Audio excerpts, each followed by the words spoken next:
Good morning, everyone. So we finished the day yesterday with public testimony, completed public testimony on D4, and we are ready to take action. I'll ask what the council. So we finished the day yesterday with public testimony, completed public testimony on D4. That's always freaky, isn't it? And we are hearing ready to yourself. take action. I'll ask what the Yeah. council. So we finished the day yesterday. Yes, Ms. Vanderhoeven. Thank you, Madam Chair. I'm waiting if there's a thank you, Madam Chair. Thank you, Madam Chair. I have a motion that I've given to staff, and I will wait for that to come up on the screen.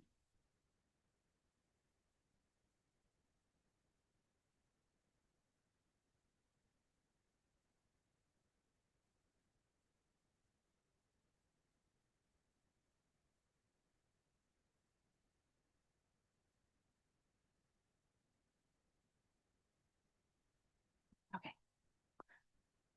The motion reads, the council moves to adopt the 2026 and 2027 OFLs, ABCs, and TACs for groundfish in the Bering Sea Aleutian Islands as shown in Table 1. The council moves to set seasonal and spatial apportionments, year allowances, CDQ reserve, ICA, and Amendment 80 allocations of the Bering Sea Aleutian Island ACA mackerel TAC for the 2026 and 2027 as shown in Table 3. The council also moves to set flatfish flexibility measures as shown in Table 7 to maximize the ABC reserves for 2026 and 2027. The council moves to approve the PSC amounts and distributions as shown in Tables 8, 9, 10, and 11. And the council approved Pacific Halibut DMRs for 2026 and 2027 as shown in Table 12 at our October 2025 meeting, but they were included again here to be complete. And with a second, I can speak to the motion. Thank you for the second, Mr. Williams. Thank you, Mr. Williams, for the second. As always, thanks to the staff for pulling together a comprehensive briefing materials for this agenda item, and a special thanks to the council and agency staff for the supplemental materials we wouldn't normally see in a normal year, but they were very helpful in the absence of our usual stock assessments and groundfish plan team reports. I'd also like to express my appreciation to the SSC for their outstanding work under exceptional circumstances. These recommended specifications are based on the best scientific information available for the biological and socioeconomic conditions of the groundfish fisheries of the Bering Sea and Aleutian Islands. Because of the lapse in federal funding and the subsequent government shutdown, updated stock assessments are not available for 2025. As such, the groundfish plan team did not meet in November as they normally would to make their recommendations for 2026 and 2027 OFLs and ABCs. The groundfish plan team did meet in September and reviewed the preliminary 2025 survey results and did not raise any significant concerns for Bering Sea and Aleutian Island stocks. Despite not having 2025 assessments, these harvest specifications have been vetted by the SSC and AP. Opportunities for public comment were provided for and received at each step of our annual process, and we appreciate the feedback we received. Council and agency staff have reviewed the tables for accuracy. My recommended specifications for OFLs, ABCs, and TACs will prevent overfishing and are consistent with National Standard 1 because TACs are set equal to or less than ABC, and ABCs are set equal to or less than OFLs. In addition, my recommended total TAC is within the optimum yield range defined for the fishery. Additionally, the SSC, AP, and Council have reviewed the most recently available ecosystem and economic status reports that support these TACs. Therefore, having evaluated biological, ecological, economic, and social consideration, these harvest specifications are consistent with our FMP and National Standard 1. I proposed using the tax sheet recommended by the AP with a few modifications.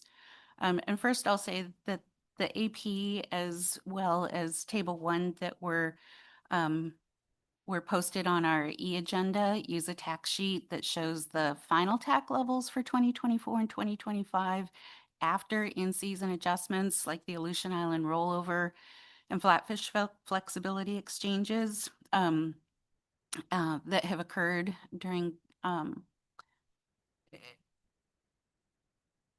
2025.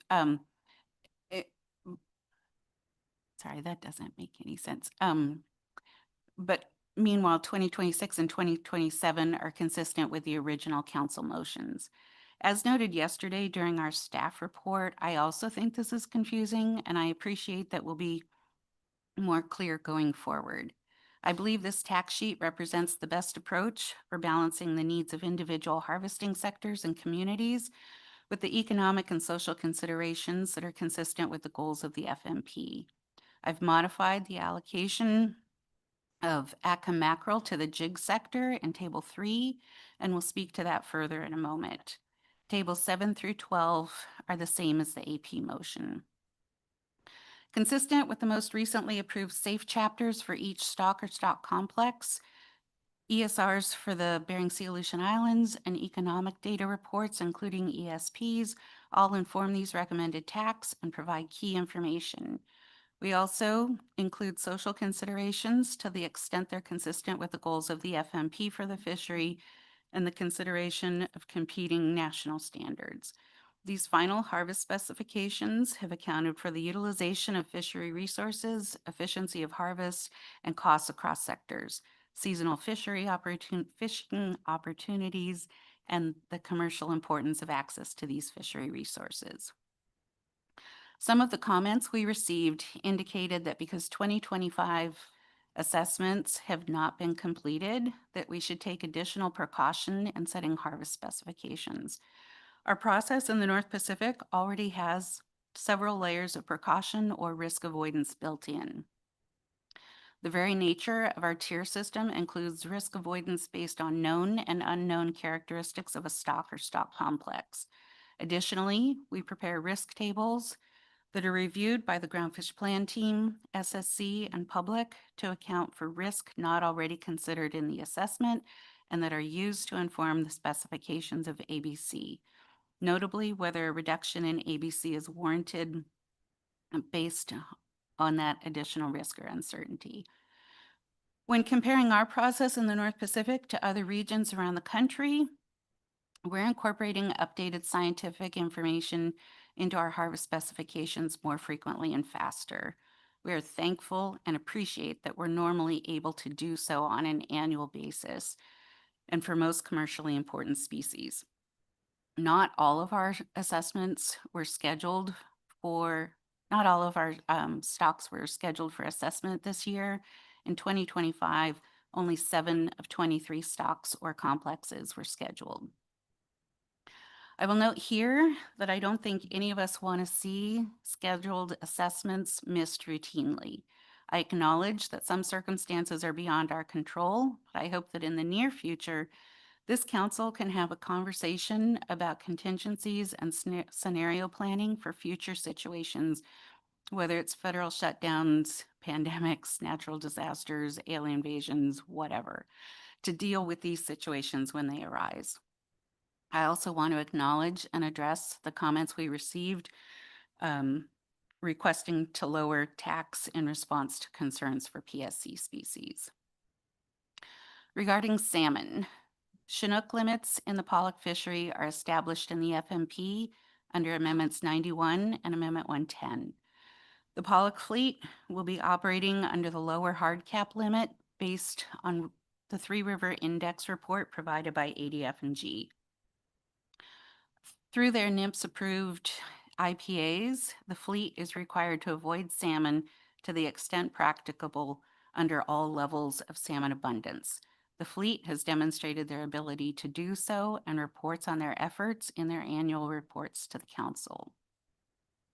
While there is currently not a hard cap for chum bycatch for the pollock fishery in the Bering Sea Aleutian Islands, There is one under consideration for our next meeting in February. This council fully recognizes the salmon crisis in Alaska and continues to work through the tools we have available to us to do our part to minimize our impact. The impacts of the salmon crisis are truly devastating to subsistence users and Alaska Native culture. But the best scientific information available does not support the assertion that relatively small adjustments to the pollock tack will measurably or significantly increase salmon escapement to Western Alaska rivers. As such, increases or decreases to the tack do not automatically translate to changes in bycatch. Analyses of bycatch levels have shown there are large interannual variability in levels of bycatch when compared to levels of pollock harvest. The reasons for this variability are unknown, but are thought to reflect differing ecological conditions. The large amount of variation does mean that there's no scientific basis for the assertion that changes to the pollock tack will have any effect on salmon bycatch numbers. Crab and halibut limits are also determined in our FMP and regulations based on previous council actions to set those based on certain thresholds based on their stock statuses. For herring,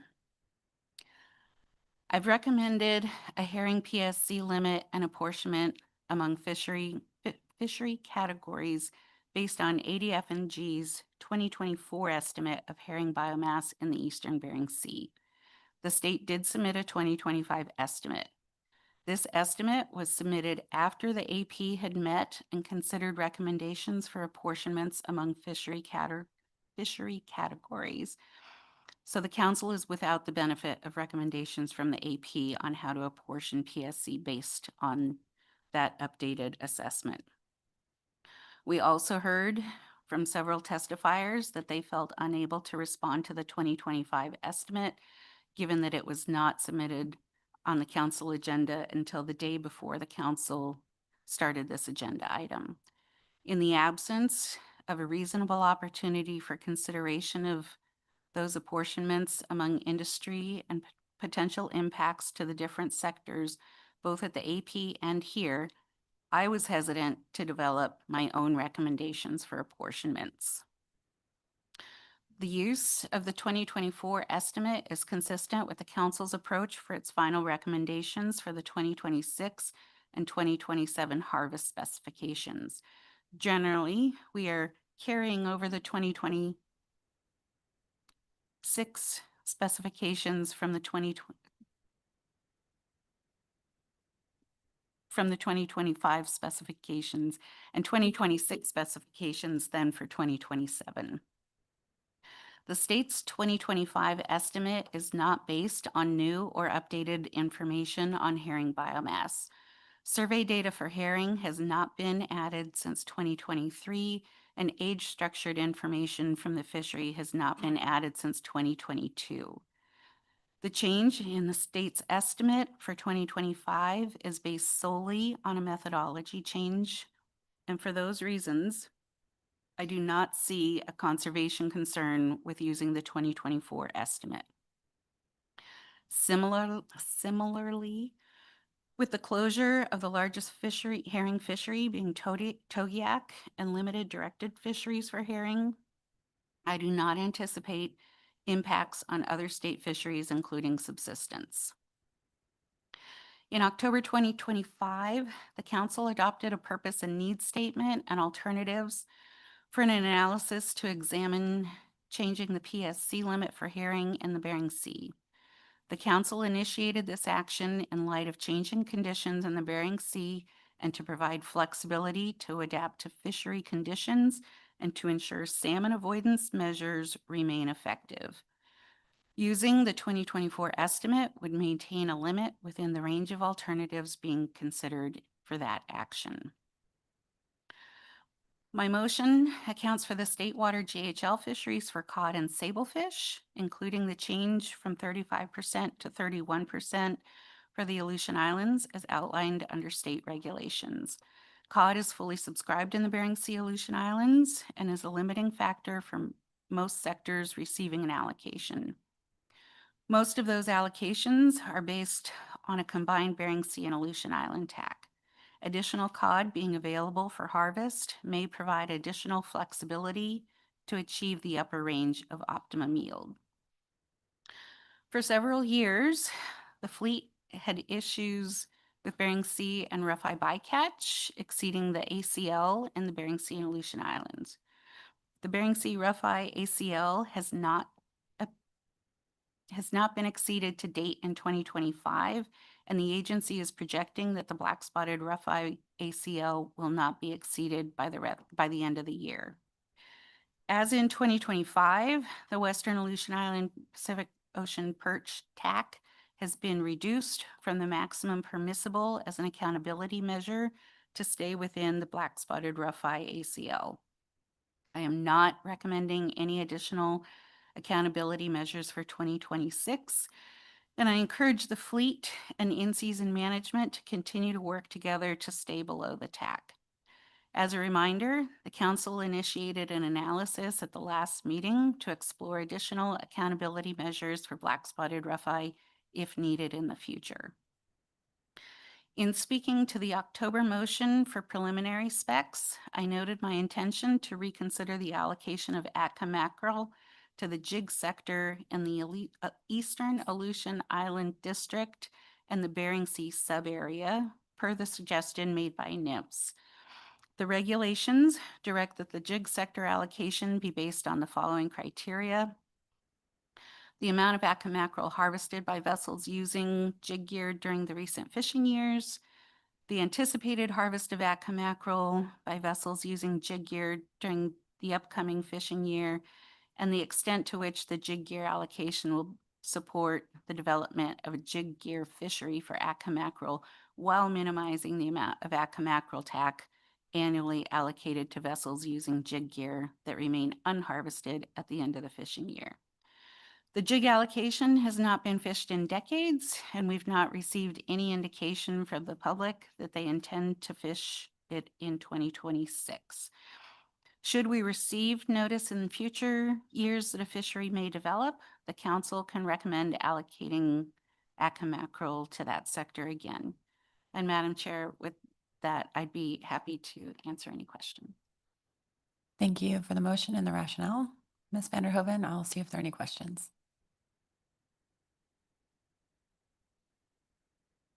Thank you.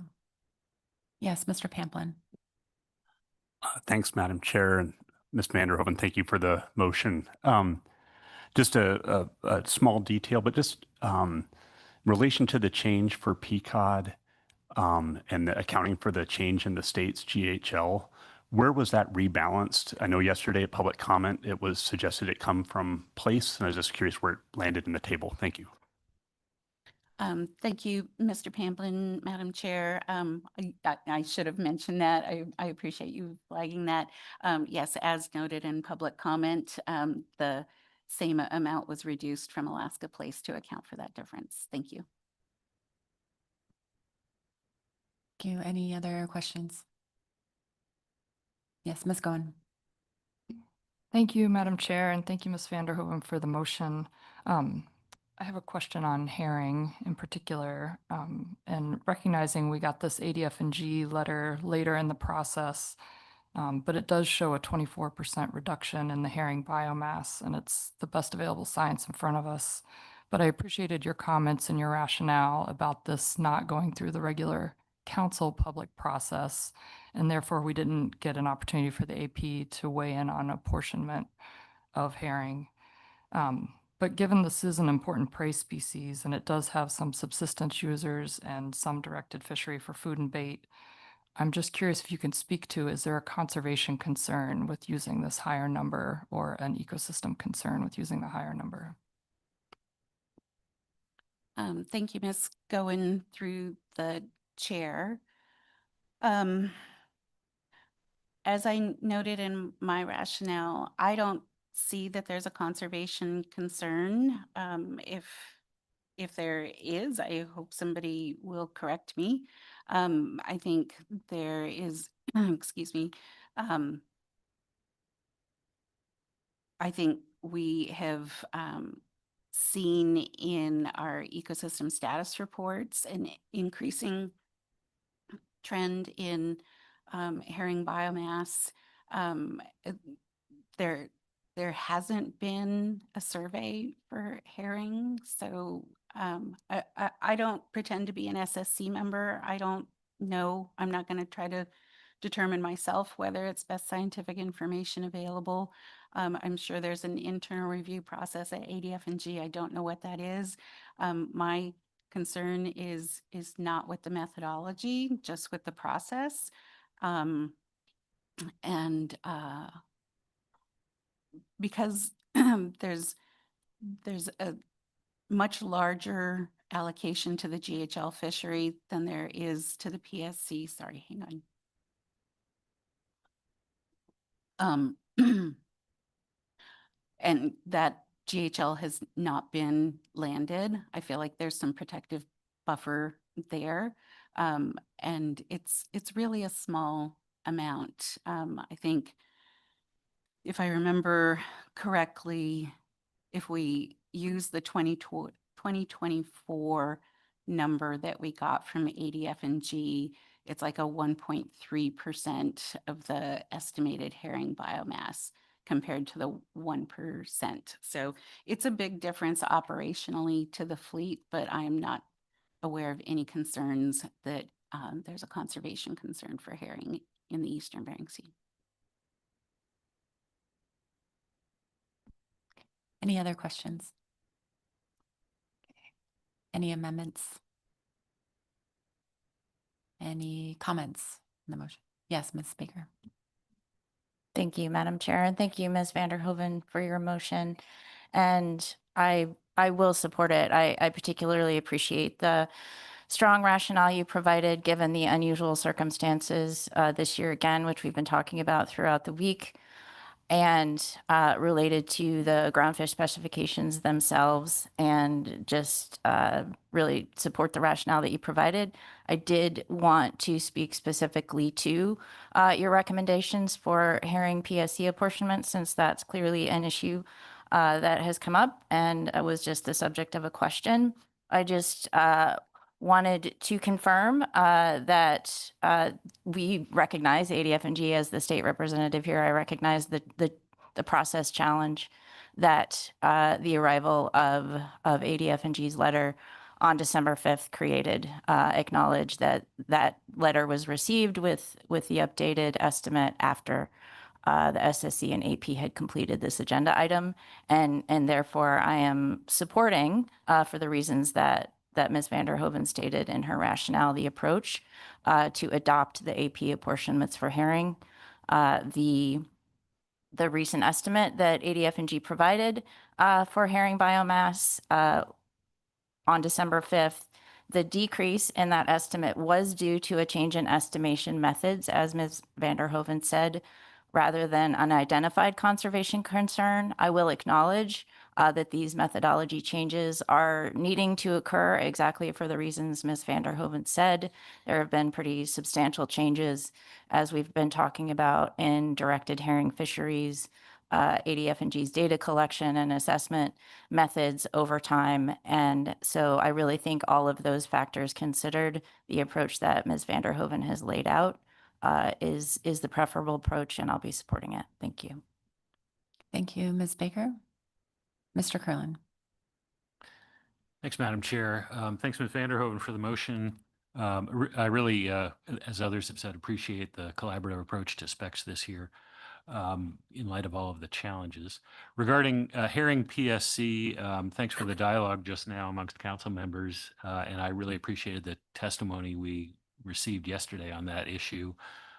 As Ms. Baker and Ms. Vanderhoeven acknowledged, the December 5th letter from Fish and Game, well, it provides an estimate of mature herring biomass, unfortunately arrived after the AP completed its work on the specs, and as Ms. Vanderhoeven noted, it's really analogous to our approach to setting the specs this year, where there is some new information, but that information hasn't been fully vetted through our normal processes or other comparable processes. And for that reason, I'm comfortable relying on the herring biomass estimate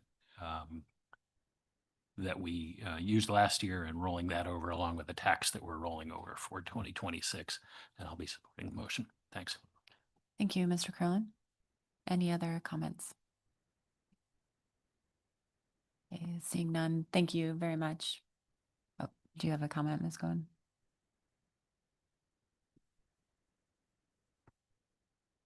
I do. Thank you. Haven't had enough coffee yet this morning. Thank you for the motion, Ms. Vanderhoven. I'm very supportive of the entire motion, except herring, I'm a little concerned about. I recognize that we've got this tension between the timing of getting the science and our process. But I appreciate the dialogue we've had around the table here this morning, particularly Ms. Baker's comments giving me some more ease over that there's not a conservation concern for this stock. So with that, I'll be supporting the motion. Thank you, Ms. Cohen. Seeing that, thank you for the motion, Ms. Vanderhoven, and all of your work on the rationale. I'll hand it over to Ms. Evans for a roll call vote on C5. Okay, members of the council, this is for roll call vote on final harvest specifications for Bering Sea groundfish under our agenda item C5 to set OFL, ABC, and tax for groundfish species, various apportionments, PSC, and DMRs. Mr. Moeller, Yes. Mr. Pamplin, Yes. Mr. Ritchie, Yes. Mr. Sukata, Yes. Ms. Vanderhoven, Yes. Mr. Williams, Yes. Ms. Baker, Yes. Ms. Goen, Yes. Ms. Kimball, Yes. Mr. Kurland, Yes. Ms. Drobnica. Yes. That passes 11-0. Okay, thank you. Any further action on C5? Thank Ms. you, Madam Baker. Chair. No action, just a comment following up the conversation that we just had. I just wanted to, in response to Ms. Goen's comments and the other conversations we've had about herring PSC relative to this process, I just wanted to commit from my perspective to working with Ms. Bush and our staff and council and NIMP staff to work on process improvements for harvest specifications going forward, and really appreciate all the testimony and feedback we've received over the past few days. Thank you, Madam Chair. Thank you, Ms. Baker. Anything else? Thank you. So that brings us into our C6 agenda item, Bering Sea Aleutian Island crab specifications, and we'll just stand down for a couple moments and allow staff to come up to the table. Thanks.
Good morning, Madam Chair, members of the council. For the record, this is Anita Kroska, council staff.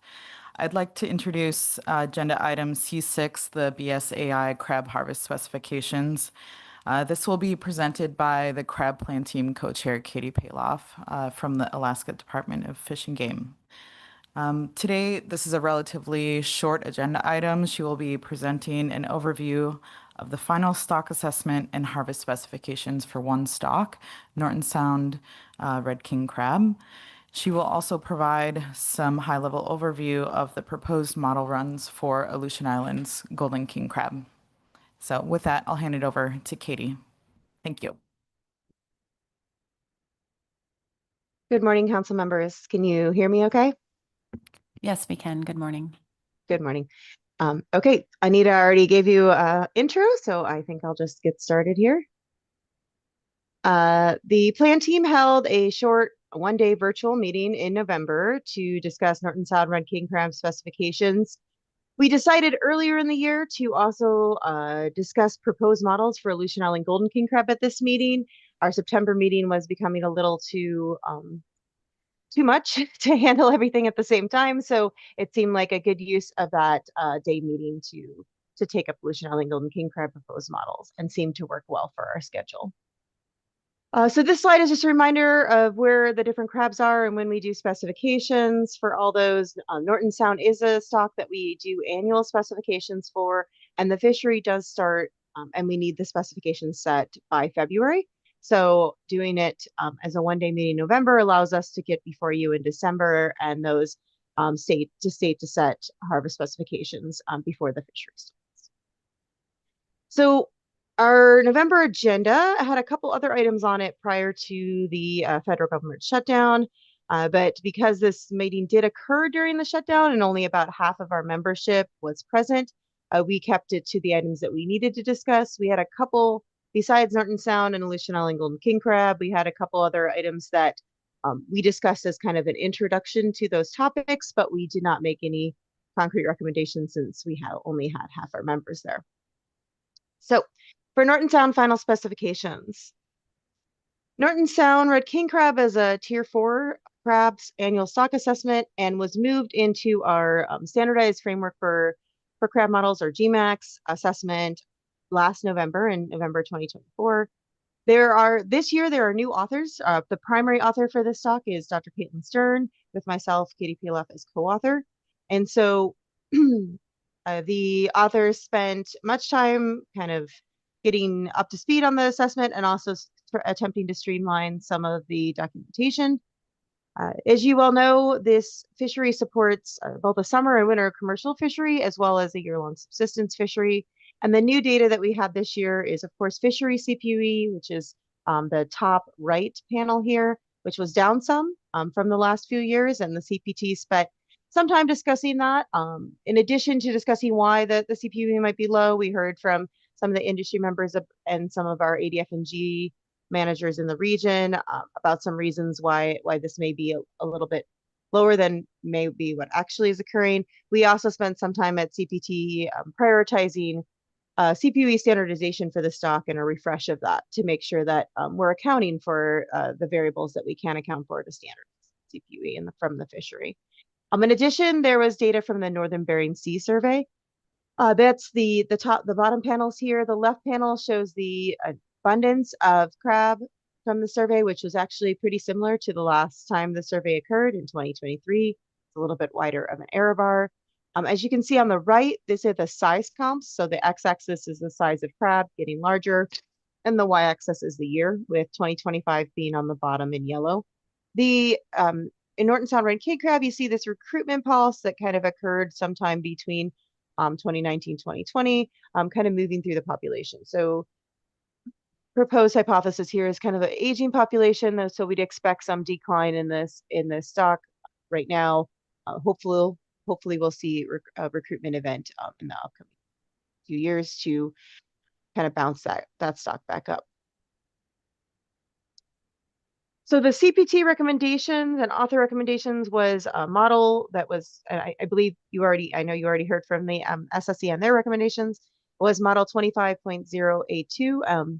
And so the model changes there were ones that kind of align the stock more with our other king crab stocks, did some changes to the base natural mortality and to how the model views and fits shell condition of the crab, in addition to a small change in selectivity for the winter commercial fishery.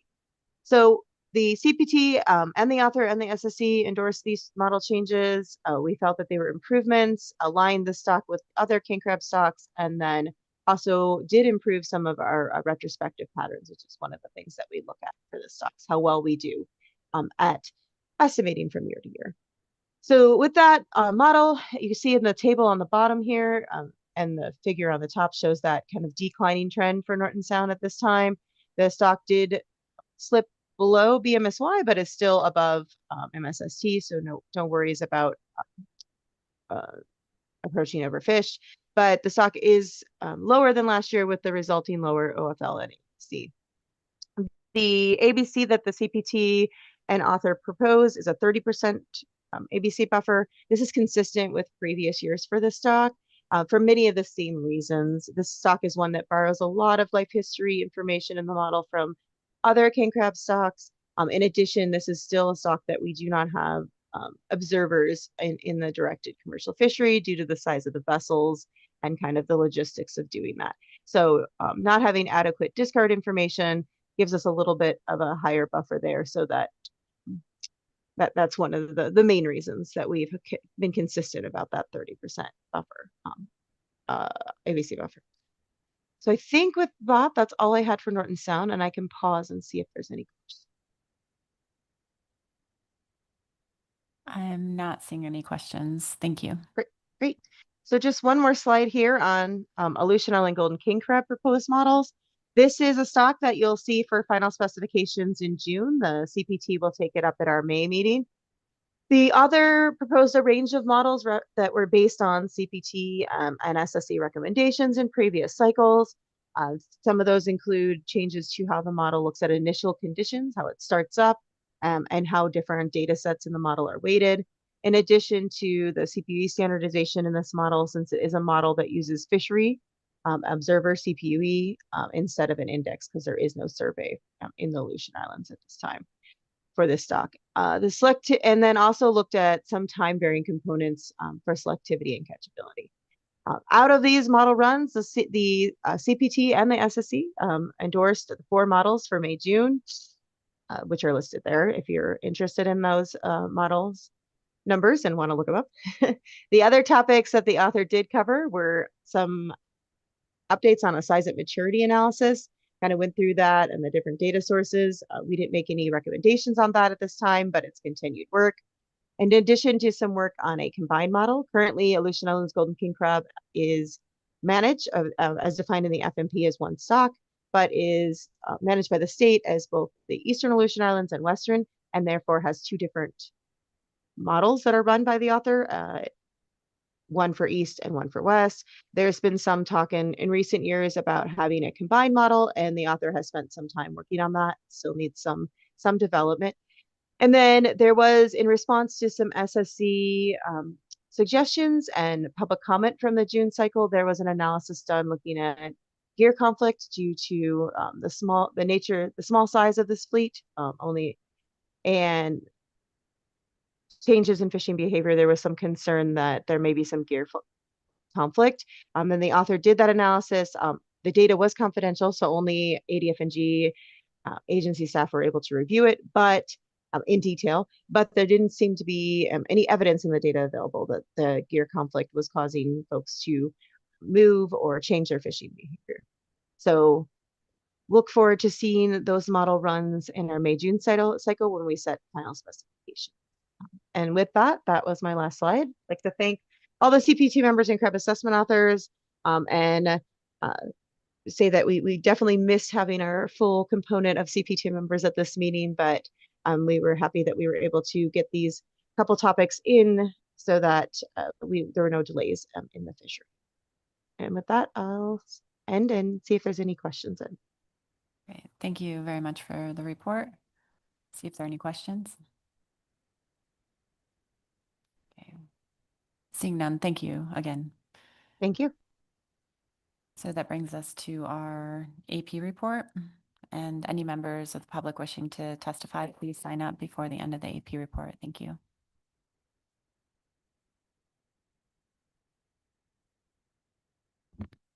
Good morning, Madam Chair and members of the council. I'll just wait for it to get on screen. All right. For the record, my name is Chelsea Riddell, Vice Chair of the Advisory Panel, and I'm here to give the Advisory Panel report on C6 Bering Sea Aleutian Islands crab specs for Norton Sound Red King crab. The AP acknowledges the receipt of the CPT report and safe document. The AP recommends the Council approve the 2026 OFL and ABC for Norton Sound Red King crab as recommended by the SSC, and the motion passed 19-0. Thank you. Are there any questions on the AP report? Okay, seeing none, thank you. Okay, let me pull up the testimony list.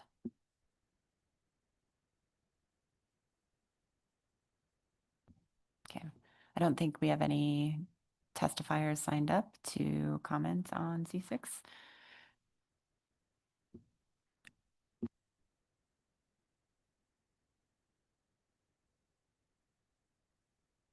Okay. Okay, let's take 5 minutes and come back and see if the council would like to take action on C6. So let's come back at 9:25. Thanks.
Welcome back, everyone. We are ready to take action on C6.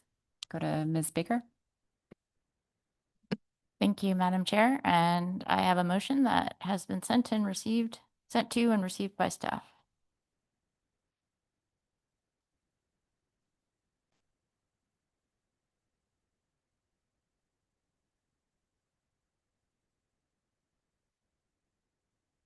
The council accepts the Norton Sound Red King Crab Safe Report and adopts an OFL of 0.193 thousand metric tons and an ABC of 0.135 thousand metric tons as recommended by the SSC.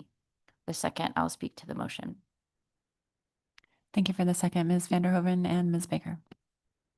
Thank you, Ms. Vanderhoven, for the second. I'll just note, as we always do in our harvest specifications process for crab, that the results from the model indicate that the Norton Sound Red King crab stock is not overfished and catch did not exceed the OFL. So the stock was not subject to overfishing in 2025. I'd like to thank Ms. Paloff for the report today and also just take special note to thank the new stock assessment author for Norton Sound Red King crab for her work on this, and really extra special appreciation to the crab plan team, that the members of the crab plan team who met on the meeting to review the information for this stock and appreciate the extra burden that those folks took on for the crab plan team meeting, much as we've been talking about throughout the meeting this week. And also thanks to the SSC again, as always, for careful consideration of the best scientific information available for this stock and the final harvest specifications. Thank you, Madam Chair. Thank you, Ms. Baker. And are there any questions? Okay, any comments on the motion? Okay, thank you for the motion and the rationale, Ms. Baker, and we'll go to Ms. Evans for roll call vote.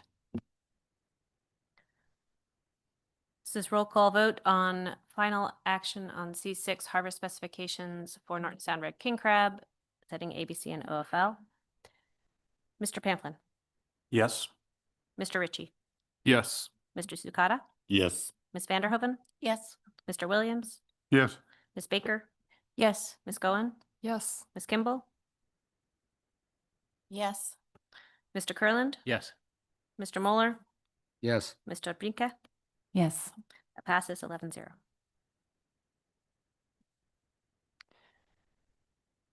So that'll bring us into our C7 agenda item. We are going to take an extended break. We have our staff person who's needing to travel, and we've of course are in the middle of some inclement weather here. So we're going to give some time for him to get here safely. We will come back at 10:20 and begin our staff presentation on C7. Thank you.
Council members, please come back to order.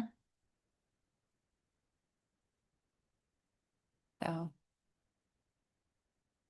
welcome back, everyone. So we're ready to begin our staff presentation on C7, Charter Halibut Management. Thank you, Madam Chair. Members of the council, for the record, Sarah Marion, council staff. This is C7, as the chair just mentioned. This is Charter Halibut Management Measures, an agenda item that's part of an annual process for setting management measures for the guided recreational halibut fisheries in Southeast, Area 2C, and South Central Alaska, Area 3A. The measures that we're going to be considering here are tools that limit harvester effort of the charter halibut sector, things like bag limits, size restrictions, day of the week closures. This is a annual process, as you know, but just as a reminder, this process begins in October with the Charter Halibut Management Committee meeting and recommending management measures for analysis for the next year. Adem St. Savior is going to be giving the first presentation here. He presents in October, he presents the charter removals. This past year, he showed us the final estimates for 2024 and the preliminary estimates for 2025 at that October meeting. And then committee members will recommend management measures for to consider at this December meeting. So we had a Charter Halibut Management Committee meeting again this December.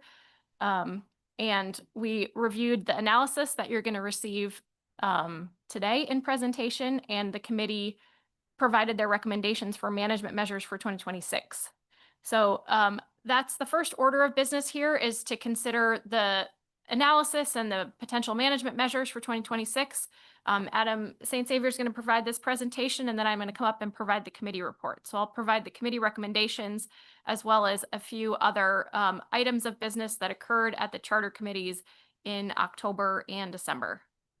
And with that, I'll pass the microphone over to Adem for the ADF&G presentation.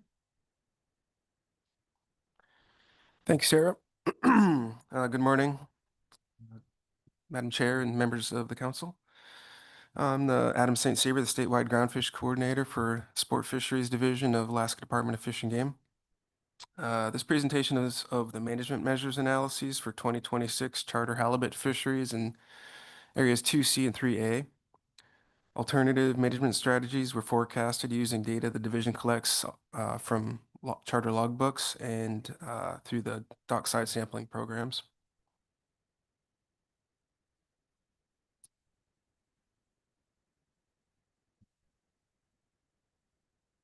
I think it doesn't like my PDF. Okay, oh, there it goes.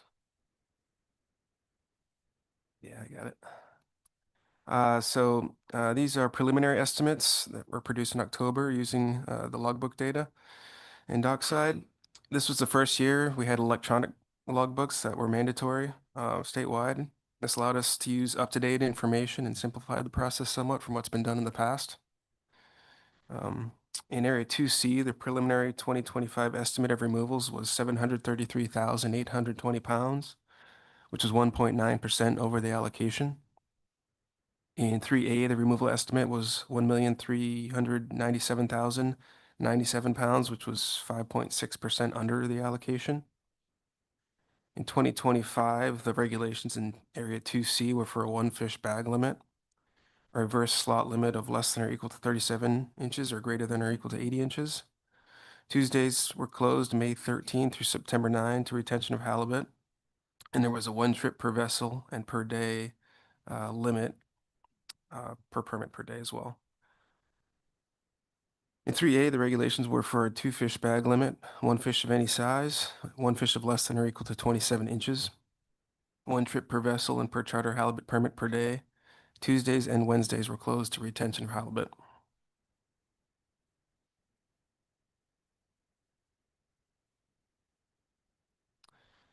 This table shows how the management measures forecast performed last year.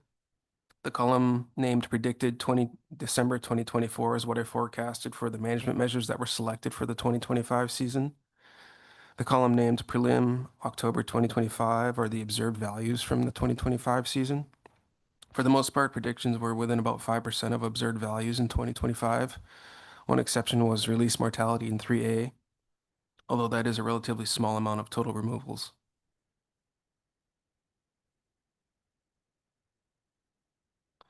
This is a time series plot of the forecast performance of total removals in Area 2C since 2014. Excluding 2020, the forecast is within 1.5% of total removals estimate over the long term in Area 2C.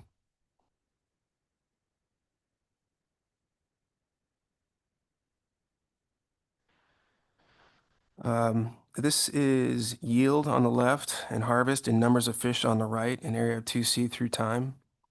The dark line is charter and the gray line is unguided.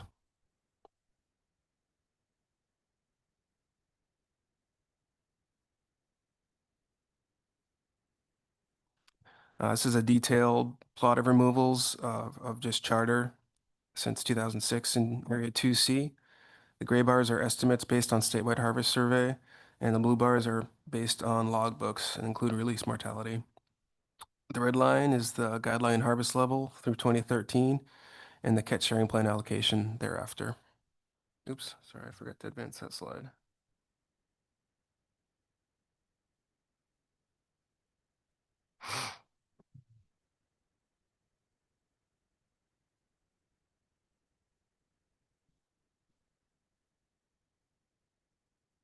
Sorry, I got off a slide here. Okay, this is a time series plot of forecast performance of total removals in Area 3A since 2014. Excluding 2020, the forecast is within 1.4% of the final removal estimate over the long term in Area 3A.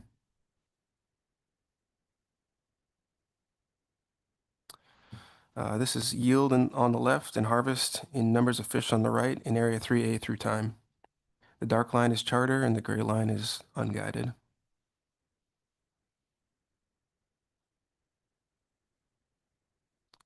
And this is the detailed plot of charter removals in Area 3A with the blue line being based on logbook and the red dotted line is the allocation.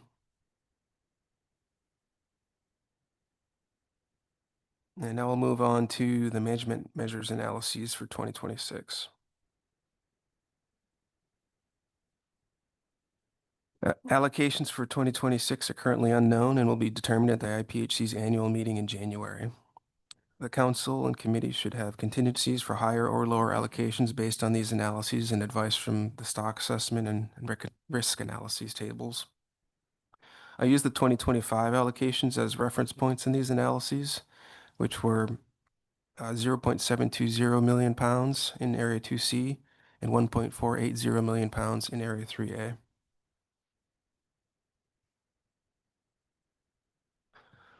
Starting with 2C, this references table 2C.3 in the management measures document. The 2026 forecast is for a harvest of 76,691 halibut. Effort data used for the 2026 forecast was the preliminary effort in 2025. And harvest per unit effort forecast used data from 2009 through 2019 and 2022 through 2025.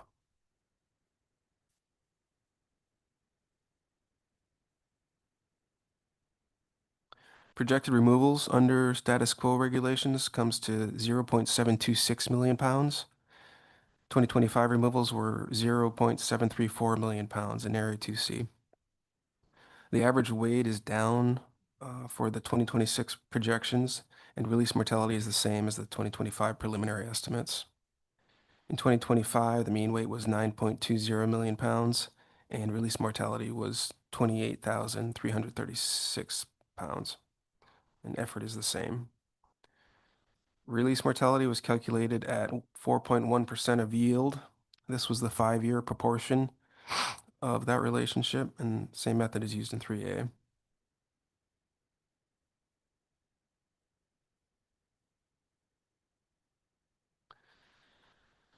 The committee met at the end of October and requested analyses of the following alternatives for 2026.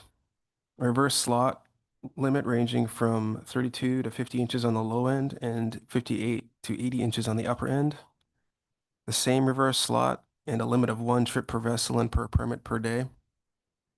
Day closure analyses with reverse slot lower limits ranging from 32 to 50 inches and an upper slot of 80 inches with Wednesdays, Thursdays, or Saturday day closures, and savings displayed for each of those day closures.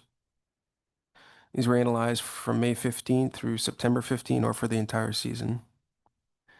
And then that same reverse slot with day closure analysis, including a 1 trip per vessel and per permit per day.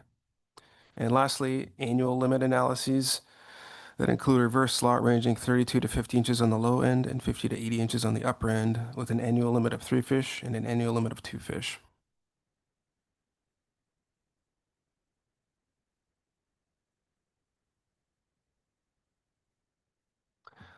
This is the summary of all those analyses put together. If anyone has questions about any particular ones, I can answer those.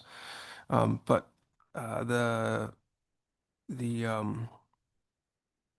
oh yeah, and they're also detailed in the management measures document. The status quo forecast came in at 0.726 million pounds, which is just 6,000 pounds over the 2025 allocation. All other measures included projections that were below the 2025 allocation. Adding additional day closures and combining management measures will allow for an increased size limit on the lower end of the slot.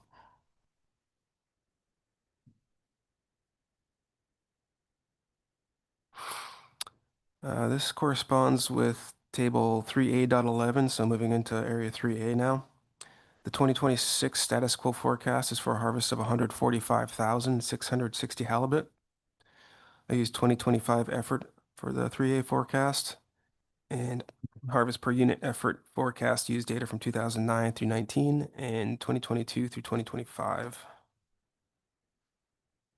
Area-wide, the harvest forecast is about 5,000 fish more than the 2025 preliminary forecast.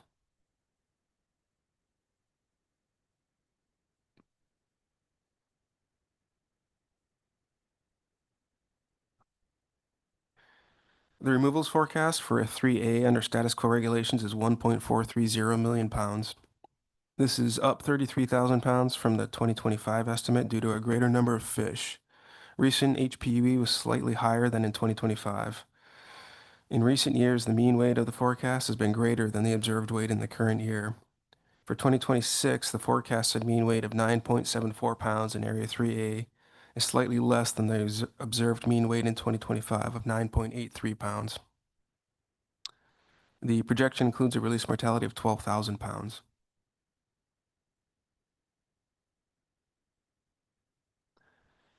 Management measure analyses requested by the committee for 3A for next season include, under option 1, a maximum size limit of 26 to 32 inches on 1 fish, day of the week closures on Tuesdays from April 1 through October 6 for the entire season. And in addition to day closures, seasonal closures on a weekly basis for the months of May and September under ranges of size limits on 1 fish. Under what they called option 2, this one starts with a daily bag limit of 1 fish of any size and then repeats the day of the week closures and seasonal closures of option 1.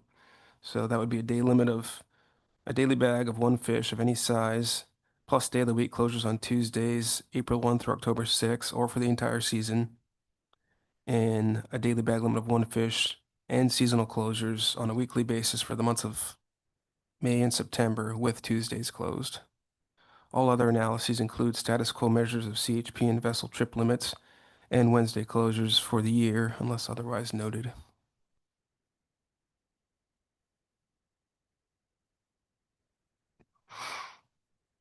And in summary, for the 3A measures analyzed, all measures provided options below the 2025 allocation. Different combinations of measures could allow for more days of the week open or a larger maximum size on 1 fish. There was no hard data available for the 1 fish of any size analyses in Area 3A because we've never had that regulation there. So the values for mean weight and release mortality were estimated based on over 27-inch fish, or and on an increase that occurred in Area 2C when they went from a 2 fish to a 1 fish regulation. There's more uncertainty around those measures than the others due to the unknown effects of high grading on mean weight and release mortality.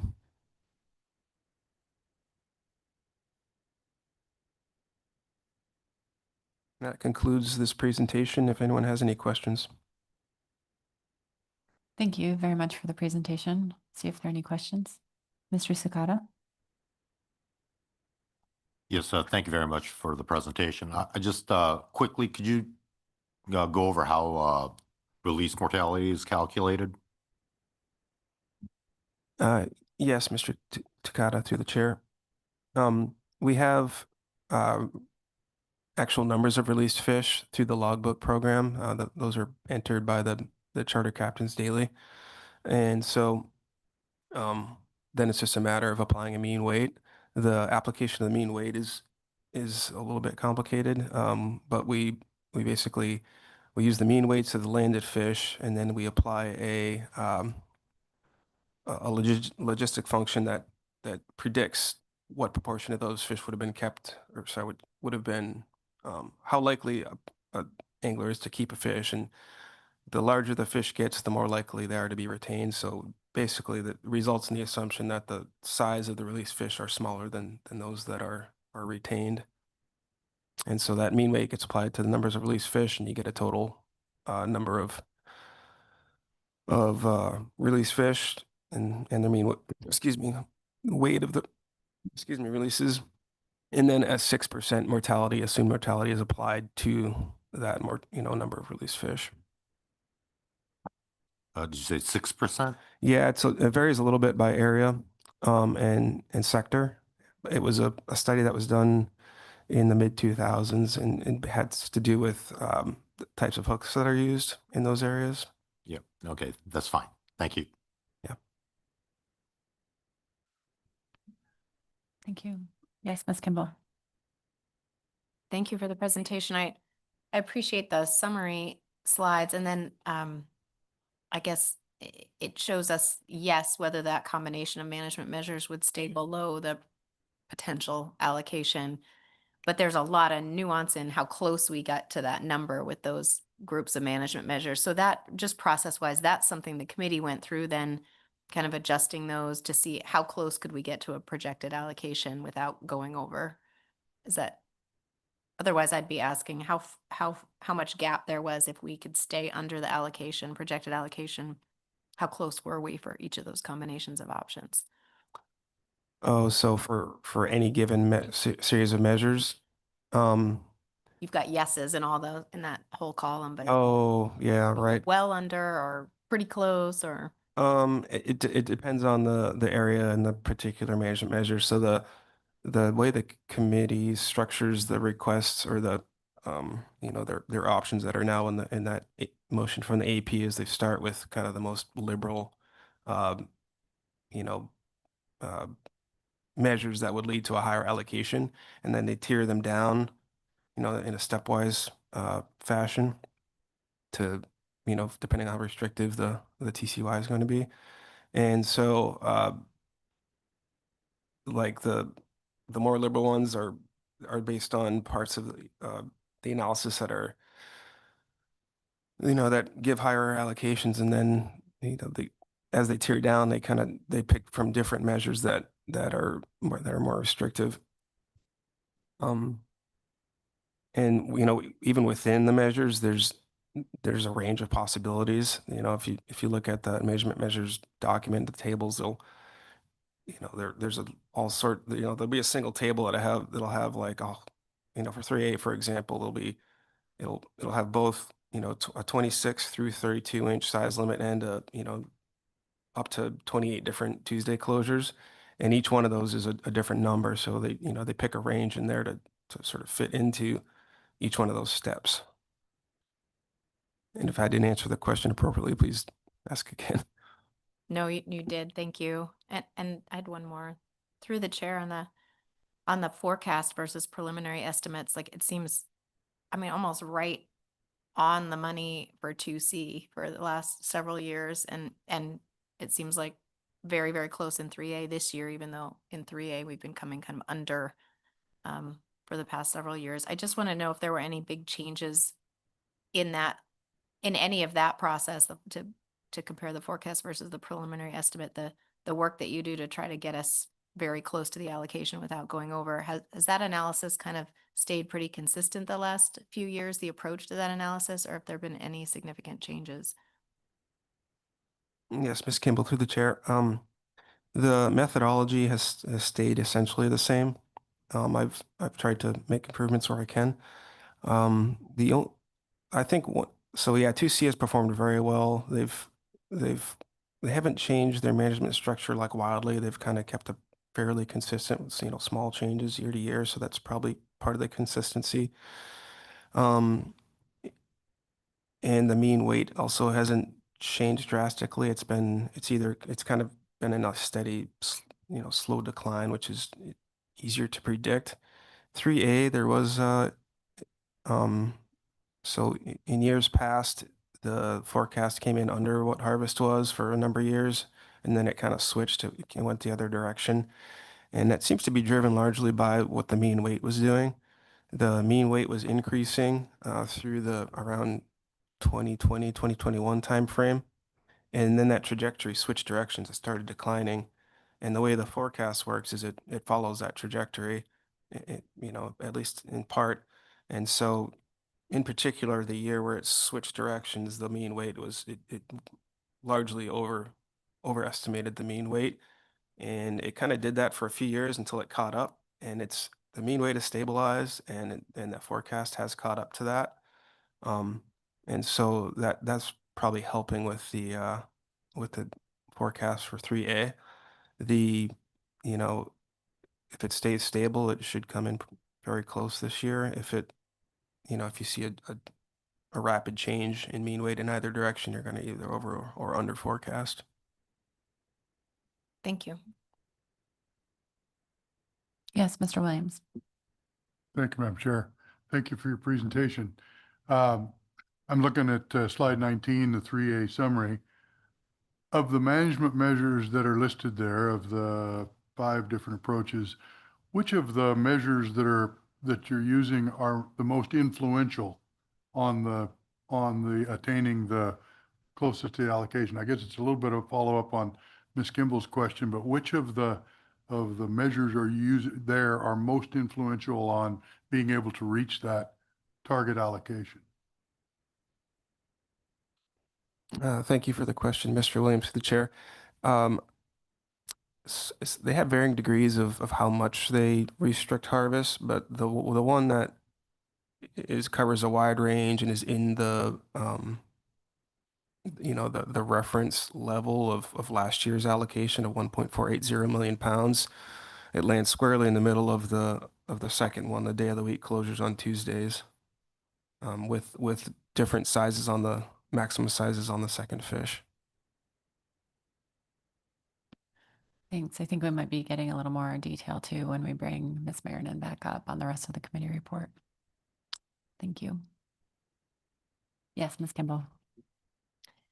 I apologize. I did not listen to Mr. Williams' question, so I hope I'm not going to ask the same thing, but that would be embarrassing. But my question is on how you analyze the management measures that I know were given to you to analyze for 3A on the daily bag limit of 1 fish of any size for 3A. And I'm only just drawing back from my memory previous analyses where we had a lot of discussion about how difficult it would be to estimate the mean weight of that fish, not having had that management measure in 3A before, and knowing that people's behavior would be very different if they could only keep 1 fish. So do you have any insight on how you analyze that, what you did for mean weight? I think it could make a tremendous difference to the results. Yes, Ms. Campbell, through the chair, I can add a little bit of detail there. It did take some creativity. It has been done in the past, and I took a similar approach. I came up with 3 different scenarios for mean weight. The first scenario assumed the mean weight of over 27-inch fish. 27 was the lower end of the slot limit last year, so just basically excluded the mean weights of fish that are smaller than that, and assumed people would keep fish that are over that limit. And so that was the mean weight that was used. And we also knew the proportion of of second fish that were retained, and so those were removed from the numbers of fish. So we ended up with a smaller number of harvests, larger mean weight. The second scenario used that same approach, the over 27-inch mean weight, but added 10% to that for a potential high grading, possibility. And then the third scenario was use the mean weight of all fish, so including the under 27-inch fish, and then adding 36% to that. And the reason for that 36% is because that's what occurred in Area 2C when they went from a 2-fish limit to a 1-fish limit in 2009. It did take 2 years for them to reach 36%. I think it was 10% in the first year and an additional 16% after that. So if we were to go that route, that should be just kept in mind. It might take a little while to kind of dial in, how they approach trying to maximize the size of the single fish. Thanks. I appreciate that. Thanks. Thank you. Any other questions? Thank you very much for the presentation. Thank you.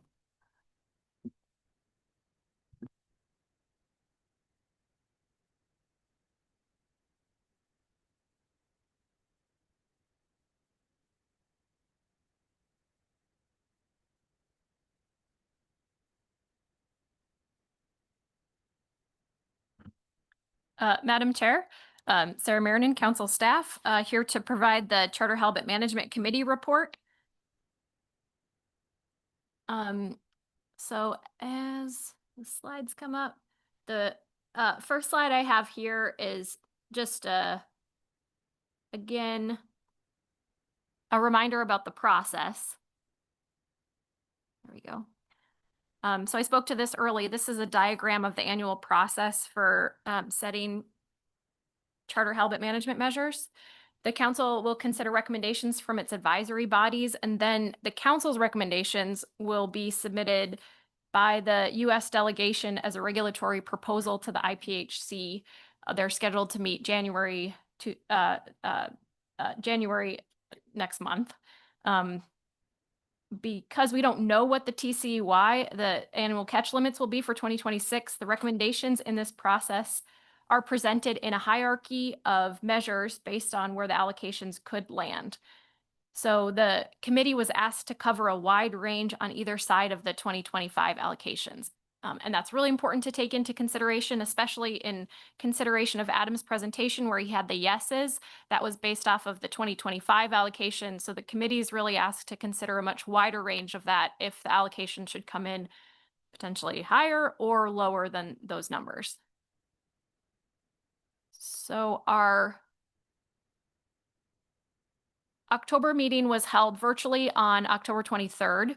At that meeting, we received final estimates of the charter halibut removals for 2024 and preliminary estimates for 2025.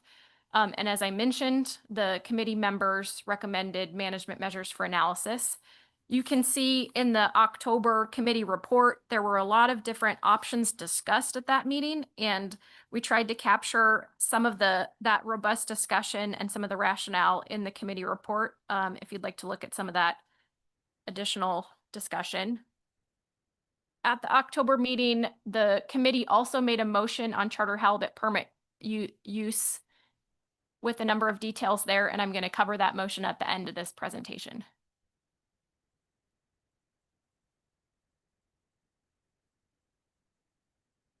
We met on December 3rd, Wednesday, and at this meeting, the committee received the GAF, the Guided Angler Fish Report. It's attached to the e-agenda. You will note that there's been an increase in GAF usage in both regions. The committee also received a brief update on the RQE, the recreational quota entity. The stamp associated with that is scheduled to be implemented in 2026. And NIMS and ADF&G staff spoke to that and answered a few questions about that at the beginning of our committee meeting. Then the committee members reviewed the ADF&G analysis on requested management measures. We received public testimony, and the committee provided recommendations on the preferred range of measures for 2026. And I just wanted to note that we received quite a bit of written comments on our committee e-agenda. Some of those have also been submitted to the council, but some of them haven't. So I really encourage you to look at the committee's e-agenda and some of the testimony and comments that were received there as well.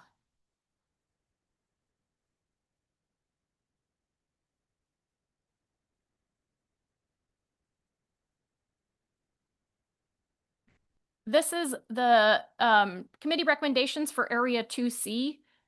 Under all allocations include a daily bag limit of 1 halibut and a reverse slot limit where the upper limit is fixed at 0.80. So the step 1 of this hierarchy is if the allocation falls is at or above 0.858 million pounds, begin with a lower size limit of U37. That's a fish under 37, equal to or under 37 inches, and increase this limit until the allocation is reached. Step 2 would be if the allocation falls at 0.858 million pounds and 0.715 million pounds, begin with a lower size limit of U37, closing Thursdays, starting September 10th and working to May 14th until the allocation is reached. And then step 3 to 7 of the measures that were proposed for Area 2C continues this progression from allocations ranging from 0.715 million pounds to 0.566 million pounds. Each step, as you can see in that motion, would lower the size limit starting at U36 and then closing Thursdays as needed, and then dropping an inch on that reverse slot limit, and then continuing to close Thursdays as needed to fit under the allocation that's identified. And we cite the table numbers from Adem's report that correspond with that hierarchy of measures. To highlight some of the committee's rationale for this progression of measures, they took a similar approach to last year in recommending these measures. Well, the types of measures that are used here are things that have been used in Area 2C in the past. The levels that are proposed in this progression are not, and members emphasized that the possible changes would not be painless. It was highlighted that, as can be seen in the GAF report, operators are leaning heavily on GAF in order to keep their operations viable. The difference in what is proposed here in this progression of measures compared to last year is that the vessel and CHP trip limits are not proposed for 2026. Those were adopted in Area 2C for 2025, and they're not included in this list. The analysis showed a much lower savings from this type of measure relative to last year's analysis, and this type of measure affects certain operations more than others, and it can be difficult for businesses to quickly deviate their operational strategies. So this type of measure wasn't suggested in this year. Thank you, Ms. Marinan and Mr. Curlin. Thanks, Madam Chair. Thanks, Ms. Marinan. So for clarity for council members and the public, is it correct that at this point we are not able to associate TCEY levels for each of the areas with these intervals so that people can kind of understand that at what level of TCEY these different intervals would kick in? Through the chair, Mr. Curlin, that's correct. And that is the reason for this long list of potential options that the committee produces, is because we don't know at what number the catch limits will fall. And so the committee is requested to really cover a broad range. And we've kind of looked at 25% above and 25% below. That's something that's been highlighted to committee members. I don't think we went 25% above in these measures, but both Area 2C and 3A tried to cover a broad range in the measures that they're considering because we don't know what the catch limits are going to be yet. Yeah.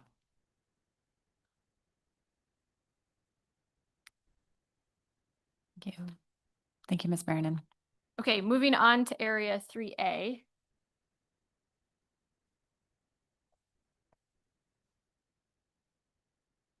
So the recommendations for Area 3A, all allocations include, unless otherwise specified, a daily bag limit of 2 halibut, 1 fish of any size, 1 fish with a maximum size limit of 28 inches, 1 trip per charter vessel per day with retention of halibut, and 1 trip per charter halibut permit per day, all Wednesdays closed to retention of halibut.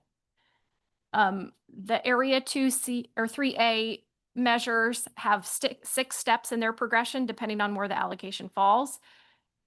The values in this table have changed through the AP compared to what the committee recommended, just making some corrections based off of the tables in the ADF&G report. So in my presentation for the committee report here, I was going to focus more on the progression of measures, which haven't changed relative to the allocation points.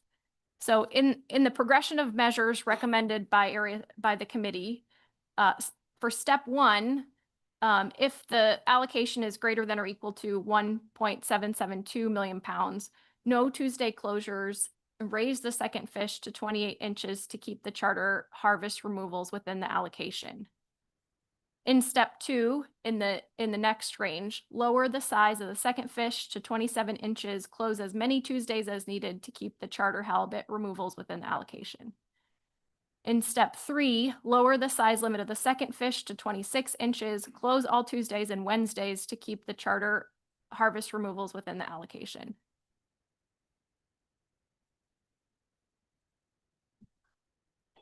In step 4, in addition to Tuesday closures and a 26-inch second fish, adjust the start date to open between May 1 and May 29 as needed to keep the charter harvest removals within the allocation. For step 5, in addition to the closed Tuesdays, a 26-inch second fish, and a start date of May 29, adjust the season close date between September 28 and September 1 as needed to keep the charter harvest removals within the allocation. And finally, step 6, at the lowest allocation here specified, 1.243 million pounds, and I believe that's consistent with the AP motion. In addition to closing Tuesdays, start date of May 29, close date of September 1, implement a 1 fish of any size bag limit. And I can read the rationale from the committee for this progression of measures.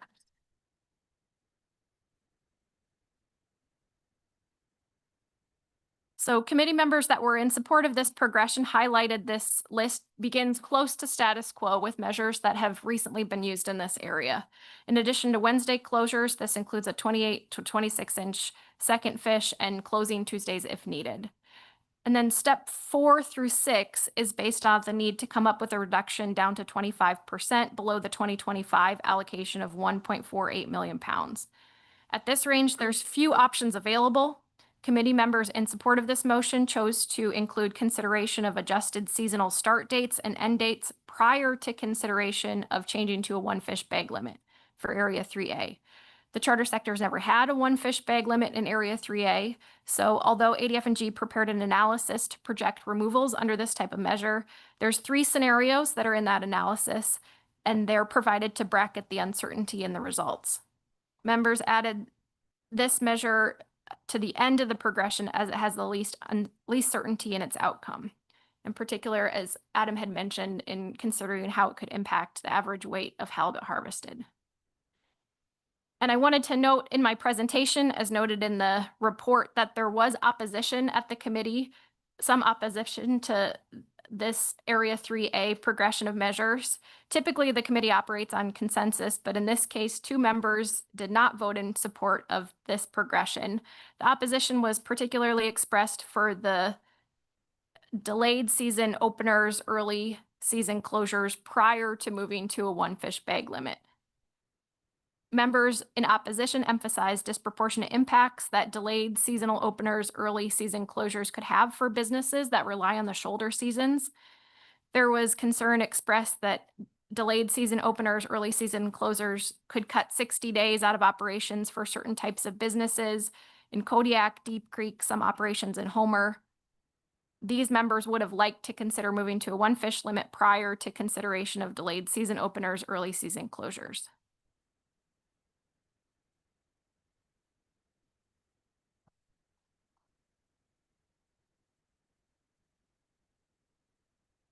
Thank you. Question, Ms. Kimball? Thank you, Madam Chair. I'm just trying to track Ms. Marinan on slide 6. I had been reading the all allocations include language as if that was status quo, and then these were additional measures onto status quo, but they're not. That's not quite status quo measures. I mean, status quo by 2025. Because it doesn't include the Tuesdays closed, and I don't think the maximum size limit is 28 inches for status quo. So that's not the right way to look at this. This is like a realm of measures, and then to meet these, we have to do some additional things. But can you just confirm this is not status quo in this top part of the motion? Did I get that wrong? Yeah, through the chair, Ms. Kimball, that's correct. Status quo would fall within number 2. There were some Tuesday closures last year. I believe the intention for that header language was to provide if the allocation should increase, to provide a broader range to start with. And then it does say in that header language, unless otherwise specified. So for example, it says maximum size limit of 28 inches, but some of these steps specify a different maximum size limit. So that would be what would apply under that level. But yes, that header language doesn't represent status quo. Okay, and now I'm following. Thank you. And then I know this is probably just a typo, but on step 6, I think it's supposed to be less than 1.243 million pounds, not greater, just for the public. Okay, thank you. Through the chair, that's correct. Okay, Madam Chair, so those are the recommendations for management measures from the committee. One other thing I wanted to highlight under the committee report is that there was a motion made in October from the committee recommending a discussion paper on charter halibut permit use. This passed the committee unanimously. The details of what is asked in the discussion paper is listed in the October 23rd committee report. It's similar to a motion that was approved by the committee and the AP in December 2024.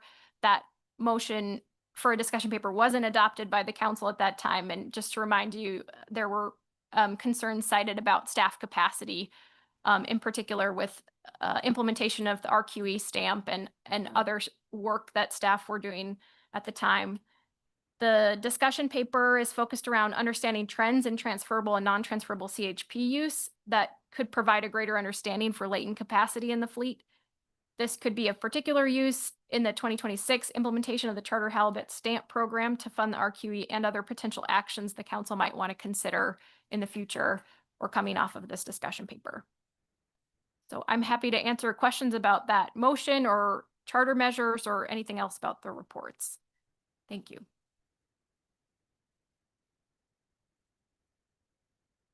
Thank you. Any further questions on the presentation? Thank you very much, Ms. Marinan.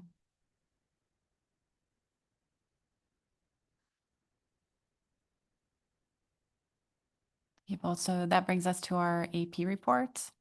And any members of the public wishing to testify on C6, please sign up before the end of the C7, excuse me, please sign up at the AP or at the end of the AP report. Thanks.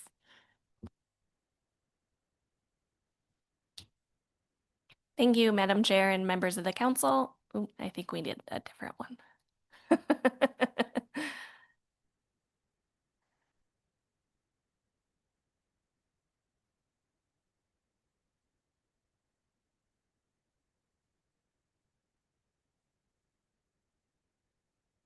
okay.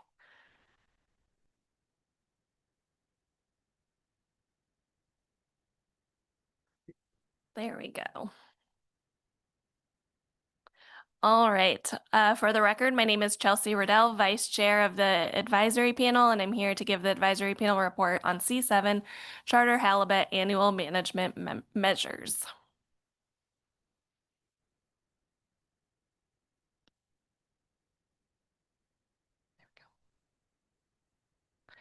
The motion reads, for the 2026 charter fishing season in IPHC regulatory areas 2C and 3A, the AP recommends for IPHC area 2C, all allocations shown below include a daily bag limit of 1 halibut and a reverse slot size limit where the upper limit is fixed at 0.80, halibut 80 inches or longer may be retained.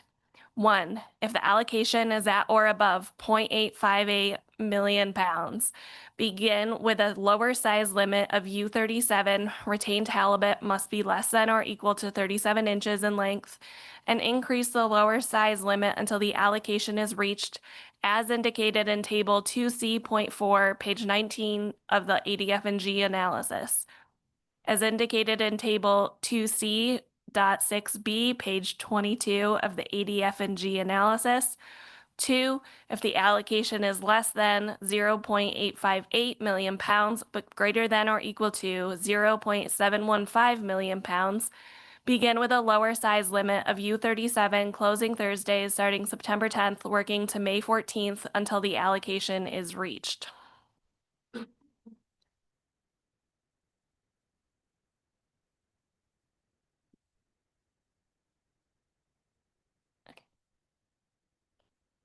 If the allocation is less than 0.715 million pounds, but greater than or equal to 0.691 million pounds, begin with a lower size limit of U36, closing Thursdays starting September 10th, working to May 14th until the allocation is reached.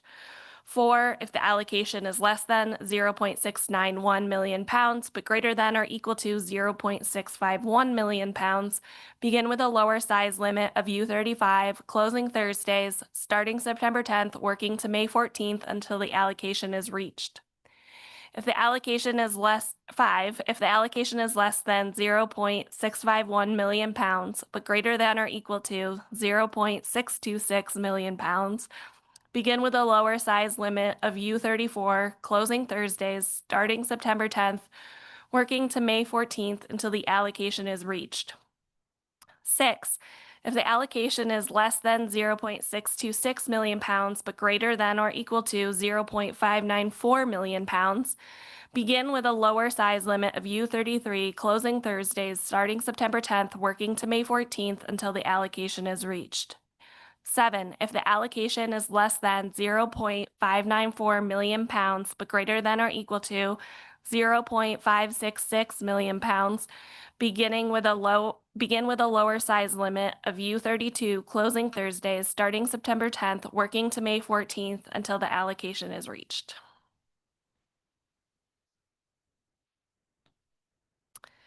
For IPHC Area 3A, all allocations shown below include, unless otherwise specified, a daily bag limit of 2 halibut, 1 fish of any size, and 1 fish with a maximum size limit of 28 inches, 1 trip per charter vessel per day with retention of halibut, and 1 trip per charter halibut permit per day. All Wednesdays to be closed to the retention of halibut.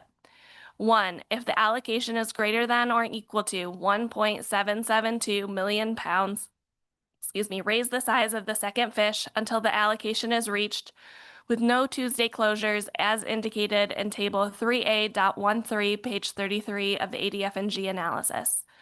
2, if the allocation is less than or equal to 1.771 million pounds, but greater than or equal to 1.430 million pounds, lower the size of the second fish to as low as 27 inches. Close Tuesdays as needed to keep charter harvest removals within the Area 3A allocation as indicated in Table 3A.13, page 33 of the ADF&G analysis. 3, if the allocation is below 1.430 million pounds, but greater than or equal to 1.403 million pounds, lower the size of the second fish to as low as 26 inches. Continue to close Tuesday as needed until the projected charter harvest removals meet the allocation as indicated in Table 3A.13, page 33 of the ADF&G analysis. 4, if the allocation is below 1.403 million pounds, but greater than or equal to 1.327 million pounds, in addition to all closed Tuesdays and a second fish of 26 inches, adjust the season start date to open between May 1 and May 29 to align with allocation Table 3A.14. 5, if the allocation is below 1.327 million pounds, but greater than or equal to 1.243 million pounds. In addition to all closed Tuesdays, a second fish of 26 inches, and a season start date of May 29th. Adjust the season close date between September 28 and September 1 to align the allocation. Table 3A.14. 6, if the allocation is below 1.243 million pounds, in addition to all closed Tuesdays, a season start date of May 29th, and a season close date of September 1, implement a daily bag limit of 1 halibut of any size. Table 3A.17. The main motion passed 19-0. Thank you for the AP motion, Ms. Riddell. I just wanted to confirm that this is consistent with the committee's recommendations. Yeah, this is consistent with no change from the committee's recommendations. Just for future reference, it's completely acceptable to just structure a motion very, yeah, consistent with that, you know, the AP endorses the committee's recommendation, unless you really are, you know, enjoy reading all of these. Okay, good to know. Thank you. Thanks. Any questions on the AP motion? Appreciate your work on this. Thank you. So that brings us into public testimony. We'll pull up our sign up list here. Okay, we have 8 people signed up. As a reminder, individuals and companies have 3 minutes to testify, and organizations and associations will have 6 minutes. We'll begin with Rob Sanderson, followed by Linda Behnken.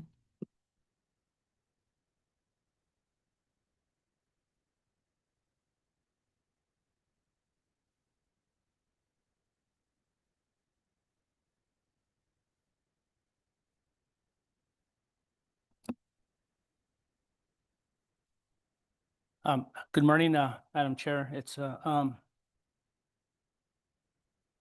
to be here this morning. Rob Sanderson, Vice Chairman, Clinton-Haida Central Council. We're based out of Juneau, Alaska. I've been with the tribe for 25 years now, and I've been attending these meetings since the late 90s, and I've seen a few councils come and go. So with that, Madam Chair, I just want to take the time to thank the Dena'ina people for allowing me to speak on their lands. I am from the Haida Nation. I was born in Ketchikan and raised in Heidelberg, and spent many years in Seattle with our fishing boat down there by the Ballard Bridge. So with that, I appreciate you, Madam Chair, for allowing me to share a few words this morning. And yes, it has come to this. So halibut is essential for food security and sovereignty for many of our communities in Southeast Alaska. Clinton-Haida supports and continues to support the development of charter halibut permit use paper, and we encourage meaningful engagement with Indigenous fishermen and knowledge holders. Future reviews should evaluate all permit types and the unique conditions across Area 2C subregions. Given the lack of finalized stock assessments and chart allocation numbers, the council should include management contingency plans that accommodate differing catch limits. Clinton-Haida is particularly concerned about the increased uncertainty caused by reductions in the pork biological sampling program. We also highlighted the growing concerns about the unguided rental fleet and the potential spillover effects of weekly closures into state-managed Chinook fisheries, which are already subsistence users and Indigenous commercial hook and line trawlers in our region.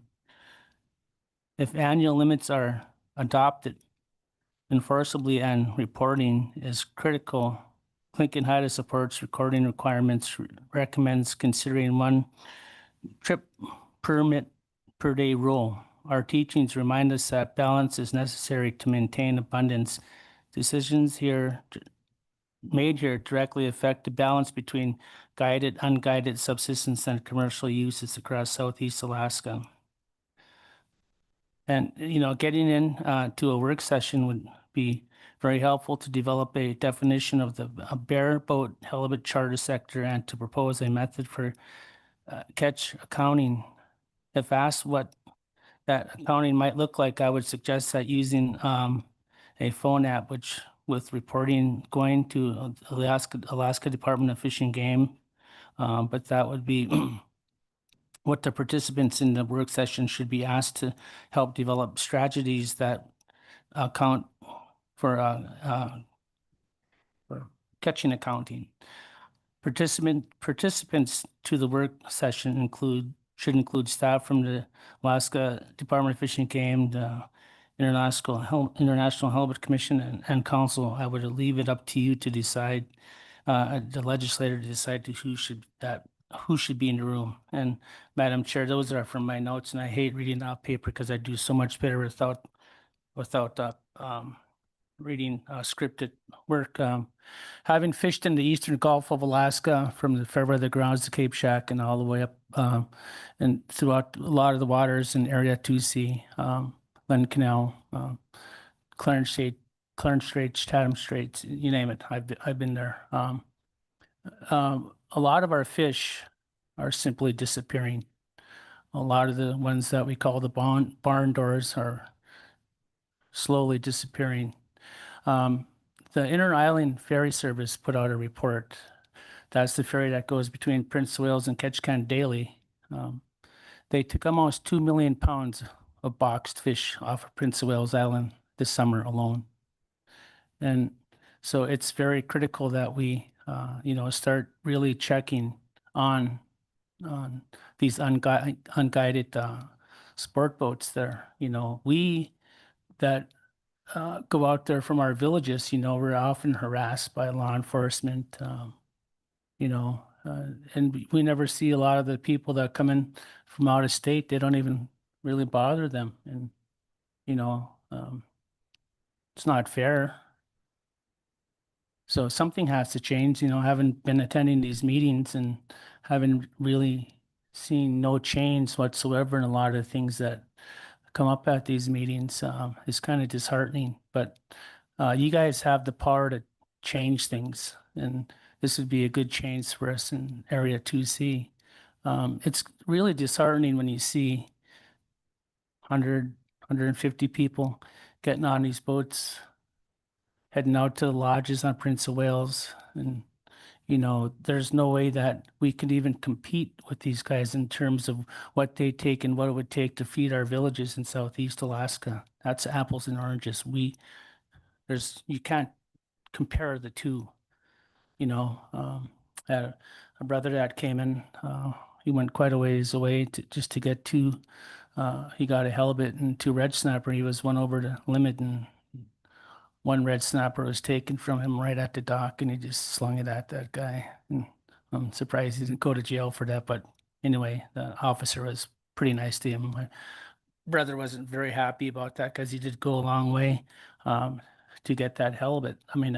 That fish. And so a lot of you know what we do down in Southeast Alaska. I know a lot of you at the council here, and I think it's time, to start really looking at what's going on, at least in our area. There's others that'll speak on 3A, but Area 2C is getting hit tremendously hard, and we just want to see some reductions and more restrictions on the non-guided fleet, and just more oversight on people out there taking our fish out of our waters down there, because we're trying to follow the rules, and there's a lot of players out there that come from out of state that don't play by the rules. So those are my comments, Madam Chair, and I forgot to mention that, yes, Clinton had I represent here today over 38,000 travel citizens, and just hope to see some things change. Thank you very much for your testimony. I'll see if there are any questions. Seeing none, thank you for All joining right, us. you guys get home safely. You too. Thank you. Happy Christmas, happy holidays, however you guys take it. Yep. Thank you. Thanks. So Linda Behnken is next, followed by Representative Rebecca Himshoot. Thank you, Madam Chair. Linda Behnken testifying for Alaska Longline Fishermen's Association. We support the recommendations of the committee and really want to thank members of the committee and the chair, Mr. Ritchie, as well as council and ADF&G staff for all the work they do every year and this year to identify a suite of management measures for each of these areas for the various scenarios that could come out of the IPHC meeting. I also want to speak today, at least briefly, to the same issue that Mr. Sanderson brought up of this rapidly increasing bareboat charter assisted unguided sector in 2C that's serving both at times people staying at lodges, as well as now a really growing service for the cruise ships that are increasing rapidly in number in their visits to Southeast Alaska. I wanted to give a little context to that. So we anticipate a reduction in the catch limit this year that could easily put the 2C total removals allowed for 2026 around 6 million, at least between 6 and 7 million. And the recreational sector, the unguided sector, has taken a big jump in the past year of over 340,000 pounds to be now taking closer to 1.4 million.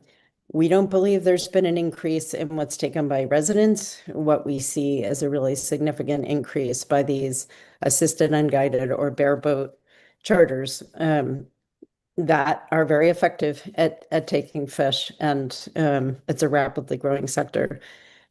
I would note that there have been multiple efforts by the Sitka Advisory Committee and a number of individuals and organizations over the years going to the IPHC, going to the Board of Fish, going to the council, going to Fish and Game, asking for someone to wrap their hands around and manage this sector, and they're always either sent somewhere else or some of the past efforts by the council just have not been able to come up with a definition for the sector to then be able to start gathering catch data and figure out what management might be appropriate. At this point, we'd like to ask that there be a convening of people who are involved with and agencies involved with management of the sport halibut sector.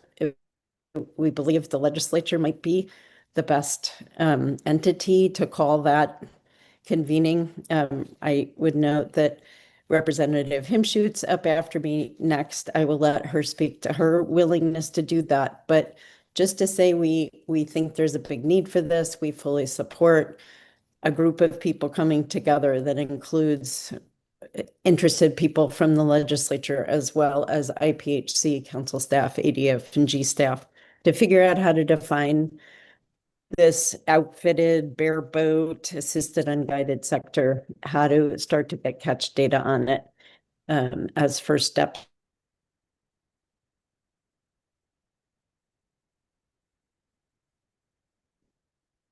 Ms. Behnken, I'm not sure if you finished your testimony or we lost your audio. Can you pause the time for one moment? And there, but I'm happy to try and answer any questions. I'm sorry, I'm just getting a message saying my internet's unstable, but I'll do my best to respond to questions. Thank you very much. Yeah, we lost you for a moment there. So I'll see if there are any questions for Ms. Behnken. Yes, Ms. Kimball. Thank you, Ms. Behnken. We lost you after you were explaining that there may be a body asking for a convening of the kind of appropriate agencies to get together and discuss either defining the unguided sector or how to get, I guess, both get catch data from that sector. Is your testimony to make the council aware that effort is maybe out there and hope that the council would participate in that convening? We lost you after that moment. Yes, thank you for the question, Ms. Kimmel. I'm sorry that I'm dropping in and out. Yes, that's our request. We had thought the council would be the appropriate body to convene this gathering. It seems like there is more support for having the legislature take that step, but it's really important to have council staff, ADF&G staff, and IPHC staff involved in that convening, since they really are the experts on managing this resource. And I think it takes everybody at the table to figure out how we gather data and think about management for the sector. Thank you. Thank you. Any other questions?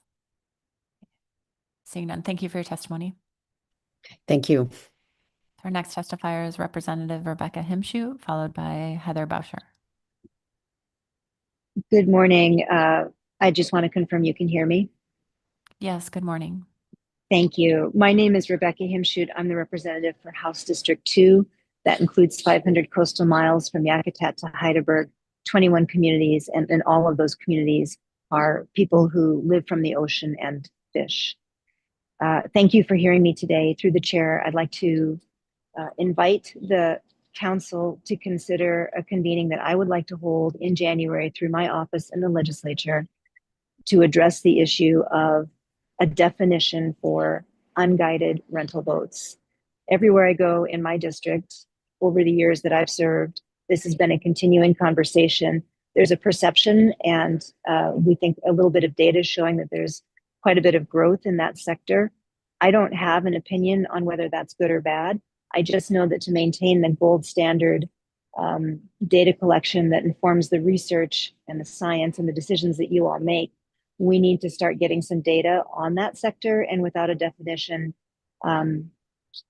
that's impossible to do. So in January, and this is very much information right now, I don't have a firm date or anything else, but I would like to suggest a convening led by my office, where we will invite the various agencies, departments, commissions, anyone with halibut management authority to come together, draw on the collective expertise of the folks who work in this area to develop a definition that I can then take forward to the Alaska legislature so that we can begin to not only define, but then collect data on this part of the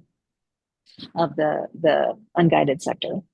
So I'm happy to take any questions, but again, I don't have a date yet. We're thinking it'll be in the third week of January, and I'm hoping that we'll have broad participation and we'll work closely with various stakeholders and with tribes to make sure that the appropriate people are invited. And with that, I'm happy to take any questions. Thank you very much for your testimony, Representative Himshoot.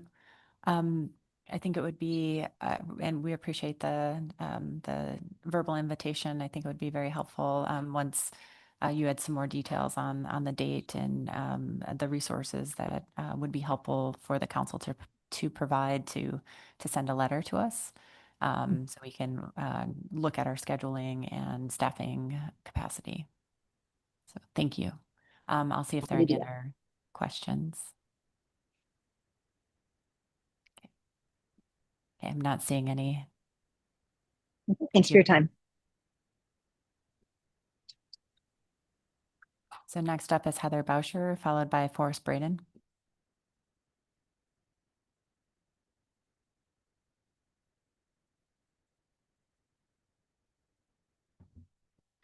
Good morning.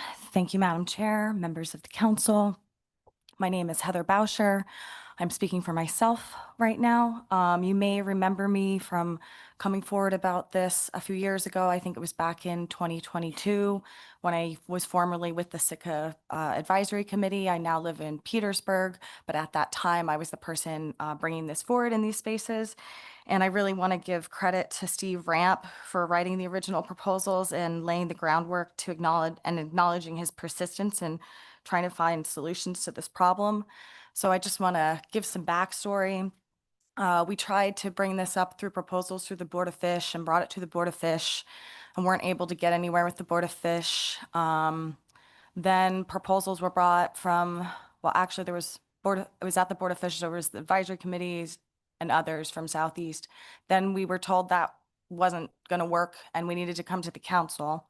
So we came to the council, and then we were told that this wasn't the right venue either, and another body needed to deal with it. And then we're directed to write a different proposal to make it a statewide proposal to the Board of Fish and bounce back to Board of Fish, but then that proposal wasn't accepted either. So as Ms.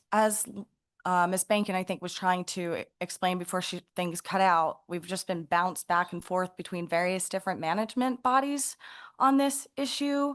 And it's just really frustrating because, we're trying to be collaborative and find a way forward and participate in the process. But we keep getting told that there's just no way to address this while the sector continues to grow and while alarm bells continue to go off and there's concerns across the region. I travel to communities all over Southeast and I hear this everywhere I go. And there's more and more concerns about localized area depletion connected to this in almost every community in Southeast, and now even also bleeding, 2C and bleeding up into 3A because it's spreading now. And clearly there's more data and concern than there was before. So I'm hoping that maybe there's enough attention at the moment that maybe we do have momentum here to do something. And I really like the request of Ms. Behnken and Representative Himshoot in trying to bring everybody together. And I think it's like really hard right now for the public to feel like they can have influence in these spaces sometimes. And when individuals like Mr. Ramp, who have been so persistent, get bounced around like this, it doesn't help with that problem. And I'm a person that really believes in these processes. Clearly, you see me here in all of these spaces helping participate in MREP. And I have immense gratitude and appreciation for the opportunities we do have to contribute to these processes, but we really need to move beyond the silos of management. And I'm just really grateful to the folks that brought this up this week, however unexpectedly. And I support the idea of bringing these entities together across the board, even if it's just a one-off opportunity, but just to have the opportunity to collectively sit in the room together and have somebody from each of these spaces to just come up with a plan. And all of us that have been concerned are ready to work collaboratively, to take those marching orders and follow through with that. So I'm just thank you. Didn't expect this to come up at this meeting and didn't expect to be speaking on this, but I really support the idea of bringing everybody together to have a meeting. Thank you very much for your testimony. See if there are any questions. Yes, Mr. Ritchie. I don't actually have a question, but I just wanted to recognize your continued leadership and diligence advocating for people on this issue and just say that it's helpful and just thank you. Thanks, Brian. Ms. Kimball. Thank you for your testimony. I feel your frustration, and it is just one of those issues with cross management authorities that's so hard for us to get our hands around as well. So I feel your frustration. My question was, you mentioned state proposals that had failed, I guess, at the Board of Fish. And can you just relay briefly, was that because of concern for authority that they might have had to regulate, or because there was not support for regulating the unguided sector differently? Was it like the same issue you're bringing to us about we don't have full authority to do this, or was it really opposition to different regulations? I feel thank you for the question through the chair. I feel as though mostly what I've been hearing is like it's the authority question, and I understand the lines, how they're drawn across the different management bodies, and that this somewhat falls into a gray area. And I can't think of another issue that has this same problem or another example of a problem like this to look to come up with a solution. So I think just to reinforce the idea of like the meeting, even if it's just a one-off, like we're not asking for a big research paper that would take a lot of staff commitment. We're just asking for a meeting between the bodies to at least have a conversation about this to see what could possibly be done, because we are ready to work together to find a solution. So, we're just asking you to help us do that. Thank you. Thank you. Thank you for your testimony. Appreciate it. Next up is Forrest Braden, followed by Patricia Phillips.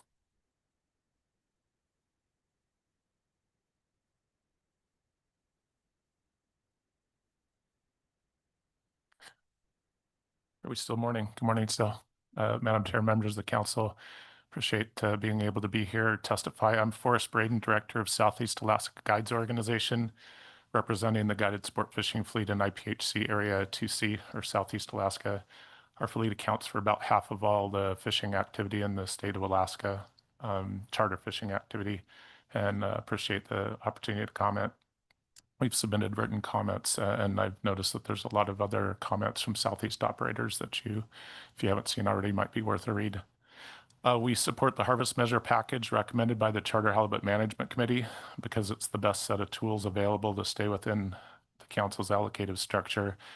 But our support should not be read as agreement that current guided angler opportunities are reasonable or competitive, especially for anglers who rely on the charter sector to access Alaska's halibut fishery. And I want to briefly try and connect the dots a little bit about what's going on in the Southeast guided sector, what we're facing. Things are tight in 3A, but I'll keep my comments strict to 2C and the Southeast fleet. And please bear with the complexity as I kind of run through a couple bullet points here and ask questions later if you need clarification. First, our fleet size is very comparable to Area 3A in terms of business counts, vessel counts, and angler days. Yet in 2025, Area 3A received 1.48 million pounds, as you've seen in some of the presentations, while Area 2C received 720,000 pounds. It's half, almost exactly half. Our fleet is operating at a scale that no longer matches the level of allocation that we're receiving. Second, recent regulations for 2C have been extremely restrictive. In 2025, guided anglers were essentially closed every Tuesday of the entire season. What our season is, limited to open days and limited on open days. We close Tuesdays, sorry, lost my place, to one halibut at or under 37 inches. And because halibut in our area are not distributed in size, like you don't go out and catch all 37 inches, that brought the real average fish down to 31 inches, and that's less than a 13-pound fish. And that opportunity is simply really not competitive with the alternatives around the state or in our area. The proof is, and we're hearing a little bit about it in this meeting, the proof is in what some are calling, this isn't my words, explosive growth in the bareboat sector, where anglers can still retain 2 fish per day without a size limit, which is where we used to be at not that long ago. Third, guided operators have been forced to rely heavily on guided angler fish program, and hopefully you're familiar with that by now, where commercial IFQ pounds can be transferred to guided anglers. And in 2025, Area 2C used 265,000 pounds of gaff. That's equal to 38% of our guided allocation by comparison.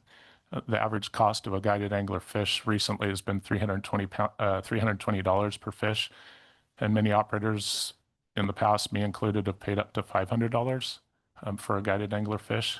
And whether operators pass that cost on or absorb it, it significantly increases the cost of participation in the fishery. That level of gaff use is not a preference. It's been necessary to stay viable. We recently changed our business model open to including a gaff fish per angler that comes up on our multi-day trips. But there's also a problem leaning on gaff as a solution. At current abundance levels, that 265,000 pounds of gaff represents 88%, here's where it gets complex, of the poundage the Area 2C RQE is allowed to hold. In other words, a fully capitalized RQE pool and current gaff cannot coexist. And a fully capitalized RQE pool where no gaff would be available would, so no gaff available to the fleet, and a fully utilized RQE 10% and 2C would only get us to about a 42-inch one fish daily bag limit based on recent allocations. And that's still far from competitive. This shows that the guided sport fishery in Southeast will remain fundamentally underallocated at today's abundance levels. And finally, the situation becomes even more challenging if 2C is not held above its survey distribution. We're getting into IPHC lingo here. But recent TCUIs have relied on bringing fish into 2C from other areas. And I asked IPH staff, Secretariat, to recently run numbers using current unguided and subsistent estimates, current formulas for 2A and 2B, and current bycatch estimates. And under that scenario, with no adjustments for socioeconomics like we've realized, the Area 2C guided allocation drops to 520,000 pounds. And at that level, you could close all Thursdays drop the size limit to 32 inches and still not come in at or under the resulting 2C charter allocation. So we're having a problem. We have a problem, and we're going to need the council's support as we look at creative solutions moving forward. The nation's charter fisheries provide an important access point for our fishermen and deliver a high return on investment, both in economic value and in tangible benefits. But we want to keep Southeast Charter Fleet, the Southeast Charter Fleet, a place where people want to come and experience our remarkable fisheries, and they've always been seen that way. We're hoping not to drop below where we're currently at in terms of the harvest measures that you've seen adopted or recommended by the Charter Halibut Management Committee, while we quickly try to dig our way back out of the situation we find ourselves in. So I recognize that was complex, but happy to answer any questions, and thanks again for the opportunity to testify. Thank you very much for your testimony. Mr. Williams. Thank you, Madam Chair. Thank you, Mr. Braden, for your testimony. Have the management measures that have been adopted in a relatively recent years, are you seeing pushback from the public to a point where you're not able to fill all of your available opportunity? Are you reaching a point where the public is saying, enough is enough, we're not, smaller bag limits, whatever? Or are you still able to fill most of the seats you have available throughout your area? Through the chair, thank you for the question, Mr. Williams. That's a very insightful question. One thing I think that folks around the table should understand is there's usually a lag time in reaction of the public to regulations. People book a year or two in advance in these multi-day destinational fisheries like we have in Southeast. And so you start to see it incrementally over time. We had a backlog of folks that wanted to fish during COVID, and we realized that probably in 22, 23, maybe 24. You've seen it in presentation, but we dropped from 116,000 angler days, and this is bottom fish days, in 24 down to over 107,000. But we're seeing a drop off. Part of that, to be totally transparent, is probably due to day closures, although no, we had full day closures the year before. So I think you're seeing drop off, but we are a multi-species destination, so I don't want this council to believe that it's nailed just on one species, but we're having problems all around. Yes, Ms. Kimball. Thank you for your testimony. I did try to follow your numbers, but my question is just general. And you mentioned a couple times that those are resulting in a situation that's not competitive. And I guess, are you saying not competitive with other destinations, fishing destinations outside of Alaska? Is that what you're comparing? Thank you for the question, Ms. Kimball, through the chair. I'd say both destinations in and outside of Alaska and other sectors and business models within Southeast Alaska as well.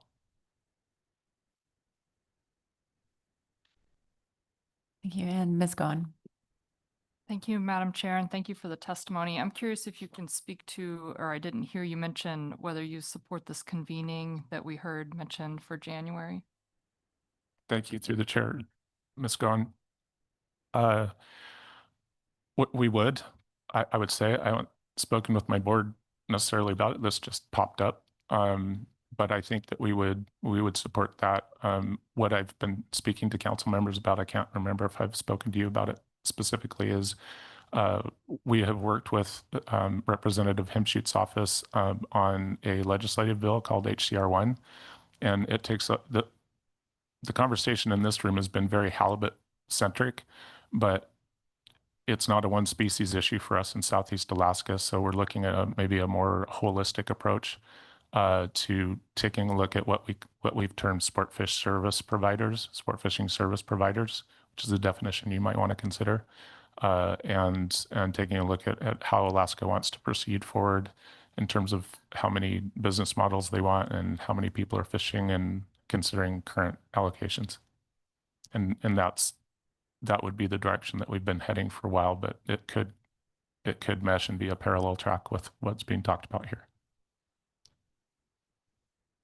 Thank you. Not seeing any other hands, but Mr. Braden, you mentioned, and I know we've discussed this in the past, I was just wondering if you could refresh my memory a little bit and provide a little bit more context behind your statements and concerns about a fully capitalized RQE cannot coexist with our GAF program. So can you just give a little bit more context for that, please? Yes, thank you, Madam Chair, for the question. So the way that the recreational quota entity was developed, it had a GAF component, which was allowed to be equal to the amount of quota it could eventually hold. So for 2C, that's 10%. But it was also designed to phase out as the RQE gained pounds. And so in essence, by the time that you max out the RQE pool at 10%, it would phase out all GAF. And we're at current abundance levels, we're at 88% of that phase out, but it hasn't happened because we don't hold a pound of quota yet.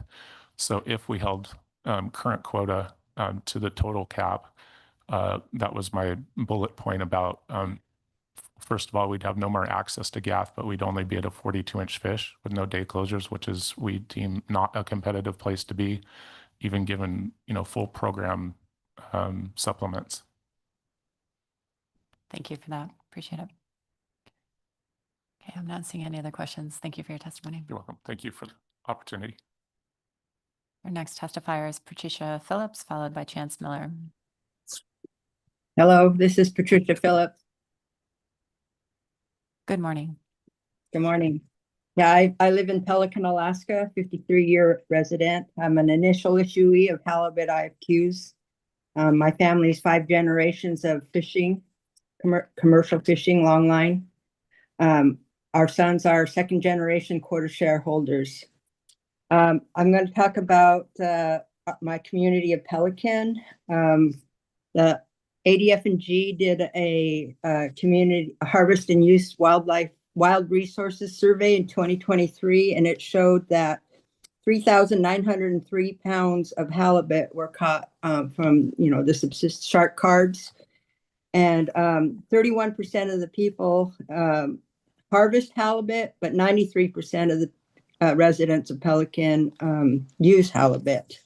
But I would notice, I'm talking about we now have that unguided sport operation going on in Pelican, and in 2025, one of our local halibut shark card permit holders lost gear. It was missing, and more than once that, she goes out to check her gear and it's not there. And this is a new phenomenon. The halibut IFQ has lost almost 70% of its quota since 1996. And we keep being told, take this cut now, it'll get better. Take this cut now and it'll get better. And here we still are. We're taking cuts and it's not getting any better.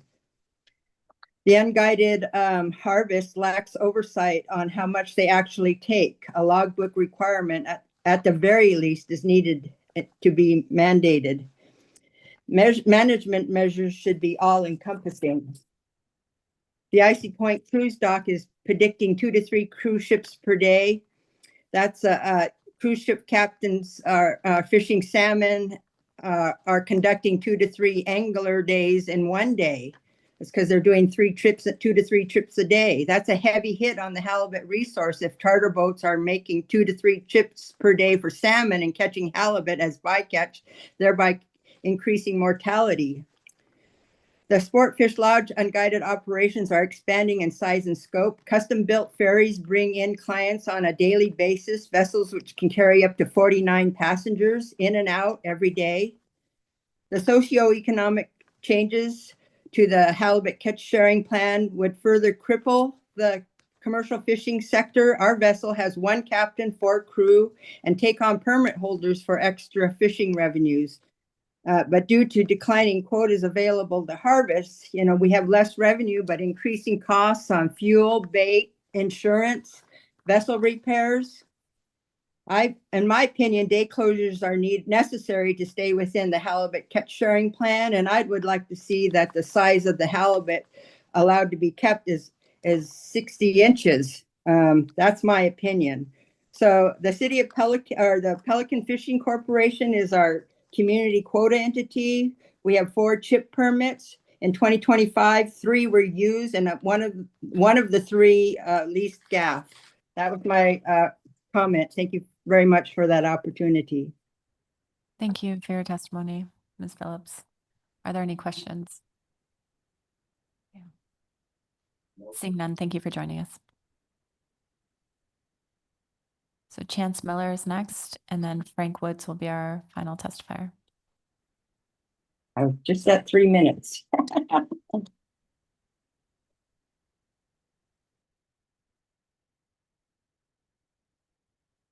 Hello, everybody. I have never spoken before the council before, and I'm mortified. I'm here to try to speak as a business owner and a fisherman to the proposed Area 3A charter halibut management regulations. And I can also speak about rental boats in 3A. I've spent my entire life fishing there. I was born and raised in Seward, and I don't have a written preform statement here. I'm just going to try to speak to this. Something that I've learned this week, many things I've learned this week, but something that I've really kind of realized is how many different user groups utilize the recreational sector. There are many, many different types of businesses, and there's lots of them. In the ADF&G report, we saw that about 5.5% in both Area 2C and 3A were folded last year, probably due to, you know, the 22% cut in regulations that 3A took, for example, last year to this year. It's a lot of different types of people that do this in a lot of different types of ways. Some people launch their boats every day. Some people have them in the harbor. Some people have to take a ferry or an airplane to a place to where they can, you know, utilize this. And you know, these range of measures with a 25% reduction analysis really impact a lot of different people in a lot of really different ways. And you know, maybe not all the same. But I think that what the AP put forward, those measures that were read, I think I align myself with them. I think that they're the sort of for 3A. I think it's the least poisonous pill to take. I start fishing probably first in my community for halibut early April.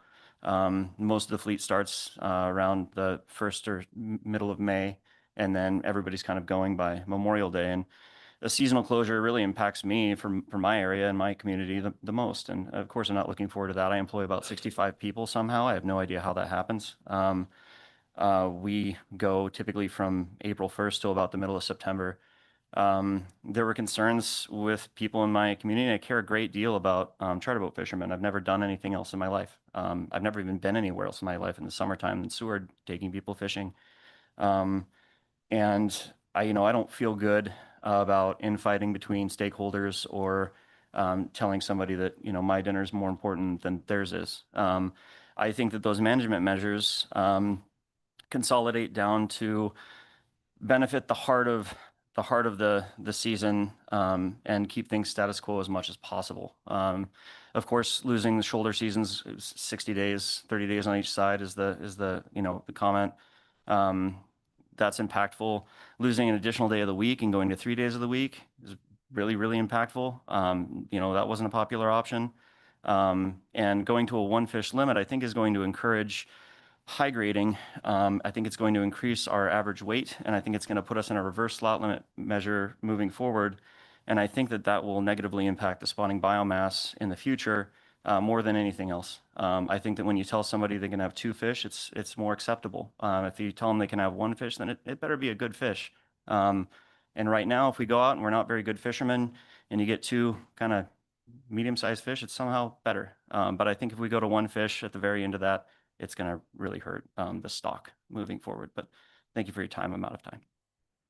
Thank you very much for your testimony, Mr. Miller. I didn't see any visible sweating and you didn't change colors. So nice work. And I'm also mortified in front of this group often. So maybe for different reasons. But I'll see if there are any questions for you. Seeing none. Thank you for your testimony. Thank you. So next up is Frank Woods, and Aaron Brakel will be our last testifier.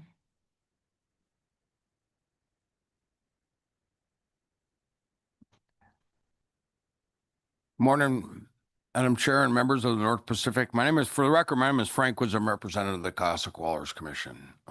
was formed in 1997. I gave a spiel last time, but I'm going to review some of the new information that we had. I wasn't on the council at the time in 1997, and up in 2009, we came across a groundfish trawl fishery, Pacific Walrus, local fishery interactions in Bristol Bay updated discussion paper that was kind of reviewed in 2009, and we had a resolution from the Cossack Walrus Commission at the time, Resolution 0903.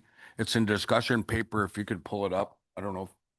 And go to page 3. 3 things. We asked for, number 1, to review the habitat. Halibut's in this because there is, for the first time in history in Bristol Bay, we have charter boat operators advertising charter halibut fishery in Togiak Bay. And during this time, I remember specifically because I was right, if you could pull up page 3, there's a map that shows Bristol Bay, and there's Walrus Island right in the red dot center. It's a target. That's what we're talking about. Is that circle around that map is a no transit zone and cutoff, but then there's halibut that runs through that area. The locals used to be able to commercial fish out in front.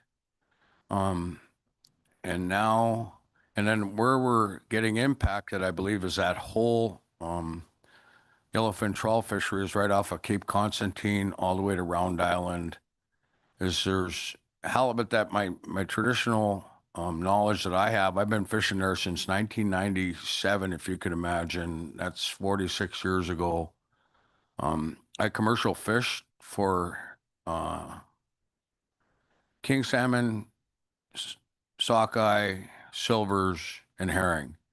We used to have incidental catch of halibut, a huge influx of groundfish, bullheads, Irish lords, starry flounder. Those things are depleting. There's something happening there that we need to pay attention to. In Resolution 0903, we ask you to take a real close look. It outlined that we were a part of the process, but I don't remember being a part of that conversation since I was an active user and part of natural resources of BB&A at the time. We need to go back and revisit, and we'll come up with a new revised resolution to the AP and the Science Committee in this panel, because I think it's important that we look at all aspects, since this charter boat stuff is new to us. And having a charter quota, and I'm not against overlapping economies, because that's an economy that's, needs to pay for itself. But when we're being impacted with no studies and no accountability or no numbers to it, like the guide industry, they eliminated the logbooks. So who's keeping track of those numbers? Who's keeping track of the guided industry that needs to be accountable for their catch? Because we are, not only as subsistence users, because we have to log every fish, report it to the state of Alaska, and also we have to get a sports license in order to feed our families. The impacts of this is that there's a lot of people depending on halibut more and more in the springtime right off of Cape Constantine and in front of Togiak for replacing fresh meat and fish in the spring. So that effort has gotten not only increased, there's going to be increase of resource allocation for as we move forward. I could see the charter industry. There's almost no longer any commercial halibut fishery under the CDQ program because there's not only is it not cost effective, but there's less quota on their table. So under our resolution, we'll come up with a new resolution to the AP. We'll ask staff and to review what we've requested in this. And the trawl study was done back in 2009, and hopefully we revise that. And we'll be back at tasking tomorrow to request that for me. Thank you, Madam Chair. Thank you very much for your testimony, Mr. Woods. See if there are any questions. Okay. Seeing none, thank you. So Aaron Brakel will be our last testifier. Thank you. My name is Aaron Brakel. I also was not prepared to testify today. I did not know this issue would be coming up, and I reached out to my mother, Judy Brakel in Gustavus, who's worked on this issue of unguided halibut catch for many years, and was unable to reach her because of rural communication. So I did go ahead and sign up to speak, and I thank the council for allowing me to speak. I grew up in Juneau. My mother lives in Gustavus and has for many years. She grew up in Petersburg, and we come from a commercial fishing and commercial fishing related family. I wanted to share a couple of things with you. One is from an email from my mother from 2013, because she and I have been discussing her concerns about unguided or self-guided fishing in the Icy Straits region in particular, but in general near small Alaska communities for many years. And so in February 8, 2013, she wrote to me, "Right now, an NPFMC meeting is going on, and today they should be considering a discussion paper on the definition of a fishing guide. This relates to the growing self-guided business model in Area 2C.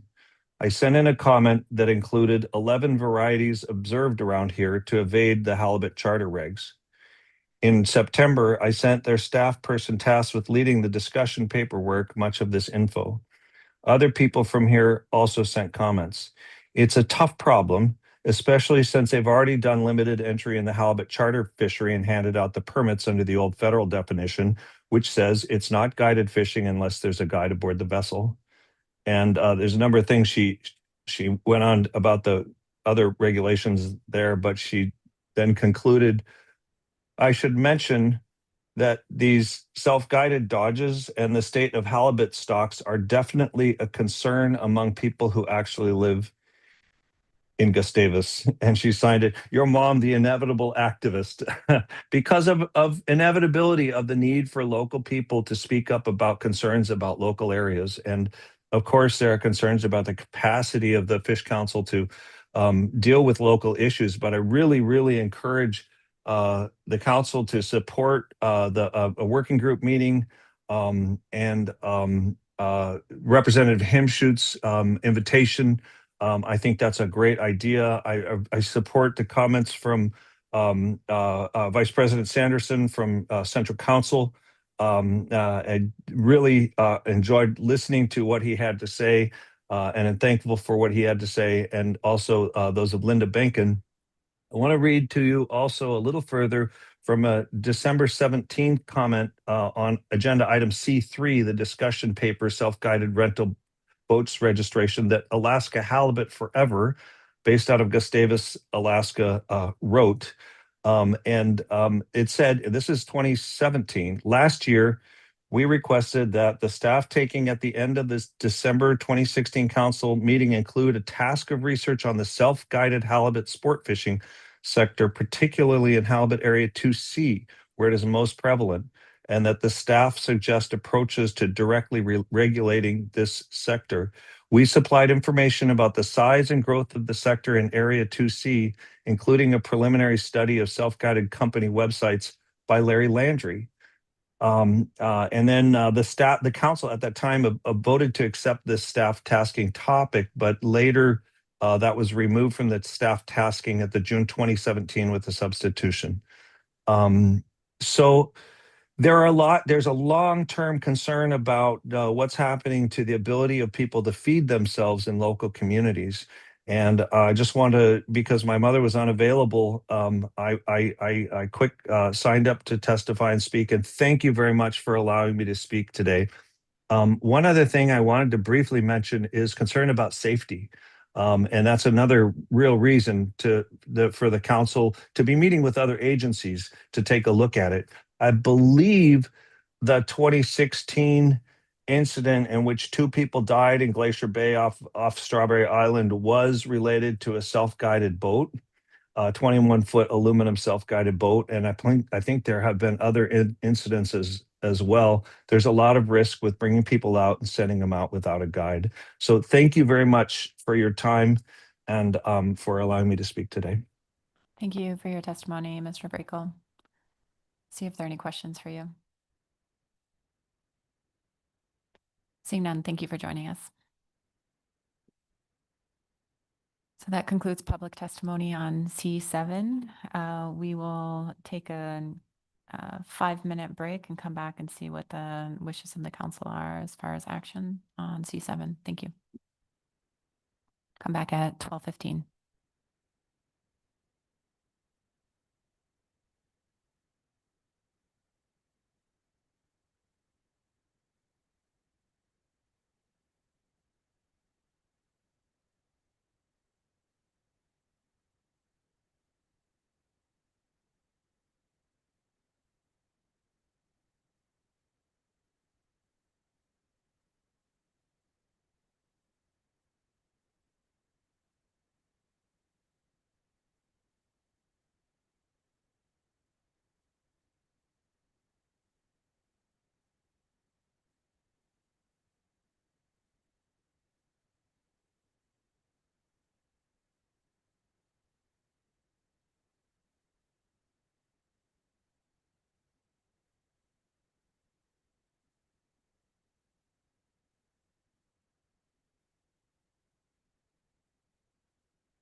Council members, please come back to order.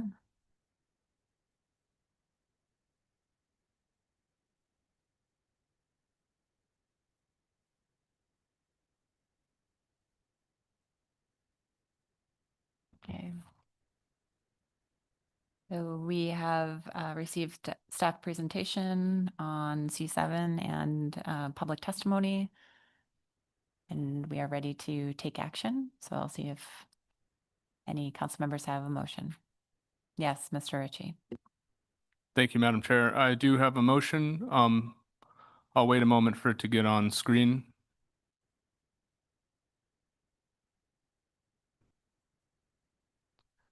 Madam Chair, it is the same motion that was read by the AP co-chair in the AP report. So if it's all right, I will not go through that exhaustive list of management measures and filibuster right before lunch.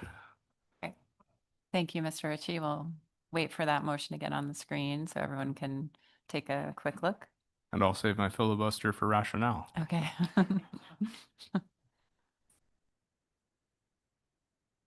Okay. The motion follows, as I said, the motion follows the that read by the AP co-chair in the AP report.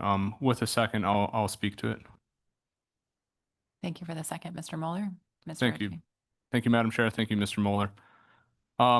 First, I just want to recognize the hard work by NIMS staff, Alaska Department of Fish and Game staff, and council staff. At the committee, I do chair the Charter Management Committee, and at the committee there was a long round of applause, and it was very clear that committee members felt like their work would not be remotely possible without the hard work of all the staff. And staff has done an amazing job. The goal of the committee and of the great staff that support it is to take just over 2 million pounds of allocation and find ways to maximize its use to best benefit hundreds of charter fishing businesses, the clients they provide services to, and many coastal Alaskan communities. They take that information from the Alaska Department of Fish and Game to recommend sets of regulations for the charter halibut fleets in 2C and 3A. This motion follows the intent and language of the motion made at the committee and the AP. That said, the motion you see here was not a consensus motion at the committee. Area 2C was able to find agreement on the proposed regulations for their area, but Area 3A was not able to reach a consensus on their own potential regulations. This was the first time I've seen that happen at the committee, so I want to speak to it. There was disagreement amongst 3A members over whether the fishery should prioritize regulations which would set halibut season open and close dates in May and September, or if going from a 2-fish daily bag limit to a 1-fish daily bag limit would be better for the fleet and for the clients and anglers it tries to attract. This is a very difficult decision for the committee, and it has been a difficult decision for me personally. Many single vessel owner operators run long seasons and rely on fishing as many days as they can. I have no doubt that those operators would be negatively impacted by losing access to halibut fishing in September and May. I've heard from many of them who have been thoughtful enough to provide their perspectives and needs. I want to thank those operators for providing me with the information they did. In addition to single boat owner operators, many larger businesses with U.S. Coast Guard inspected vessels, transport hunt operations, or multiple six-pack vessels run seasons which rely on halibut access in the months which would be closed. Well, could potentially be closed. All of these operations also support countless seasonal businesses which benefit from the prospective halibut anglers that May and September historically bring. I'm going to repeat the alternatives we had to consider. One is potentially closing all or part of May and September. The other is going from a 2-fish daily bag limit to a 1-fish daily bag limit. The committee and the AP chose to prioritize saving the 2-fish daily bag limit if IPHC allocation decreased to a level where carts that large were necessary. I support this prioritization. 3A has historically had a 2-fish daily bag limit where 1 fish can be of any size and the other must be somewhere between 32 and 26 inches, depending on the year and allocation. Analysis from Department of Fish and Game are largely based on information from when the fishery operates like this, and 3A committee members expressed concern the potential high grading in a 1-fish daily bag limit presented future Department of Fish and Game analysis with a high degree of uncertainty in regard to forecasting the average size fish the fleet might remove. Further, that uncertainty may work the other way if the sector goes to a 1 fish daily bag limit for a year or more. Average size fish increases, but then circumstances change and a future allocation becomes large enough to return to a 2 fish daily bag limit. Basically, going from a 1 fish limit back to 2 would be difficult since analysis would be faced again with a dissimilar reference point for forecasting potential removals. Committee members also expressed concern that a 1 fish daily bag limit would not be the product 3A anglers expect, and that meeting their expectations should be a priority if we are given the opportunity. They would prefer that demand for the product 3A charter businesses offer remain high, even while supply potentially declines. In short, the majority of the committee and I feel that overall, considering what we know about angler behavior and given the analysis Mr. St. Savior provided, that if it comes to it, it would be easier to get back time than it would be to get back the second fish, and that we are uncomfortable with the unknowns losing the second fish would have on the experience of our clients. Considerations outside of halibut have also been made. With that, I want to thank the work of my fellow committee members and all those who provided input and testimony. I'll try to answer any questions as best as I can. Thank you, Mr. Ritchie. And thank you for your leadership on the committee. Are there any questions on the motion? Okay. Any comments? Yes, Mr. Curlin. Thanks, Madam Chair. Thanks, Mr. Ritchie, for your motion and your leadership of the committee. I just want to say, from my perspective as head of the U.S. delegation to IPHC, the work of this committee is just invaluable. It's super important for the U.S. commissioners to have this input and really understand the charter sector's perspectives on how they would like to see measures play out, even in undesirable situations. And that's really the point. It's to make sure that all the bases are covered, different eventualities in the event that just looking at the full range of possibilities of where the commission may need to go in setting the TCEY. So I recognize that it's stressful and not popular to think about different scenarios of cuts, but it's greatly preferable to have the charter sector's input on that and the council's input on that, rather than having the commissioners be without the benefit of that information and potentially making decisions that would have big implications that are not intended. So again, just really appreciate the work on that. Thank you. And Mr. Williams. Thank you, Madam Chair. I'd like to just echo Mr. Curlin's comments and thank you to Mr. Ritchie and your committee, to all the work you put in. It's since I came here to the council and have watched this process, having done some of these kinds of things, it's a real challenge to get that many different viewpoints, that many people together. And I'm surprised that you've been able to reach consensus as frequently as you have been, given the range of difficulties and challenges that you're faced with here trying to keep up with these halibut. I wanted to just say one thing about supporting that decision that was discussed regarding the days and the season shoulder months versus the 1 fish. It's been my experience that you were very correct. Getting a fish back versus trying to get your season length back is a very different challenge. And so the season length is something much easier to attain than trying to get a fish back if you make that change. So I intend to support the motion, and thank you to all for the work that you put into these efforts and bring to us here. So thank you. Thank you. And Ms. Baker. Thank you, Madam Chair. I'm aware of lunch. I will be brief. We've talked about it already, but just this whole week, it's a constant theme, expressing real understanding and appreciation for the staff under this always compressed timeline, but particularly this year, it wasn't good enough to have a federal government shutdown. We also had an IPHC meeting late. And so just thank you for all the work you do and echo everything everyone else said. Thanks. Thank you. Any further comments? Thanks again for all of your work on the motion, Mr. Ritchie. We need a roll call vote on this. Ms. Evans. Members of the council, this is calling the roll on motion under agenda item C7 to adopt 2026 management measures for area 2C and 3A. Mr. Ritchie, Yes.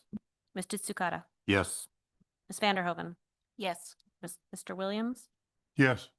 Ms. Baker, Yes. Ms. Cohen, Yes. Ms. Kimball, Yes. Mr. Kurland, Yes.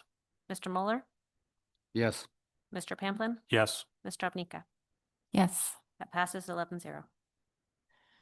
Okay, any further action on C7? Mr. Ritchie? Thank you, Madam Chair. I don't have any other motions, but I did want to speak to, I think we had some testimony both at the committee and here about a permit use paper potentially being tasked. And just wanted to say that I'm looking forward to discussing that possibility during staff tasking. Apart from that, I wanted to recognize the testimony of Representative Rebecca Himshoot and the potential, it sounds like a group or a task force that she's interested in bringing together, and say that I'm looking forward also to discussing maybe during staff tasking the council's potential participation in that as an objective data source. And that's all. Thank you. Thank you, Mr. Ritchie. I think that I really appreciated that testimony as well from Representative Himshoot, and I really look forward to receiving a letter. I think that that's a really logical next step and official request from her to the council with some details on the types of information and resources that we can provide. So thank you. So with that, we are ready to break for lunch. Let's come back at 1:40 and we will start staff presentation on D1.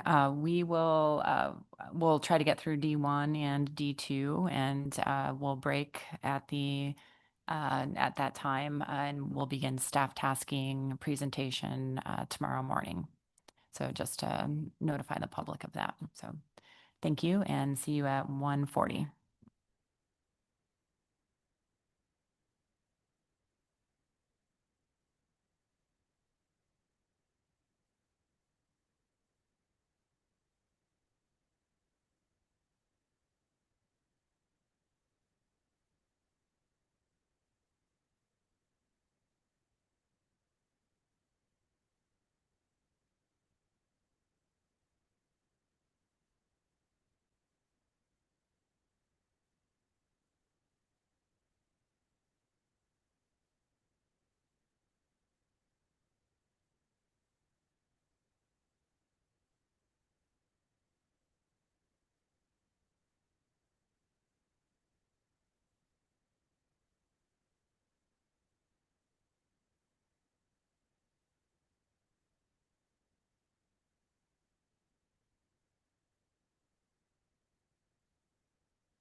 Council members, please come back to order.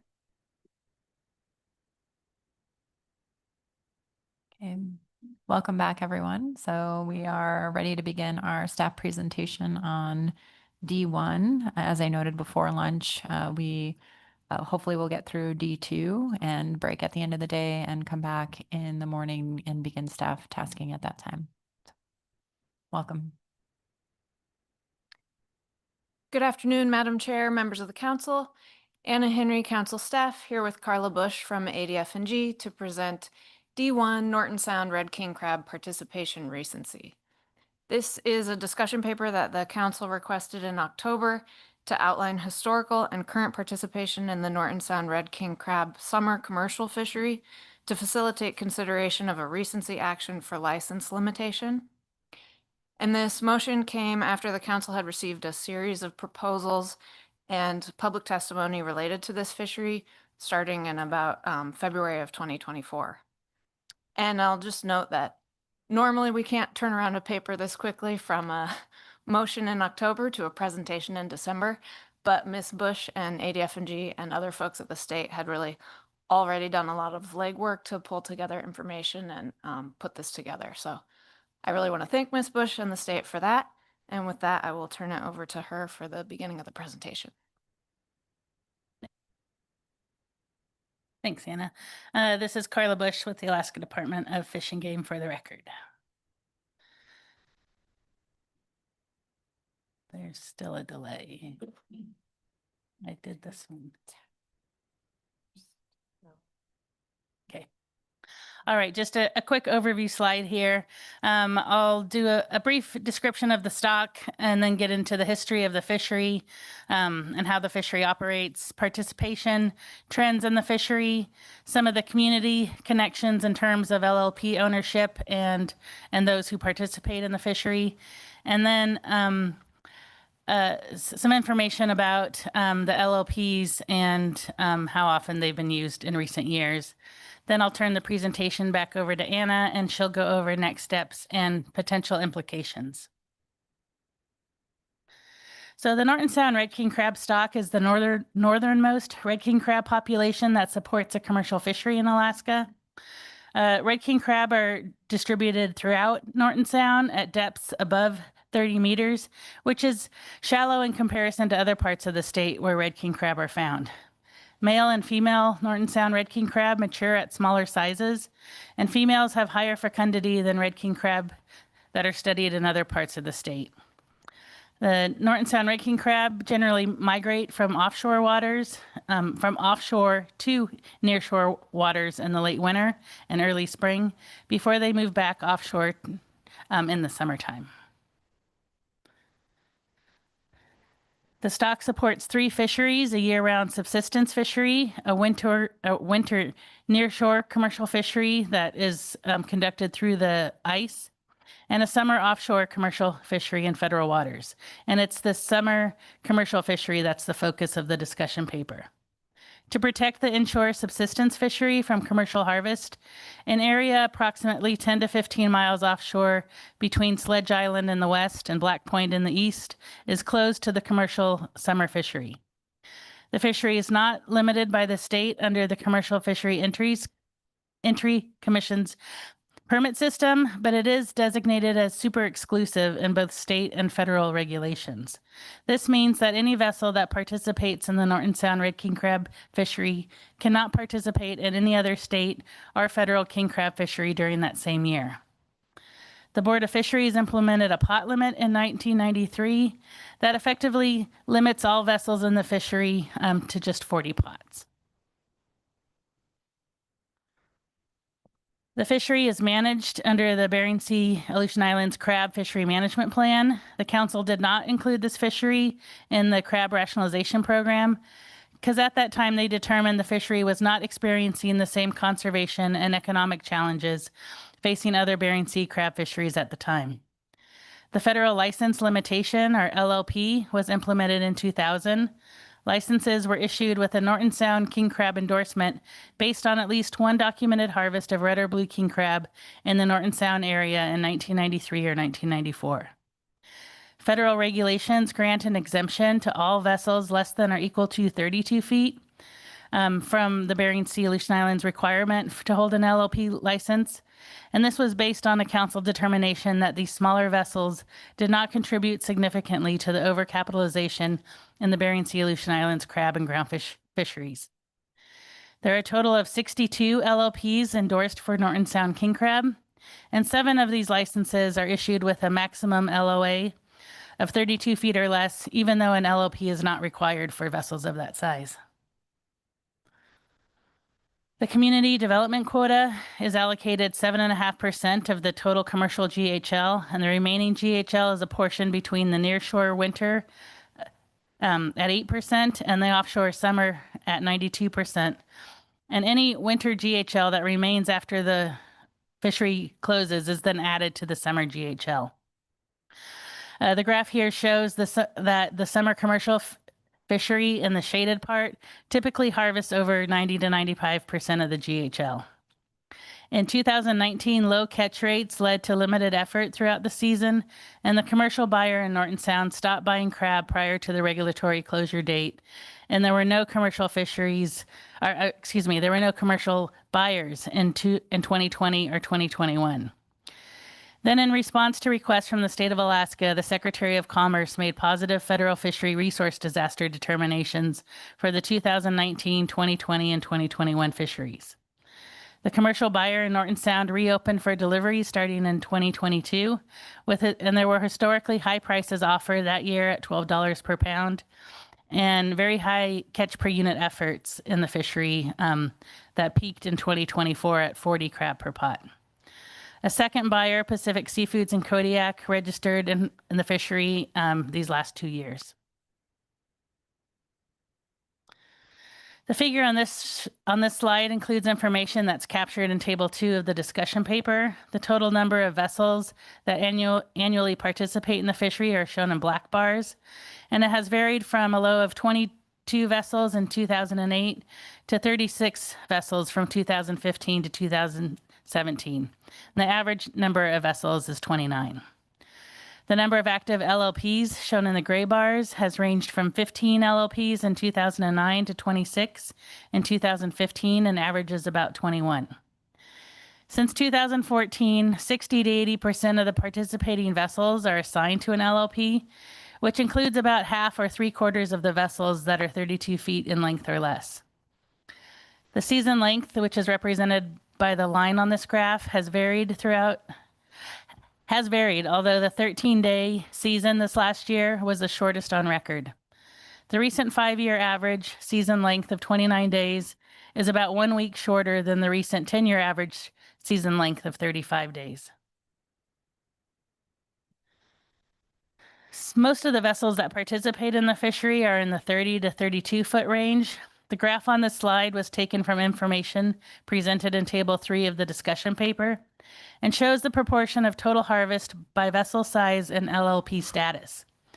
Vessels that are less than or equal to 32 feet without an LLP are shown in the dark bars on top, and vessels less than or equal to 32 feet with an LLP are shown in light green.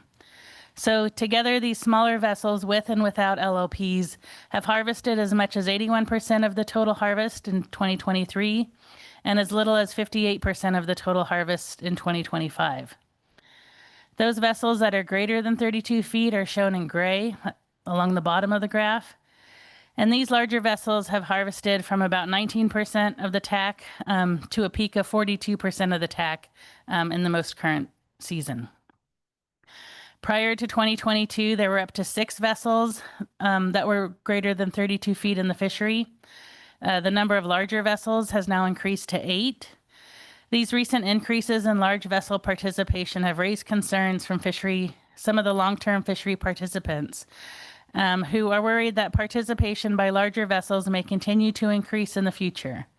However, it could be possible to see more participation from larger vessels, even with no changes in the number of active licenses, as many of the active licenses are operated by vessels that are shorter than the MLOA on their LLP. Over the past 10 years, and on average, 22 active LLP licenses could be operating on vessels around 20 feet or longer. if they were utilizing that full MLOA on their license. Vessel size is often attributed with higher capacity. However, in this fishery, many small vessels are capable of harvesting a significant amount of catch. For example, during this most recent season, 5 of the top 10 vessels and landings were 32 feet or under. This slide here shows the LOP holdings by community. So participants in LOP licenses are primarily from the Norton Sound region. Of the 62 LOP licenses with a Norton Sound Red King Crab endorsement, approximately 63% are registered to addresses in the Norton Sound region. Almost all fishery participants are from Norton Sound. So based on those who actually participate and make landings in the fisheries, almost all are from Norton Sound. There was one participant out of state in 2015 and 2016, and one out of region during the last 2 fisheries. Most have registered addresses in either Nome or Unalakleet. Average participation among all participants averages 5 years with a median of 3 years. This indicates that over the past decade, while many participants have a history of consistent participation, there's also a number of individuals with short-term or intermittent participation. There are 62 LLP licenses endorsed for Norton Sound king crab, and since 2004, about 35 of those licenses were active, which means they were assigned to a vessel that had at least 1 landing. This is table 6 of the paper. This means that 27 LLP licenses, or 44%, with a Norton Sound endorsement are latent or have not been used to make a landing since at least 2004. A total of 29 LLP licenses were active in the most recent 5 seasons, which is since 2019. There were 32 LLP licenses active since 2014, and 34 LLP licenses since 2009 have been active. And since 2014, there are at least 2 or 3 active vessels that have stacked LLP licenses, which means that more than 1 LLP was assigned to that vessel and that vessel was active. Appendix 1 of the discussion paper lists all the active LLPs that have had some activity since 2004 and which years they were active. A majority of the participants in the Norton Sound Red King crab fishery do not participate in other fisheries. For the past 10 years of revenue data, so since 2013, those data show an average of 84% of the participants receive 100% of their revenue from the Norton Sound Red King crab fishery. This increased to 95% of participants if you look at just the last 3 years. Those who are not 100% dependent on the Norton Sound Red King crab fishery also participate in salmon and halibut fisheries. And of the 27 LLP holders that have not been active in the Norton Sound Red King crab fishery over the past 20 years, 24 of those vessels assigned to the LLPs have also not participated in other fisheries. 1 has not been active since 2007, and there are just 2 of those with LLPs that have been latent that are active in other fisheries. Ms. Bush, we have a question for you. Yeah. Mr. Mueller? Yeah, thank you, Madam Chairman. Ms. Bush, thank you for the report here. I've got a question on the, I think you used the term stacked permits on 1 vessel. What's the benefit of stacking a permit? Do you get more pots, or what's the benefit of putting more than 1 LLP on a vessel?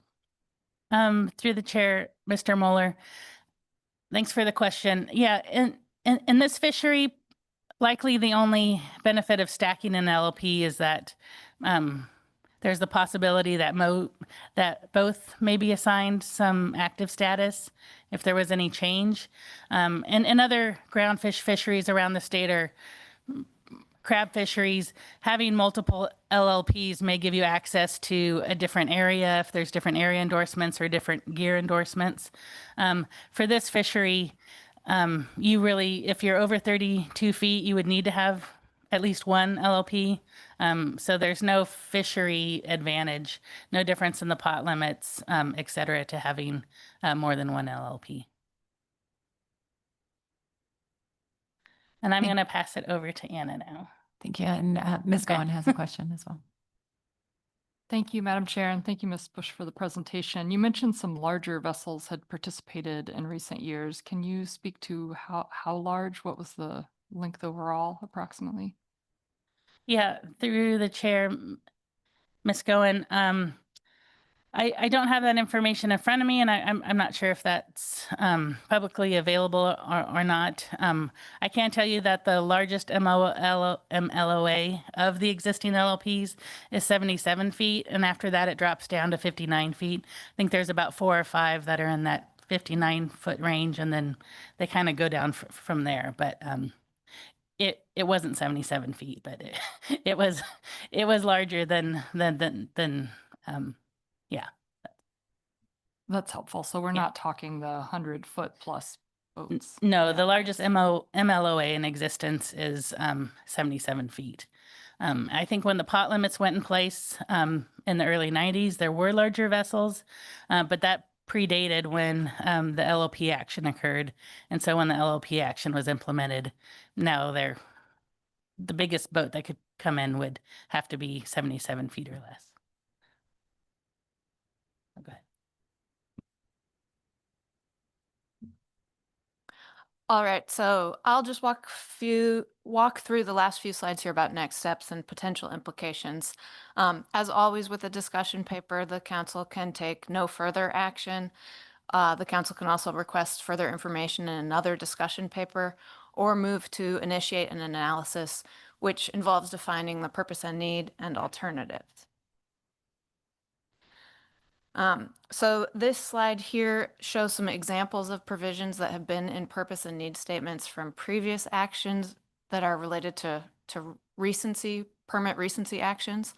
I'm not going to read through all of them, but they mostly focus on capacity and utilization in the fishery, investments, participation, and dependence of current participants, and potential impacts of future entry or re-entry of latent effort.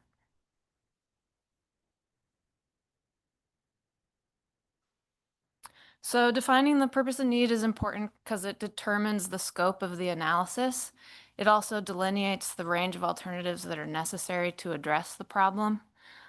So depending on how this is defined, the action could range from something rather specific to addressing latent capacity, such as removing LLP licenses that have not been used to make a landing since at least 2004. And this would help ensure that re-entry does not occur in an already fully utilized fishery. The action could expand a little more broadly to a recency action, which specifies the criteria to retain an LLP license based on years of participation or number of landings.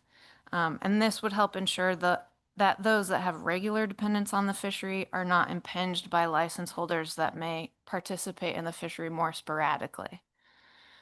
And then the action could go a little broadly, more beyond simply eliminating latent or less recent effort, and address overcapacity using other management tools that would limit capacity, such as pot limits, trip limits, or vessel caps. And as a reminder, the crab FMP establishes a state and federal cooperative management regime that defers crab management to the state of Alaska with federal oversight. So this table here is from the crab FMP, and it specifies 3 management categories. The first are Category 1 measures, and these are specifically fixed in the FMP and require an FMP amendment to change. Federal licensing is a Category 1 measure, so an LLP license recency action would require an FMP amendment and revisions to federal regulations. Category 2 management measures can be changed by the state following criteria set out in the FMP, so pot limits would fall under this criteria. And then trip limits and vessel caps are not described in the FMP, so those would likely fall under Category 3 other management measures, and those could be adopted by the state if consistent with the FMP and the Magnuson Act and other applicable federal laws. So basically, Category 1 here in blue, those are normal council actions. Category 2, Category 3 are delegated to the state. Moving on to some potential implications of a recency action. The likelihood of new entry into the fishery from unutilized LLP licenses is really unpredictable. There are some specific circumstances that might increase the appeal of entry into this fishery, such as an increase in catch limits or increased prices in the future. Alternatively, decrease in alternative economic opportunities, so an individual's opportunity cost associated with participating in the fishery could also increase the appeal of entry. Another issue in terms of potential entry into the fishery is always associated with recency actions is the potential for speculative entry from otherwise latent licenses that might be concerned about potential management actions that would limit their future access to the fishery. Often the council manages this potential speculative entry by setting a control date, and this would inform interested parties that the council is considering a future action that may affect or limit the number of future participants in the fishery.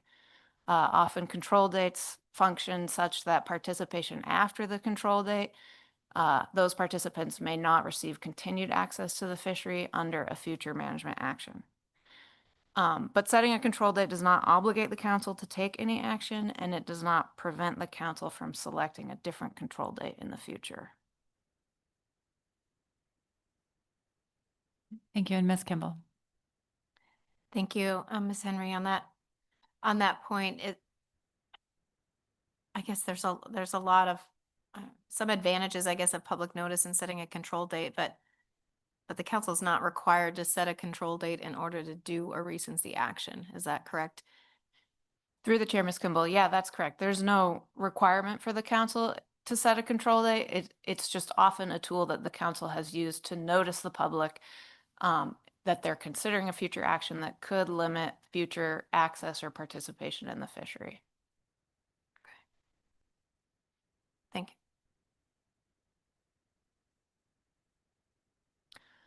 So moving on to some other potential implications, effort in this fishery could increase even without new or increased activity from latent or recently unused licenses. So even if you kind of freeze the license effort, there could be expanded effort in this fishery. Part of that is because vessels that are less than or equal to 32 feet are exempt from the LLP requirement. So you could have new exempt entrants adding capacity to the fleet without any change in LLP numbers or activities. And Ms. Bush mentioned this before, but since 2014, 12 to 18 vessels fall under this exemption, but they currently operate with an LLP, and collectively that has accounted for over 35% of the annual harvest.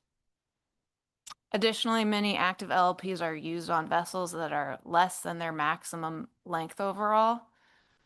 So that increase in length under those LLPs could be additional effort without any change in LLPs. So on average, 22 active LLPs could be used on vessels that are roughly 20 feet longer than those that are currently using them in the fishery. And then finally, LLP recency action would reduce the number of eligible LLPs, but it may not alter the competitive dynamics of the fishery. So with the current pool of participants, there would still be an incentive to harvest quickly before the guideline harvest level is reached. And some of the most capable vessels may continue to outperform others. So recency requirements may not extend the current season or lessen the potential for disproportionate harvest. Really, mostly they would prevent potential disruptions from new entrants. So the council should carefully consider whether removing latent or recently inactive LLPs will fully address potential overcapacity in this fishery. And that... Before we move on to the final slide here, I have a question, Mr. Mueller. Yeah, thank you, Madam Chair. Ms. Henry or Ms. Bush, what were the eligibility requirements to receive a LLP back when they were issued? Was there a poundage threshold, or is that something you know, or is... Yeah, through the chair, Mr. Mueller, it was one landing, could have been one crab, in either 1993 or 1994. And Ms. Goen. Thank you, Madam Chair. And along those lines, and I apologize if you already covered this, but why were vessels less than 32 feet not required to have an LLP? Yeah, through the chair, Ms. Goen. At the time the council took that LLP license action, they determined that in the Bering Sea Aleutian Islands, vessels 32 feet or less did not significantly add to the overcapitalization issues in the crab and groundfish fisheries. Thank you. And Ms. Kimball. Thank you, Madam Chair. For Ms. Bush or Ms. Henry, I think I missed some whole piece on why the season was so short in 2025. I mean, when I look at the number of vessels participating, it looks about the same. The GHL looks about the same. The CPUE is lower. So I think I missed why the season was so short. What was the factor? Yeah, through the chair, Ms. Kimball. I'm not sure there was any one factor. The GHL was slightly lower than the year before when CPUE was really high. They had a 12-day fishery, and the total harvest came in a bit below the GHL. So a few weeks later, they reopened the fishery for a day, and total harvest was just below the GHL. So that they didn't quite harvest the full GHL. I think, it could have been a number of things such as just better weather or I don't know all of those factors, but yeah, it was significantly less. And then they did close short of the GHL in 2025 and then reopen for a day a few weeks later.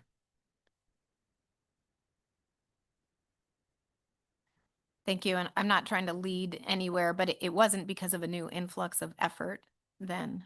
That's not what I'm seeing in the graphs. Okay.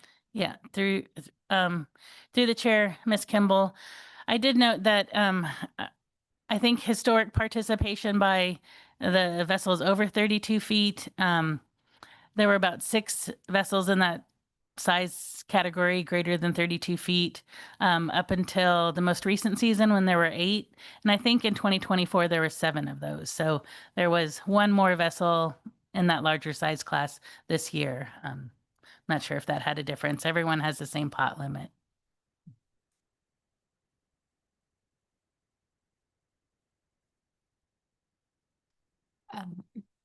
Ms. Bush, I was also noticing the relative GHL compared to the harvest, and looks like 16% and maybe 12% the year before. And yeah, I understand that that's probably just the the nuances of trying to manage under the GHL. Does the location of the landings affect that in-season management decision, such that if there are vessels that are transiting out to deliver elsewhere, does that affect the in-season management decision potentially, and maybe influence the responsiveness? Yeah, Madam Chair. Yeah, it could. I think our managers they do get some indication when crab are being landed there in the local processor, and it's my understanding that the local processor generally just gives markets to the local boats. So if there are boats outside the region, because there's no observers in this fishery, and I don't believe they have a requirement to report their catch in season. There's less precision there in being able to determine when the fishery is going to close. I think because in 2024 CPUE was so high that there was probably without knowing exactly what the catch rates were in season and anticipating that they could have been that high again, that leads to some management and precision as well. But yeah, it does make a difference whether the crab are being landed locally, because you get those numbers right away versus having to wait a week or two for those numbers. And that reporting requirement is that something that is pretty standard, or the lack of reporting requirement as far as the landings that may occur on a vessel and those that are, that may have a local market versus may have a delay in landings. Is that a management, like an in-season management decision or a regulation? Thanks. Yeah, Madam Chair, in other fisheries around the state, it's where they do have those in-season requirements. It's in regulation. There are instances where it's voluntary, so it's not in regs, but the managers will request the fleet to, and if they get enough voluntary compliance with those measures, then that's usually enough to manage the fishery. Thank you. Any other questions? Okay, I think we're ready to move on. Thanks. Thank you, Madam Chair. I had finished the presentation. I just have this slide up as a reminder of next steps and the management regime here for the council. Thank you. Thank you. And really appreciate the quick turnaround on this paper, Ms. Bush. Thank you so much. So that brings us to our AP report on D1. And any members of the public wishing to testify on D1, please sign up before the end of the AP report. Thank you. Thank you, Madam Chair, members of the council. I'll just wait for it to get up on the screen. This one's quicker.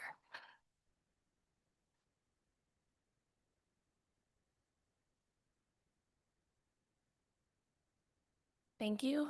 For the record, this is Kelsi Ivanoff, Vice Chair of the Advisory Panel, here to give the report on D1 Norton Sound Red King Crab Participation Recency Discussion Paper. The AP's motion reads, the AP recommends the council take no further action. The main motion passed 18-0. Thank you, Ms. Riddell. Are there any questions on the AP report? Seeing none, thank you. Okay, let me pull up my testimony list here.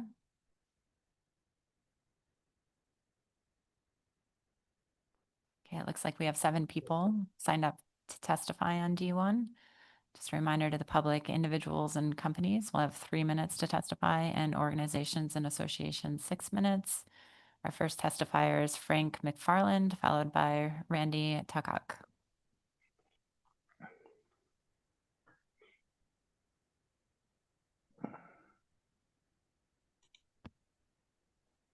Frank, I think you need to. I'm ready to start. How do I start? Yep, we can hear you. Please begin. Oh, okay. All right. Yeah, I'm good afternoon. I'm Frank McFarland, a 30-year crab and halibut fisherman in Norton Sound. In support of limiting the number of inactive LLPs, I say that the LLP program has not been very useful in the crab fishery as far as limiting participation. In that respect, although it was designed to expand the fishery, only about 5 to 10 LLP holders have used the permits to either lengthen their boats or use a larger boat in the fishery. The latent LLPs leave a possibility of large boats entering the fishery at any time. There's really no good reason to hold on to inactive LLPs because they really have no more value other than to threaten an overcapitalized fishery. Same goes for stacking LLPs. There should be only one boat per permits, and really a boat owner shouldn't need more than one permit in this fishery. It should be one boat, one permit, use it or lose it. Calling this fishery super exclusive is inaccurate. Most of the boats in the area are under 32 feet and more can enter it at any time. This coupled with the latent LLPs make it overcapitalized fishery too open and vulnerable. This fishery, although it looks on paper it has stayed the same, as a misleading view. It has changed from a 2-month fishery to an 11-day fishery. Now in this fishery, there's no room for error in timing, gear placement, or mechanical issues, weather, etc. The fishing was so intense this summer that Fish and Game could not keep up with the CPU numbers and had to close early, leaving 10% of the quota in the water. Some of the other fisheries, such as halibut, used to take the pressure off the crab, giving an alternative source of income. These other fisheries are more depressed now. There's more pressure on the crab. We're looking at tools to try to slow down or limit the growth of the crab fishery. We tried to do something about 32 exemption, but there's no way to separate that from the local from state participation. We also tried in the past to limit LLPs. Always it seems no action is the policy. There has also been a state proposal to limit the number of pots. This could be useful, but it would also be moving towards limiting the LLP program, I would think.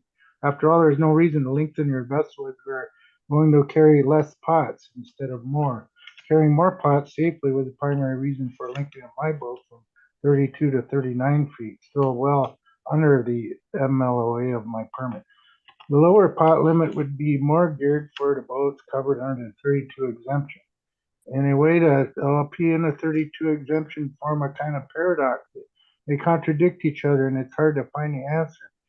But inaction so far doesn't seem to be the answer because the fishery is fast becoming unviable as an economic venture. Some would say, well, that's how it self-regulates. But it's not that easy to sell out, especially when there are so many extra permits out there. Then there is all the infrastructure, vessels, and lifeblood that have gone into making this a fishery that keeps going. Thank you. Thank you for your testimony, Mr. McFarland. I'll see if there are any questions. Yes, Ms. Kimball. Thank you, Mr. McFarland, for your testimony. I was just trying to track, what I heard you say inaction's not working, but what you thought the best action would be in order to deal with the problem that you expressed. And in particular, are you supportive of requiring vessels less than 32 feet to have an LLP requirement as part of reducing latent capacity, or are you not supportive of that? I would think that if we could get rid of the latent LLPs that are just kind of a looming threat out there and convince some of the under 32 footers to maintain LLPs, 15,000 is not too much to ask for a person to buy into the fishery if they're serious about it. I think I would support that, yes. Thank you. Okay. Thank you, Mr. McFarland. Thank you. Okay, our next testifier is Randy Takak, followed by Simon Kinneen and Wes Jones.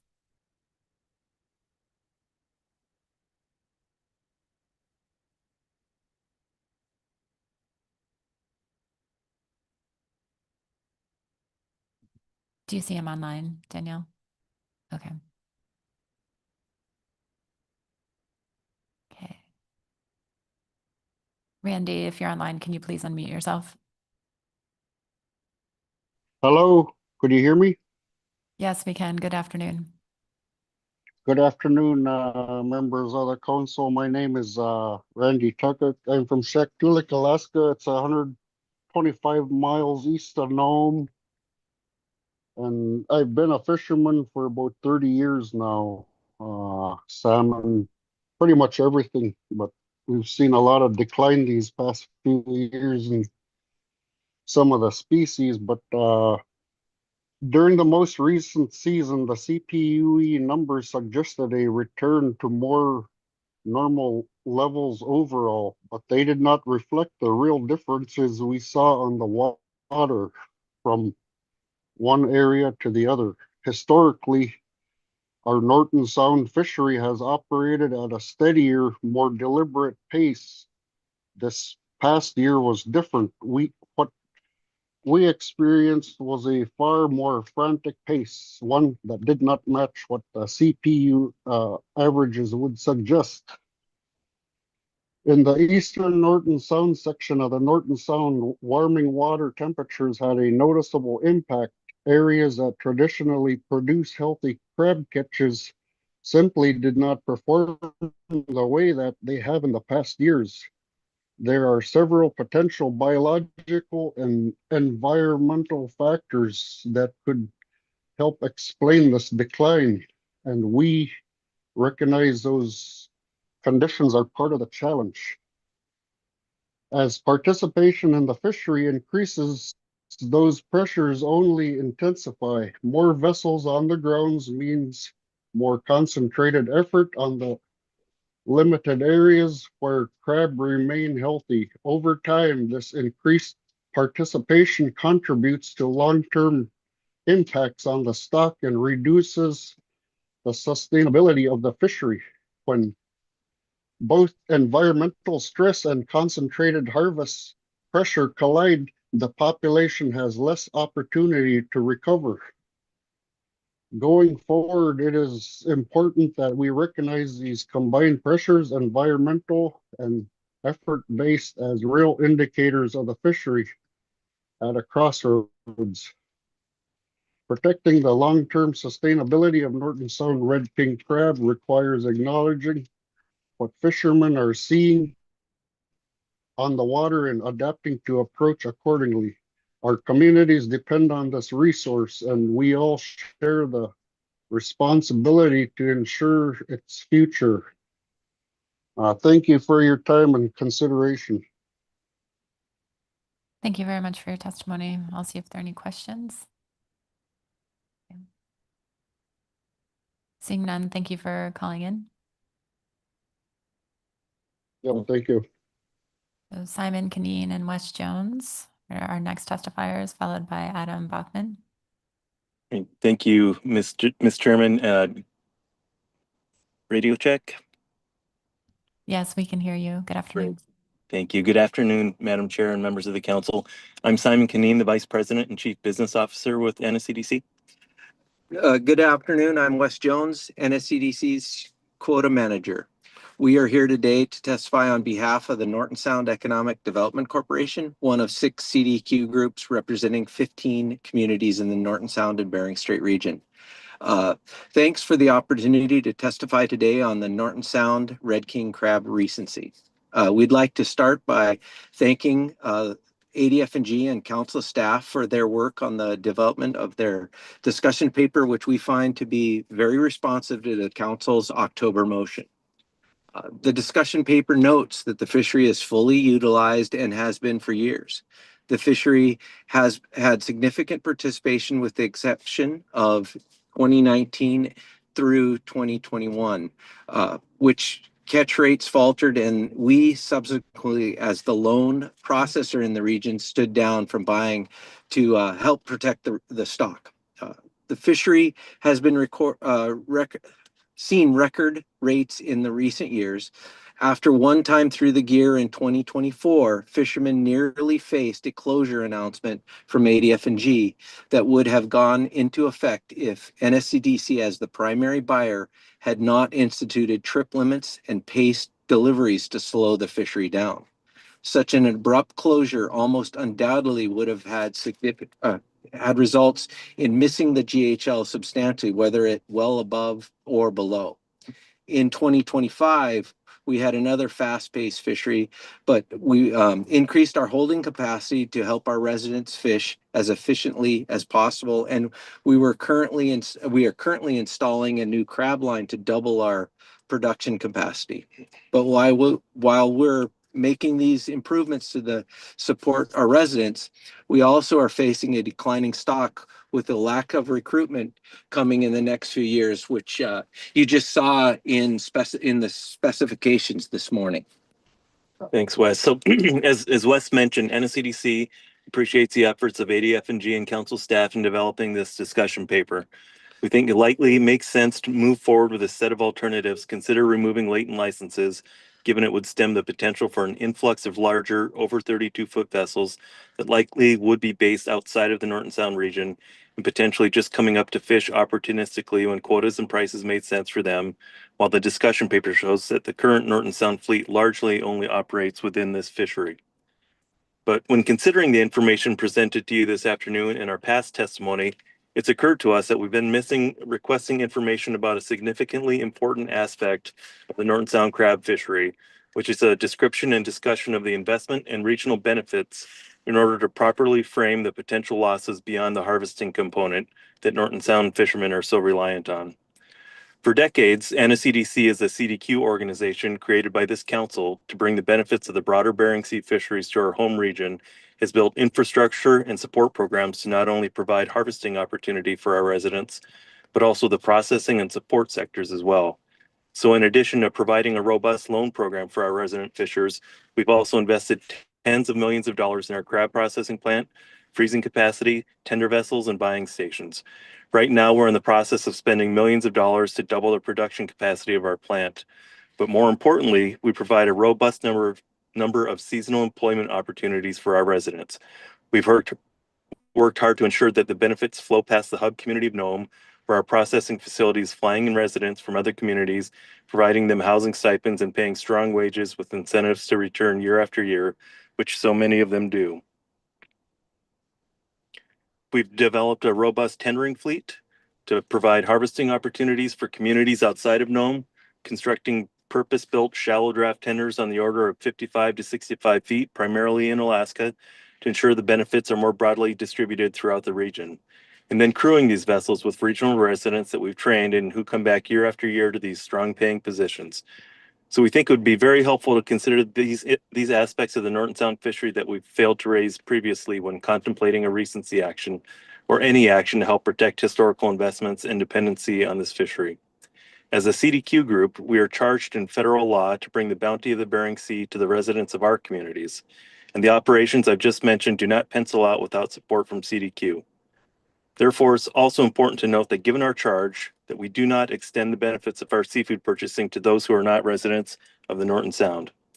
Therefore, any non-residents who I'd add currently have no dependence on the fishery that would enter the fishery with a latent LLP, their associated catch would not be purchased by NSCDC and would therefore leave the region, eroding the usefulness of our investments, and more importantly, the employment benefits I mentioned just a bit ago. We believe, bottom line, that the size and scale of this fishery is such that the specter of a larger vessel fleet that would deliver their catch far away from the established infrastructure poses a serious threat to both the current fleet, processor, plant workers, and tender crews who have historically depended on this resource for decades. Thank you for your work on this matter and for consideration of an expanded discussion paper. We think now is the time to continue the work on this to address the issue before any additional vessels take the opportunity to gain history. Thank you. Thank you very much for your testimony. See if there are any questions. Yes, Ms. Kimball. Thank you for your testimony, Mr. Kinneen and Mr. Jones. I think your testimony is really clarifying what you see as the problem. I've been hung up on the fact that even with a recency, which it seems like where this is supposed to be landing, the vessels less than 32 feet that aren't even required to have an LLP are just a glaring hole in achieving that objective. And so am I reading your testimony correctly that you're not concerned about that? You're really only concerned about blatant licenses, which would likely be on bigger boats coming from outside the area into Nome. Yeah, thank you. Through the chair, Ms. Kimball. I think that's definitely a strong component of what we're concerned with. And again, it's been our shortcoming in not pointing out earlier about the importance of those non-harvesting benefits that we've really spent decades shaping our operations around, and it's one of the primary ways that we do what we're supposed to do in terms of taking money from our Bering Sea operations and putting it into the hands of our residents. Thank you. And Mr. Mueller? Yeah, Ms. Kimball answered my question. Thank you. Thank you both for your testimony. Great. Thank you. Thank you. Thanks. Adem Boeckmann is next, followed by Phillip Pryzmont.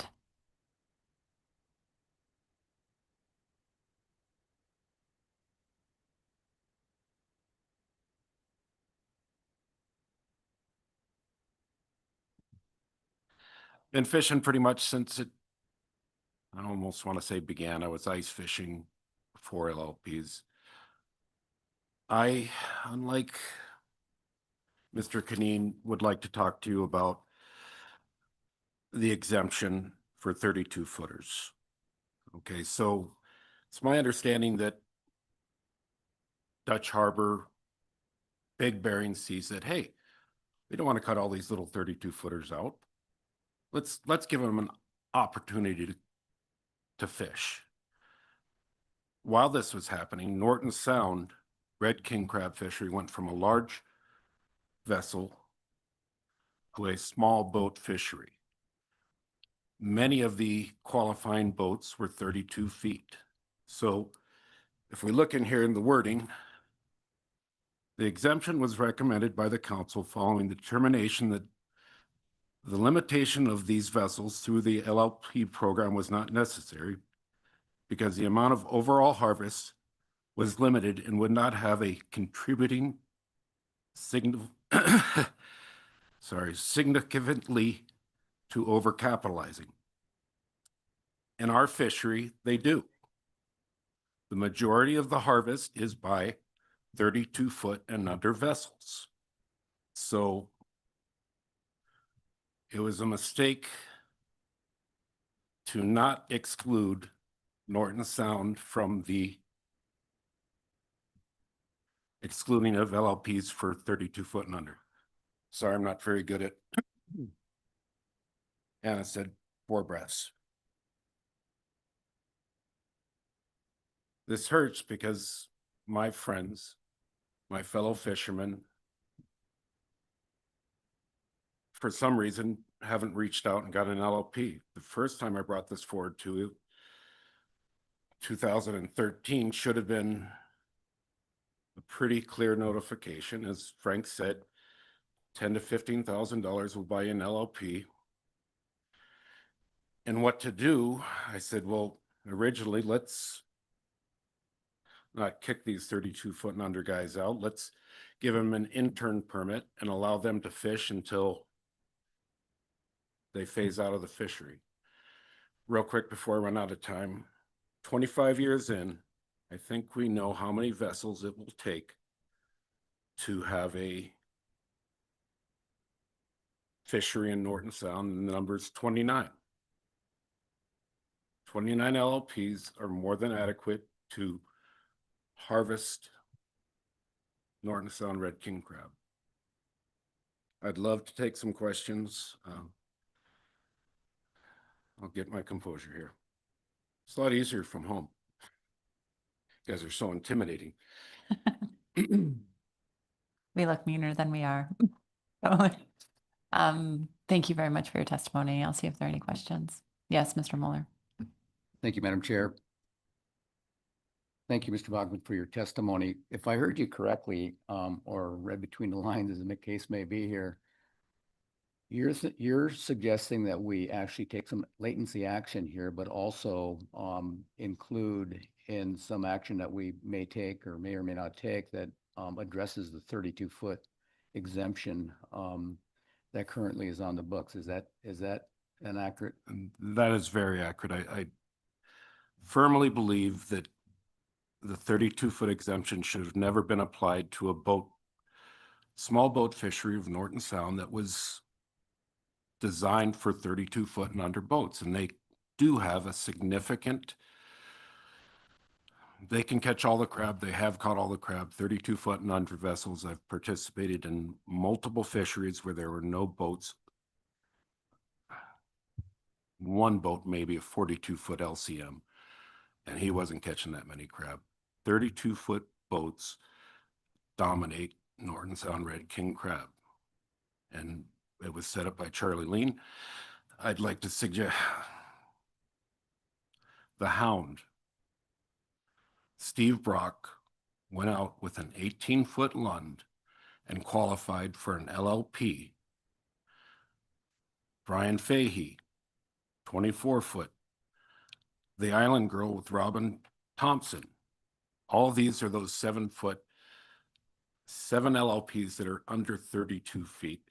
They give you a 20 or 30% bounce. So while the council was seeing the wisdom of giving that exemption to 32 feet and under boats, we had people that were out qualifying to be part of this fishery in an 18-foot long. So there was a disconnect. I don't know why, but it's there, and it's a remnant of a mistake made 25 years ago, in my opinion. Thank you. And Mr. Boeckmann, if I understood you correctly, and please correct me if I'm wrong, but you recommended that a potential pathway to address some of the concerns with the under 32-foot exemption would be to issue interim permits. So would that be a non-transferable permit? Okay. That's my opinion. And my other one was, I don't know how legally this would be, but say they've had an average of 25% harvest over the last 10 years. Cut away 25% of the harvest for 32-foot and under class. And I talked to Kevin, our current manager, and he goes, yeah, that would be doable. I could manage that fishery, but I'm not sure how that is done on your end. I don't know about the legal ramifications, but I wanted to say one thing, and I'll be out of your hair. Optimum yield, prevention of overfishing while achieving the maximum sustainable yield from the fishery. In my opinion, we've kind of failed that with Norton Sound. We know how many fish boats it takes to get optimum yield, not to have overcapitalization, and we've left 2 doorways wide open to potentially overcapitalize and cause overfishing. And since I've been in the fishery, I've seen it close twice. Maybe it was from too many boats. Maybe it's just a cycle of fish, but we are not isolated from disasters. Thank you very much. Thank I you hope for your guys testimony. can see things my way this time. Because last time this council said, why don't you just go have meetings with everybody in Norton Sound or whoever might want to go king crab fishing? That's not doing the job. Thank you, Mr. Boeckmann. So our next testifier is Phillip Pryzmont, followed by Kelsi Ivanoff. Yeah, can you hear me? Yes, we can. Yeah, this is Phil Pryzmont. I've been a Norton Sound king crabber for about 26 years now. What I've seen in that time is not any significant increase in the number of boats. We've had more boats now than we've had more boats in the past than we have now. What I've seen is a significant change in the effort being put in. So, basically we have a lot better fishermen than we used to. And the last few years we've had very, very good catch rates. I'm actually surprised to hear you guys say that our CPUE was down a little bit. That kind of surprised me, but averages are kind of misleading because when you lose almost recreational fishermen and then replace them with really good fishermen, then it kind of skews the average numbers. But I don't think that eliminating latent LLPs is going to do anything right now. I'm not necessarily against getting rid of the 32 and under exemption, but I like it to be done correctly. But right now we've got significant number of LLPs that aren't being used at all. But we also have, basically underutilized LLPs. For example, my boat is not as big as my LLP would allow, but we also have boats that with stacked LLPs. And so I feel like, getting rid of latent LLPs isn't going to do anything about the stacked LLPs. It's basically just going to make the ones that exist to be more valuable for certain people. So I noticed that the advisory panel recommended no action. And while I'm concerned with the severe shortening of the season that I've seen over the years, and I'm invested as much as anybody, I don't think this is the way to do it. So that's all I got. Thanks. Thank you very much. I'll see if there are any questions. Seeing none. Oh, Ms. Goen. Thank you, Madam Chair, and thank you for your testimony. I just want to make sure I'm understanding you. So you support no further action. Yeah, that's correct. Okay. Thank you for your testimony. So our next testifier is Kelsi Ivanoff, and Landry Price will be our last testifier.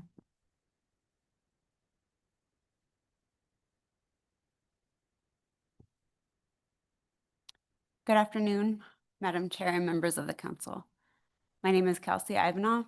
I'm from and currently living in Unalakleet, which is on the eastern Norton Sound.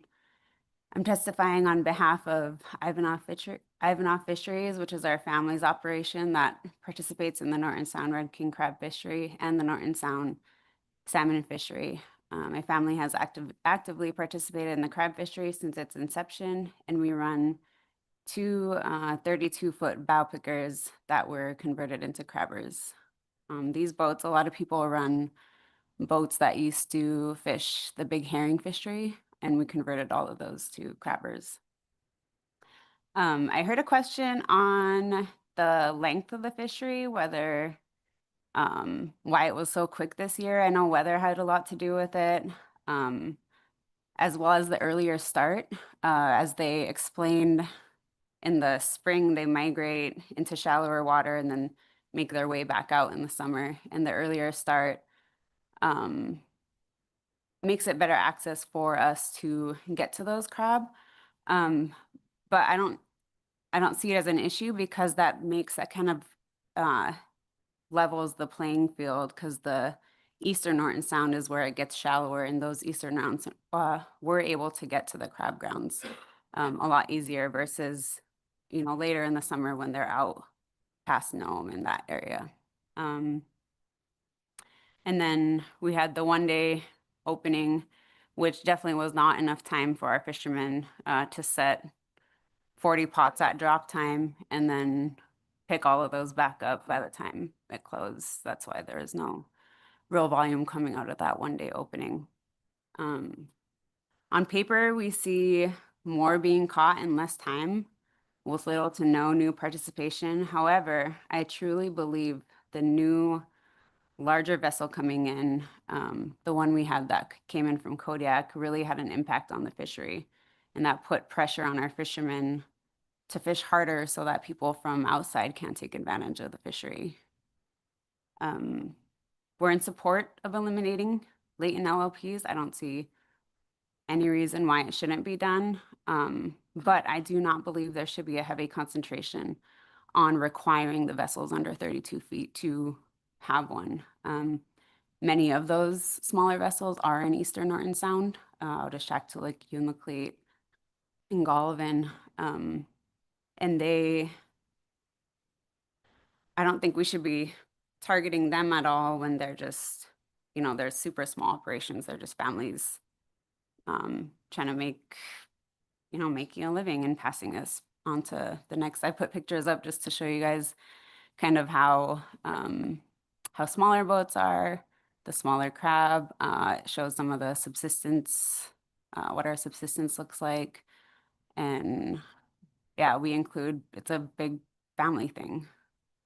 And this might not fully address the issue at hand, but I believe it's a step in the right direction, where we're putting on limits outside the fishery versus putting limits on, eventually having to put limits on people, operations inside the fishery.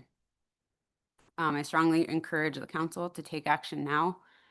As we know, these things take time, and I would recommend initiating an analysis to move forward with eliminating latent LLPs. And I thank you for your time and for all the work you guys put in and time away from your families, especially during the holidays. Thank you very much for your testimony. See if there are any questions. Mr. Mueller? Yeah, thank you, Madam Chair. Thank you, Ms. Ivanoff, for your testimony.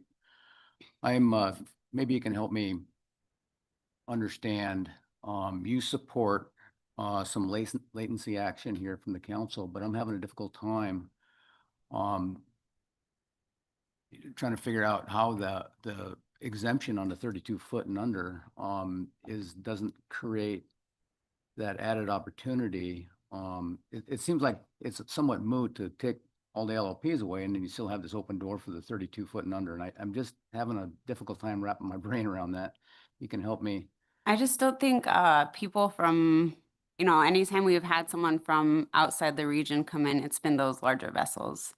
All the smaller boat fishermen are all, born and raised in the Norton Sound, and they're not, a lot of them actually aren't the big producers either. They're not having a huge, I'm sure if you did like I was saying, a further analysis, looking at the different size of the boats and how much they're actually delivering versus some of the larger ones, I don't think the issue lies in those boats. It lies in the ones that possibly, these LLPs could get bought up and have them come in with on bigger vessels. Thank you. And Mr. Ritchie. Thank you, Madam Chair. Thank you for your testimony. You mentioned that your two vessels are converted gill netters, and I'm wondering if that's fairly common there, if most of these boats are converted, or if a lot of them are still operational salmon boats. No, they're gillnet, but they were herring. Our salmon fishing boats are actually even smaller. I think our skiff is about 22 feet. But for the most part, these converted ones came from the old herring fishery in the early 90s. Thank you. Yes, Ms. Gahn. Thank you, Madam Chair, and thank you, Ms. Ivanoff, for your testimony.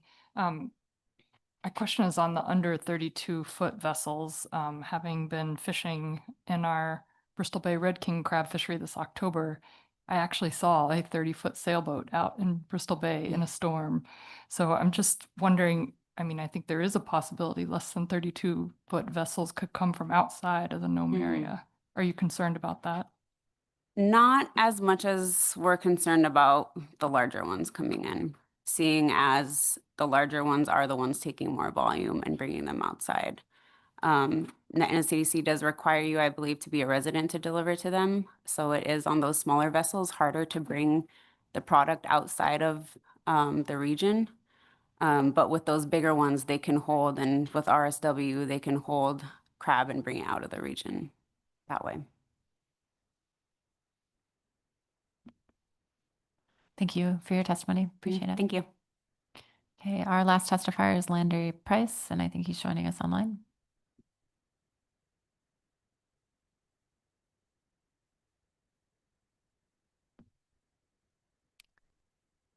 Landry, please unmute yourself.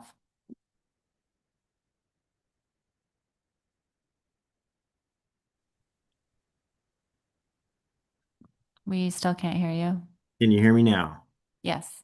Thank you. I had connected with my phone. I apologize just to make sure. Thank you. Good afternoon, Madam Chair, Drobnica, and council members. Thank you for the opportunity to testify today on D1 Norton Sound Red King Crab fishery participation recency review. For the record, my name is Landry Price, and I am the quota manager for Yukon Delta Fisheries Development Association, otherwise known as YDFDA, which is one of the 6 CDQ groups that represents 6 coastal communities along the lower Yukon Delta. I would first like to state that YDFDA supports the motion as put forth by the AP.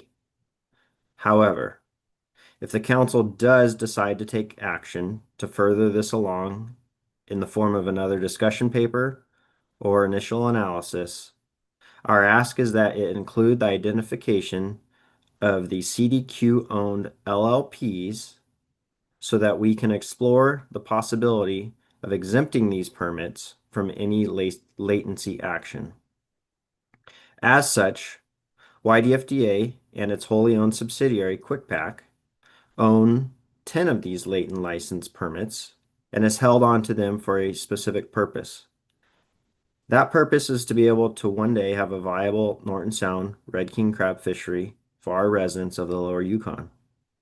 With the lack of commercial salmon fishing over the past 5 years, this is becoming a more realistic opportunity. Without these LLPs, our ability to safely operate 40 to 50 miles offshore from the mouth of the Yukon would limit our fishermen to 32-foot and under vessels, making it an extremely risky endeavor. At the time being, we do not yet have a viable market for the crab, but our CDQ mandate is to support economic development within our region and develop nearshore fisheries. With this being said, our in-region salmon plant is something we continue to invest in order to hopefully make this come to fruition in the future for our residents. And with that, I'll be happy to take any questions. Thank you. And Ms. Kimball. Thank you, Mr. Price, for your testimony. I might have just missed it. Are those 10 licenses you said are held by YDFTA? None of those are being fished? Those would be considered latent licenses? Through the chair, yes, that is correct. From my understanding, they do not have any landings on them at this time. Thank you.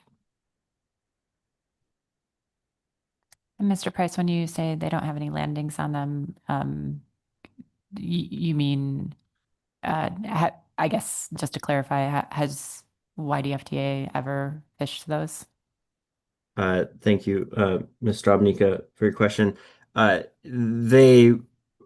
If I understand correctly, they were awarded, or the LLP was awarded because they did have at least one landing since 2004, but since ownership by YDFTA and or QuickPack, no landings have been made on them, if that clarifies. Yes, thanks for the clarification. Yes, Mr. Mueller. Yes, thank you, Madam Chair. Thank you for your testimony, Mr. Price. So I think the document pointed out that YDFTA is a recipient of, has a CDQ crab as well, if that's accurate. What do you do with that? Is it leased out, or what do you do with your CDQ crab? Thank you for the question, Mr. Mueller, through the chair. We have been good neighbors with our CDQ group to the north, and have allowed their residents to catch that. Except for this last year, as we started to look at potentially sending our own fishermen out to harvest that CDQ allocation. Thank you. And Mr. Mueller, second question? He answered my second question. Thank you. Great, thank you. Okay, thank you for your testimony. Thank you very much. Okay, that concludes our public testimony on D1. Let's take a 20-minute break and come back at 3:20 and see if the council would like to take action on D1. Thank you.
Yeah. Welcome back, everyone. So we have received a staff presentation and public testimony on D1. I will ask if the council would like to take action on this agenda item. Mr. Mueller. Thank you, Madam Chairman. I forwarded the draft motion. It comes up, I'll speak to it.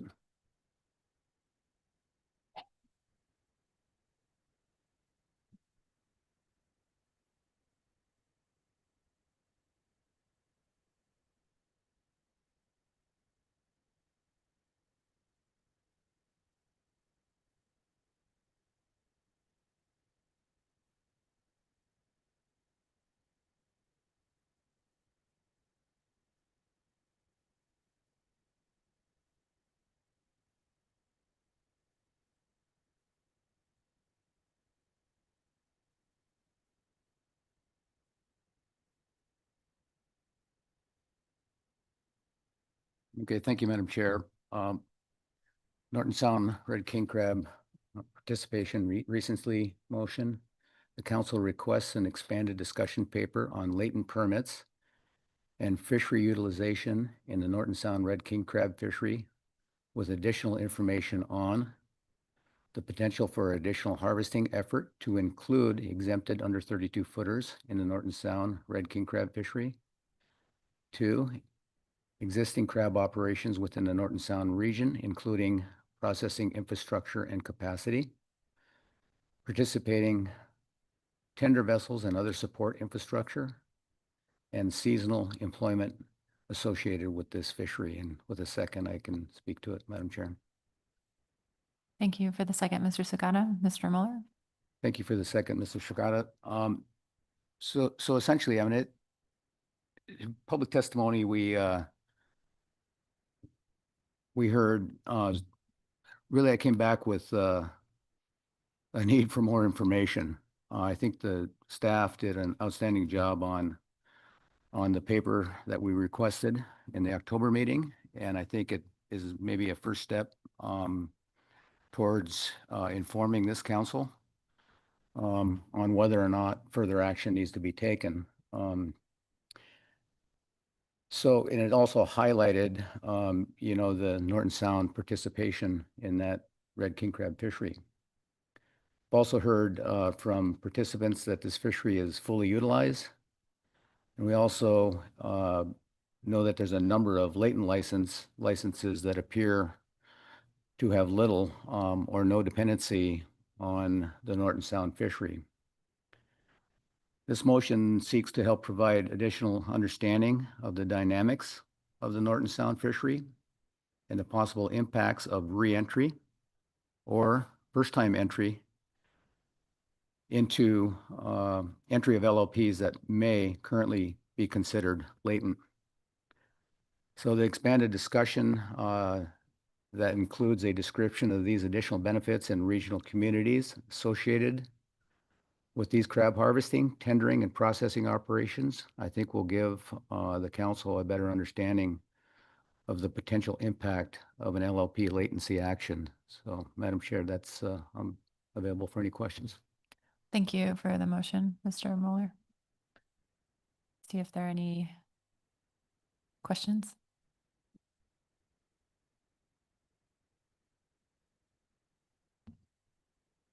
Yes, Mr. Curlin.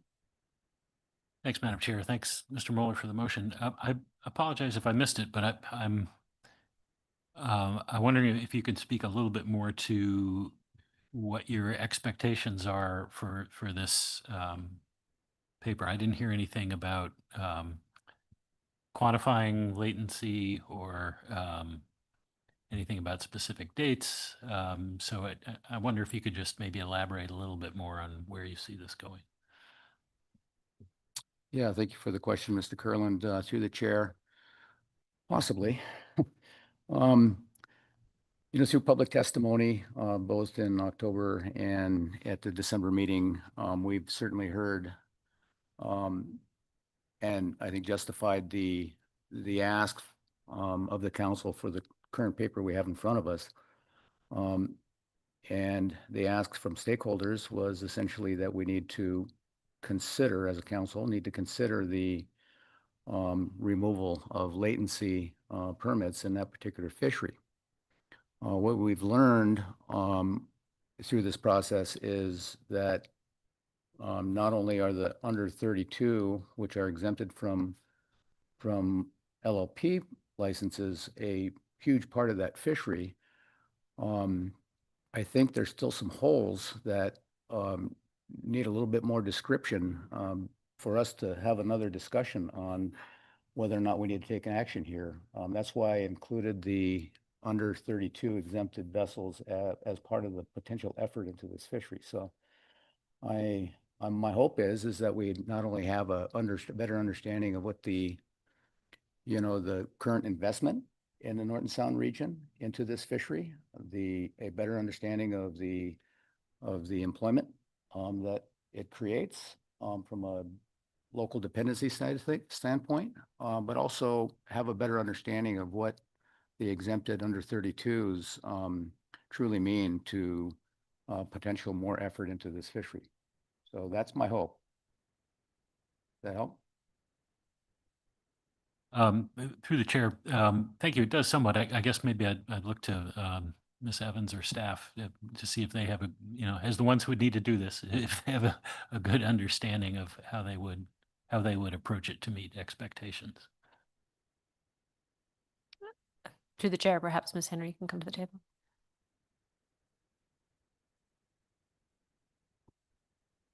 Yeah, Anna Henry, council staff.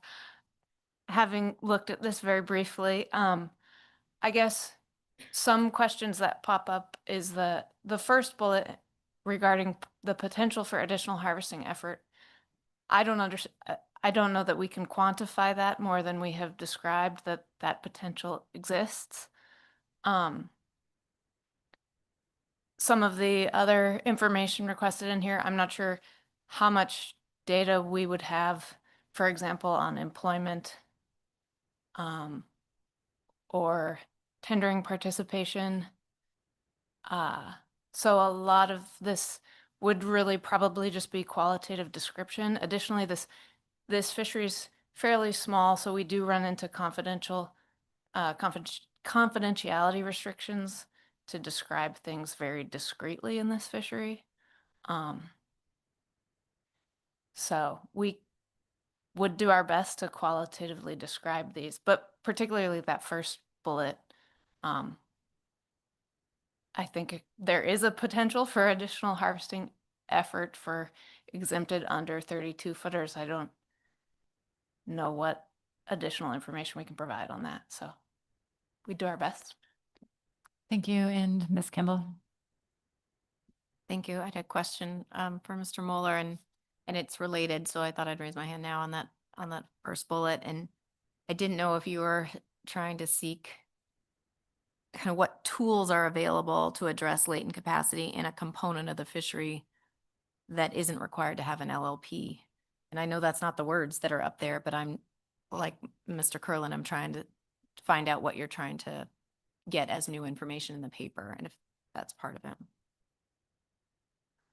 Ms. Kimball, through the chair, thank you for that, and I appreciate the dialogue going back and forth with fellow council members here. But you're correct. That is the intent here. Is are there other tools that we could identify on to address some of the problems that were presented from stakeholders on latent permits? So that's my intent.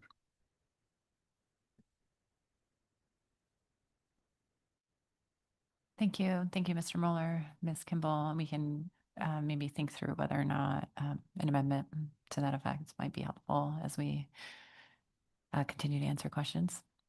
Any other questions?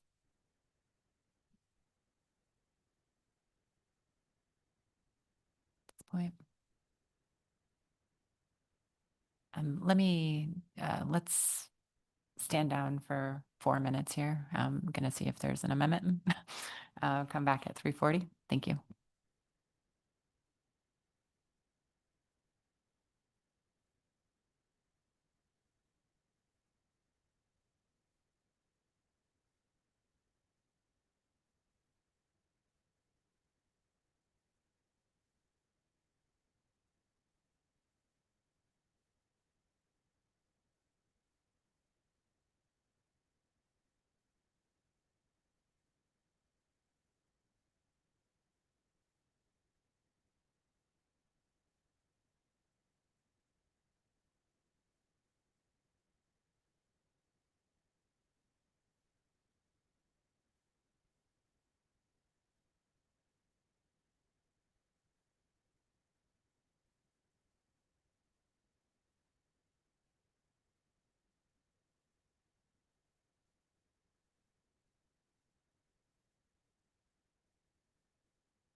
Thank you, everyone. So are there any amendments? Yes, Ms. Kimball. Thank you. I have an amendment to the motion.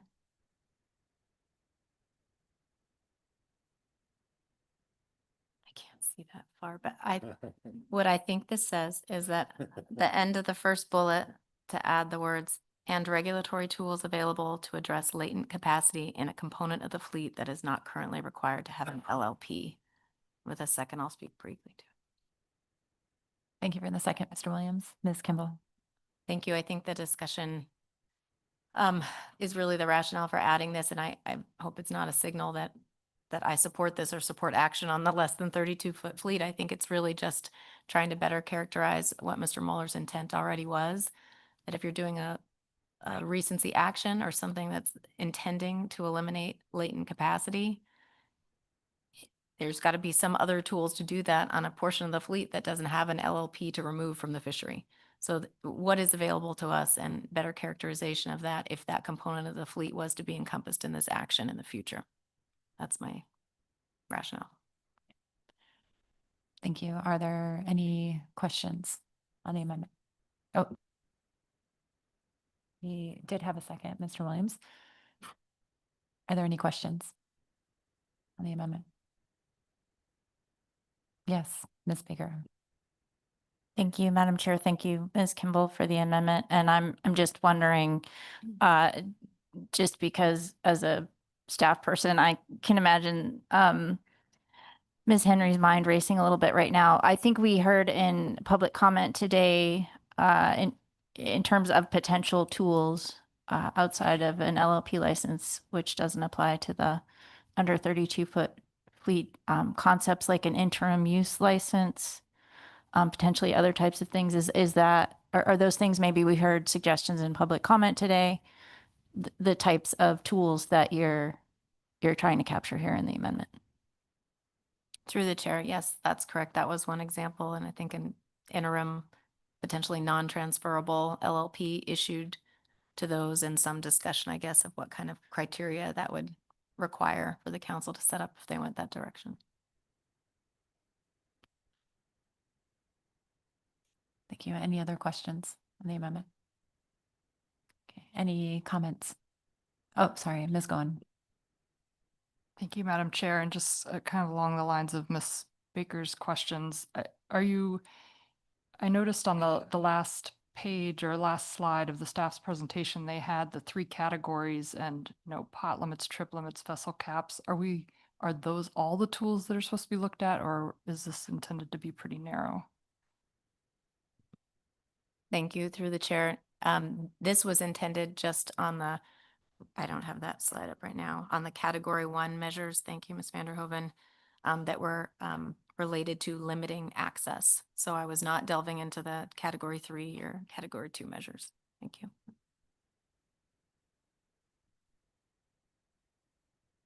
Okay, thank you. Are there any other questions? Any comments on the amendment?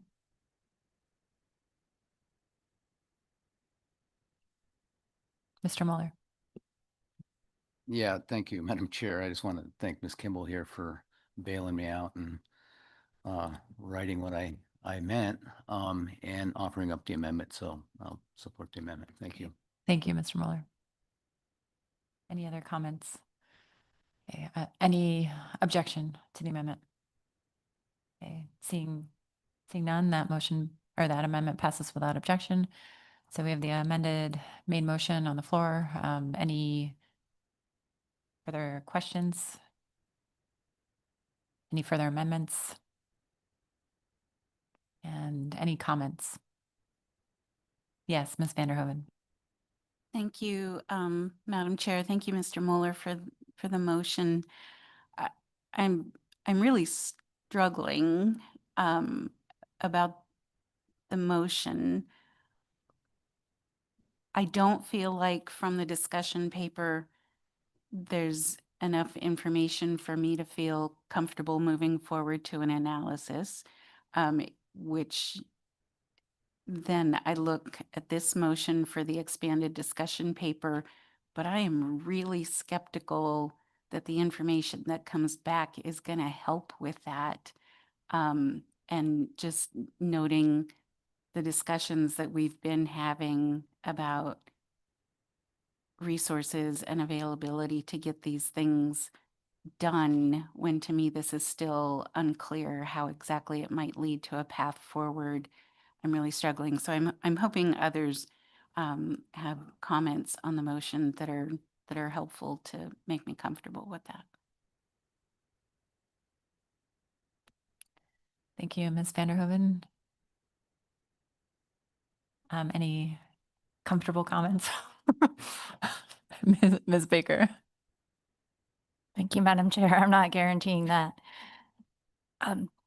Thank you for the motion, Mr. Mueller. And I appreciate Ms. Vanderhoeven's comments. I think I had similar thoughts, but I was listening carefully during public comment today, and there was a very insightful comment, I thought, that essentially said, recognize the discussion paper we had in front of us today, and it didn't necessarily demonstrate increased capacity or some of those other fishery challenges we're hearing about, but there are some very nuanced reasons why that's the case.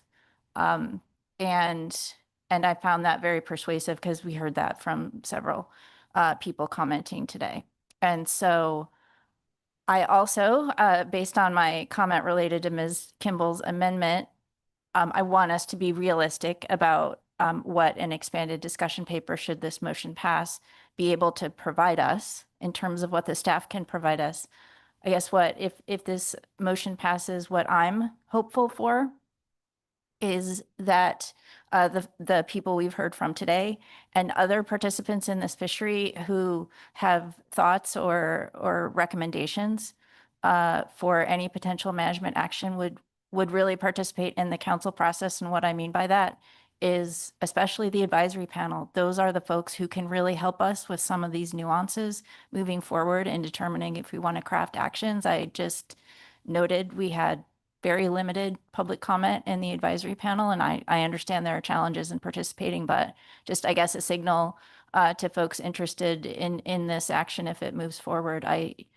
That input is essential to this process and helping us try to solve some of these more nuanced problems. And so with that, with those, with the hesitations that I've laid out, I will support this motion based on those factors. Thank you, Madam Chair. Thank you, Ms. Baker. Any other comments? Okay, yes, Ms. Kimball. Thank you. Thank you for the motion, Mr. Mueller. I mean, I really did also, I echo Ms. Baker's comments on appreciating the public testimony we got here. It really helped round out what everyone thinks the problem is. And that really helped me think this through. I was not going to support this, even though I know you're trying to be very responsive. And the reason I wasn't is because I really thought that we would not get to a place where we could meet any kind of purpose and need if we didn't address the 32 footers. And so I just questioned continuing on that path, having a big gaping hole of an opportunity for more capacity to come into the fishery and being able to take final action and say, we met the purpose and need. It looks like you're interested in trying to see if that's kind of a portion or component of the fishery that needs addressing in order to meet the problem. And so I actually appreciate you thinking that through. I think that makes me more supportive, even though I don't necessarily see a landing place. I hope that this provides people a little bit more time to think about what this could look like and how the council could take a credible action that shows that it's meeting a latent capacity problem by addressing all components of the fishery. So I guess I will support it after all, and hope that we continue to have discussions and positive, productive testimony to tell us what a landing place might be in the future. So thanks for thinking it through, and I will support it. Thank you, Ms. Kimball. Any other comments? Ms. Goen. Thank you, Madam Chair, and thank you, Mr. Mueller, for the motion and the amendment. I I too will be supporting it, and I align my thoughts with Ms. Baker and Ms. Kimball. I've had many of similar thoughts. I will note I'm concerned about council and staff and staff workload and continue to be. So I know we need to do a hard prioritization at some point, but I will be supporting this moving forward. Thanks. Thank you. Any further comments? Okay. Thank you for the motion, Mr. Mueller. I'll also be supporting it. I too was struggling with some of the data and information that came out of the paper and trying to figure out a pathway forward, considering it wasn't necessarily supporting some of the primary asks that we were getting from proponents of the original discussion paper. And so would just echo the importance of really thinking through maybe some creative options here to really pinpoint reasonable solutions that are going to be that will address potential, future challenges for the fishery. And because we certainly, walked away from this meeting with some limitations in our ability to do that through, a lot of the tools that we have readily in front of us. So I really hope that the stakeholders who are interested in us moving forward do spend a lot of time thinking through that, and that we see some coordination before the next meeting and assisting us with a pathway forward. So thank you. So with that, is there any opposition to the motion? Okay. Seeing none, that motion passes without opposition. Any further action for D1? I think that brings us to our D2 agenda item. We'll see if we can get, how far we can get through a staff presentation before the end of the day. Thank you.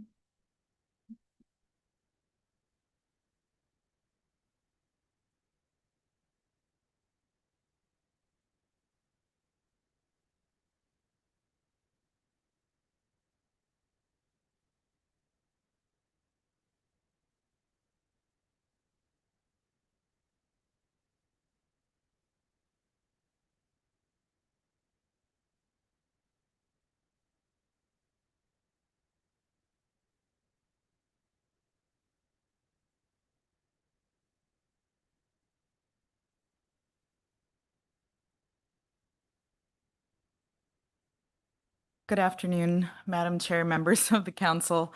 Welcome to your final agenda item for the day, so please bear with us. For the record, this is Anita Kraska, council staff. I'd like to introduce D2 Essential Fish Habitat, or EFH, 5-year review plan that will be presented by Dr. Jody Pirtle from the Alaska Regional Office. She will provide an overview of the discussion paper with a proposed approach for the 2028 EFH 5-year review based on direction received from the council during the 2023 EFH 5-year review, and it reflects the current priorities of the council and NIMS. As a reminder, during the prior EFH 5-year review cycle that was last seen by the council in December of 2023, when final action was taken by the council recommending several amendments to fishery management plans. So now at the outset of the 2028 5-year review cycle, staff are seeking input from the council on the scope and any key questions that the council wishes staff to explore. Just a note, this agenda item was originally scheduled to go in front of both the AP and the council during the meeting in October, but was postponed due to the government shutdown. Both the discussion paper and the final summary report documents are the same as those posted on the October e-agenda, aside from very minor updates to dates and links. One more note for you, the SSC is scheduled to review this agenda item, this work plan at the February 2026 meeting. including proposed methodology for components 1 and 2 in this upcoming review. So with that, I'll hand it over to Dr. Pirtle. Thank you.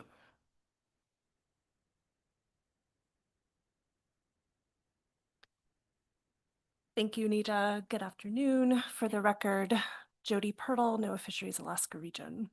I'm pleased for the opportunity to introduce the proposed plan for the next DFH 5-year review to you.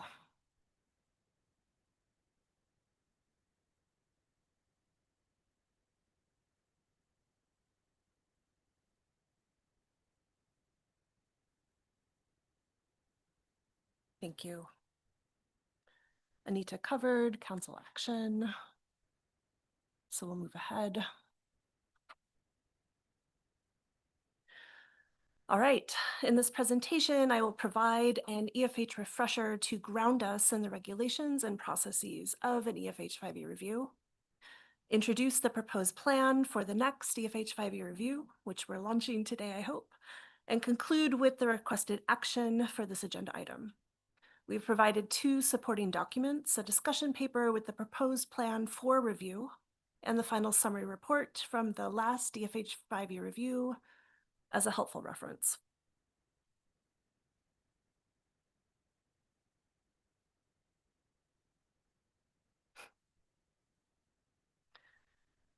The Madison-Stevens Act requires that fishery management plans describe and identify EFH, minimize to the extent practicable adverse effects on EFH caused by fishing, and identify other actions to encourage the conservation enhancement of EFH. Each of the Council's 6 fishery management plans contain all 10 EFH components, some of which may be updated with new information at the conclusion of an EFH review.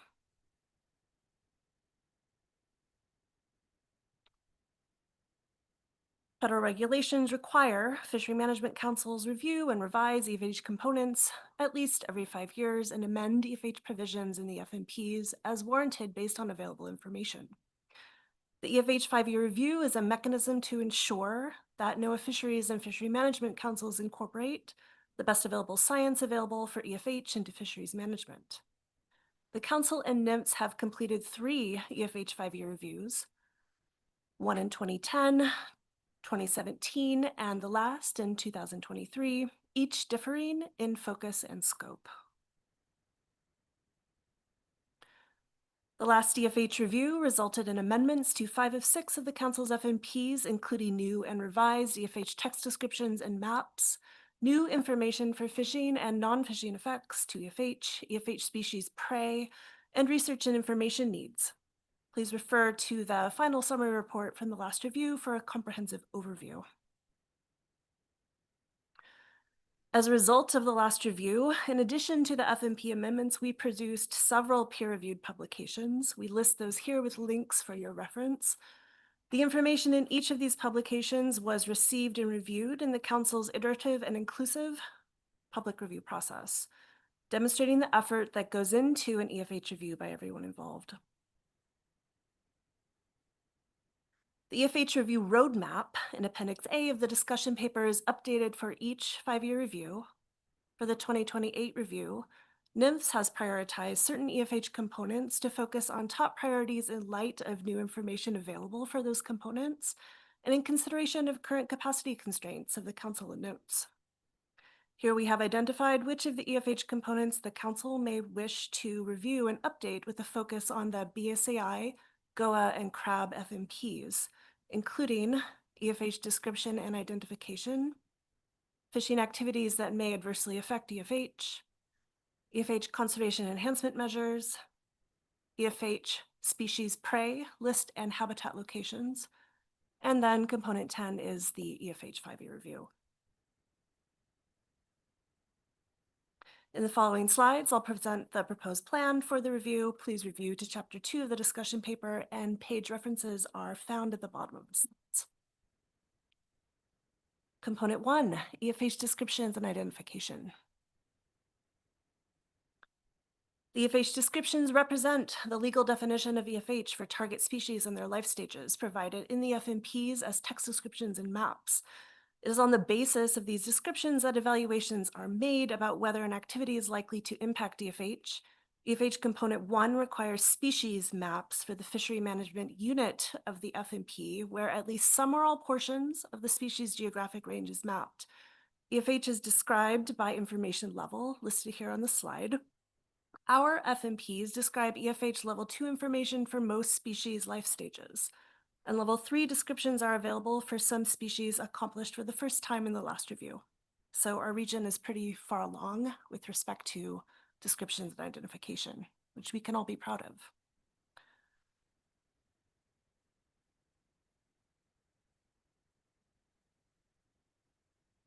Okay, catching up, it must be this big, beautiful map. Our region maps EFH using species distribution models, or SDMs, that combine data of species occurrences and environmental variables to produce a prediction map and estimates of model performance. An important advancement of the last review was a new SDM ensemble approach, advancing the SDM approach of the 2017 review to improve model skill and reduce methods inherent bias in mapping EFH. EFH is the upper 95th percentile of the spatial domain of occupied habitat for a species and is mapped with additional subarea percentiles. So this map is showing EFH for Gulf of Alaska adult Pacific Ocean perch, where EFH is the whole area that includes dark purple to yellow shading here. And the core EFH area, or CEA, is the upper 50th percentile subset of this area that includes the green and yellow area. The CEA is applied to the EFH Component 2 fishing effects valuation. You can find these EFH maps in the FMPs on our online Alaska EFH mapper and in our publications.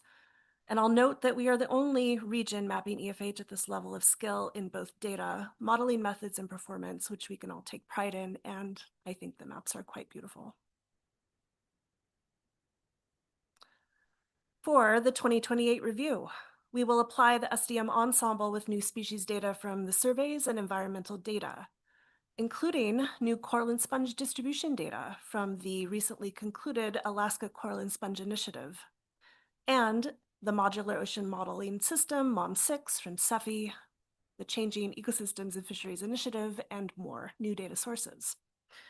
We will develop new EFH maps for a subset of groundfish species in the BSAI and GOA FMPs, including sablefish, pollock, Pacific cod, Pacific Ocean perch, and arrow-tooth flounder. The groundfish species represent important fisheries and/or have key ecosystem roles, including as major predators such as arrow-tooth flounder.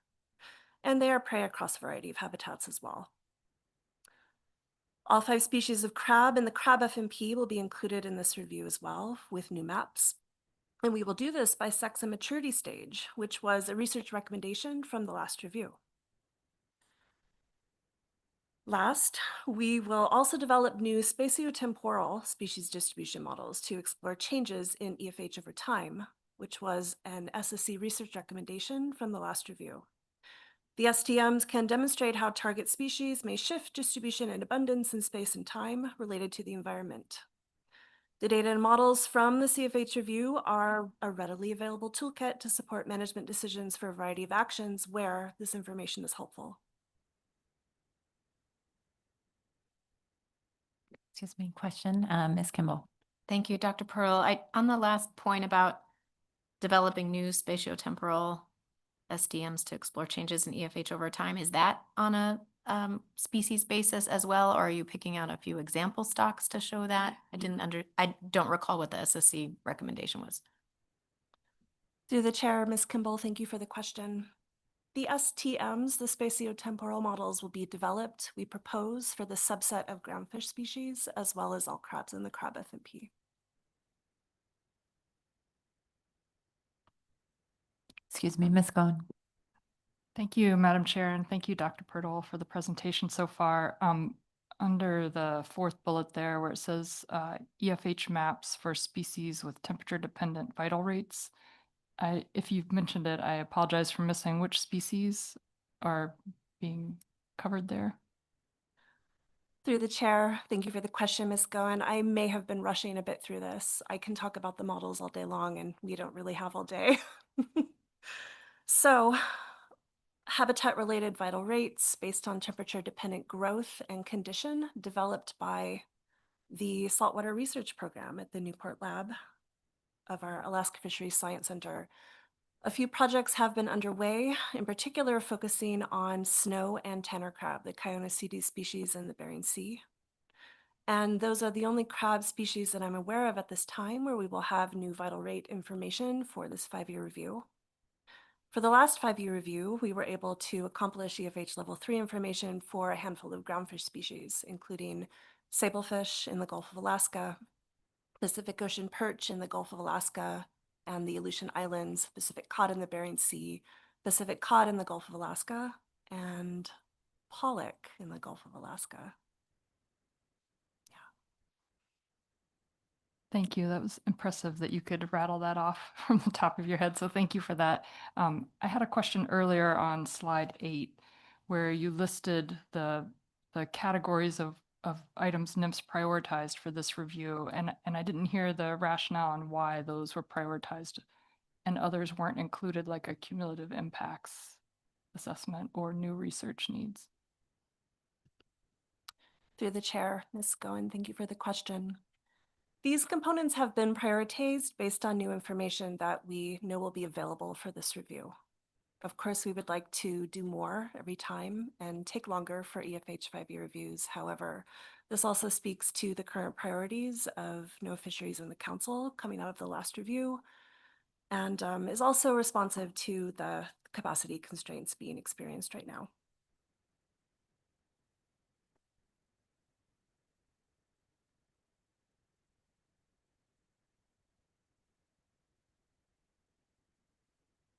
Moving on to component 2, EFH fishing effects evaluation. The regulations specify that each fishery management plan must contain an evaluation of potential adverse effects of fishing on essential fish habitat designated under the FMP. Each FMP must minimize to the extent practicable adverse effects from fishing on EFH, and the councils must act to prevent, mitigate, or minimize adverse effects to EFH from fishing to the extent practicable. If there is evidence that fishing activity adversely affects EFH in a manner that is more than minimal and not temporary in nature based on the evaluation. As a process refresher, the effects of fishing to EFH are modeled and evaluated for each species EFH area using all gear types and habitat attributes collectively. Our data-driven evaluation begins with running the FAST Labs fishing effects model, combining fishing effort data, gear parameters, habitat categorizations, and susceptibility and recovery rates to estimate cumulative habitat disturbance. For species-specific evaluations, we quantify estimates of habitat disturbance for each species core EFH area. This map shows the fishing effects model output for Gulf of Alaska adult Pacific Ocean perch, the EFH map that we were looking at a few slides ago. And this is from the 2023 EFH review, those results. So after we run the fishing effects model, conduct the overlay with the species core EFH area, we then provide the stock assessment authors with the species-specific results as maps and as a monthly time series of cumulative habitat disturbance. Assessment authors review the results and perform quantitative evaluations for their species. We ask for evaluations if the estimate of habitat disturbance is greater than 10% of the core EFH area, meaning 90% of the core EFH area is detected as undisturbed. Or if the stock is below minimum stock size threshold, MSST, in case there is a link to habitat disturbance. The thresholds triggering an evaluation do not preclude an assessment author from running an evaluation if there is a concern about habitat disturbance affecting a species population. Assessment authors are also able to run a qualitative evaluation if concerned about species data limitations.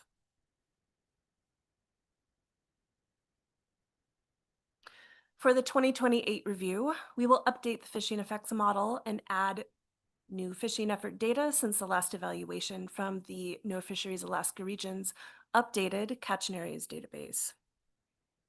Gear parameters are among the planned updates based on new empirical information, for example, from the pelagic trawl gear innovations research underway and discussed at the June 2025 meeting. We will apply the fishing effects model results to the new species EFH maps that I mentioned for that subset of groundfish species and the crabs, and complete the fishing effects evaluation process with the stock assessment authors. As Anita mentioned, but I will repeat here, the SSC will evaluate the proposed EFH mapping and fishing effects methods for this review in detail in the context of this overall plan as soon as February.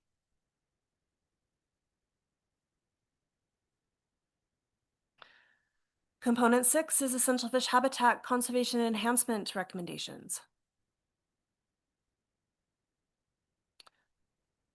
Fishery management plans must identify actions to encourage the conservation enhancement of EFH. Habitat conservation enhancement recommendations address fishing and non-fishing threats to EFH and HAPSIs.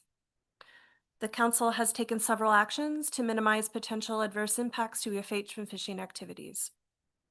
And you can find more information in the discussion paper in section 2.6, and the final summary report from the last EFH review summarizes this quite well. For the 2028 review, we will review the results of the EFH fishing effects evaluation, review existing habitat conservation enhancement measures. The Council may choose to recommend priorities for additional habitat conservation measures during this review. Now I'll briefly cover updates to Component 7, EFH species prey, list and habitat locations. The prey information is found in the fishery management plans and the text descriptions of EFH and in the summary tables. And there is also potential for this component to provide habitat location maps for prey species.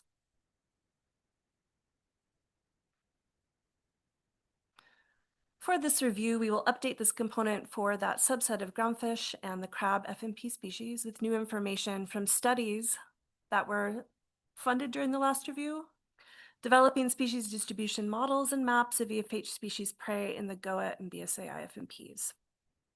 This information can inform EFH consultations and relevant council actions. We want to make good on that research investment by including that in this review.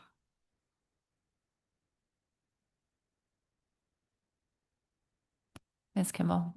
Thank you, Dr. Pearl. Can you just elaborate on that a little bit more? There was research done in 2023 or during that last 5-year review that will help us better map prey species for our managed species. Did I get that right? Through the chair, Ms. Kimball, thank you for the question. We funded 2 projects, the Alaska Region and the Alaska Fisheries Science Center, in the last 5-year review. One focusing on prey of groundfish and possibly crabs in the Bering Sea. They are looking at forage fish species in the Bering Sea and making species distribution models from those data from the Science Center's BASIS survey, so the ichthyoplankton survey. And then we funded a study in the Gulf of Alaska using groundfish as samplers of prey, so looking at stomach contents for groundfish captured during the bottom trawl surveys, and using that information to develop species distribution models, groundfish as samplers of prey, of where those prey locations might be. So for the first time, we will have maps of EFH species prey habitat in our FMPs, and they will be mapped in a similar way to the EFH maps. They are not EFH maps, as these are not targeted species, but they are maps for Component 7. Follow up, Madam Chair. I think that's amazing and great that we can use that research. And I didn't know if that's already folded into our forage, if you know about this, our forage fish reports. It used to be called a forage fish safe, or if that any of that research is going into that vehicle as well. Through the chair, Ms. Kimball, thank you for your question. I'm going to call on Molly Zaleski, a member of my team who's focusing more specifically on that. Molly, are you on? Hi, I'm on. Hi, thank you. This is Molly Zaleski, and through the chair, thank you for that question. So for the prey species maps, I'm afraid that I do not know if we will be folding that into the forage fish safes, but that's certainly something that we can look at and talk to the authors of those safe reports. Thank you, both.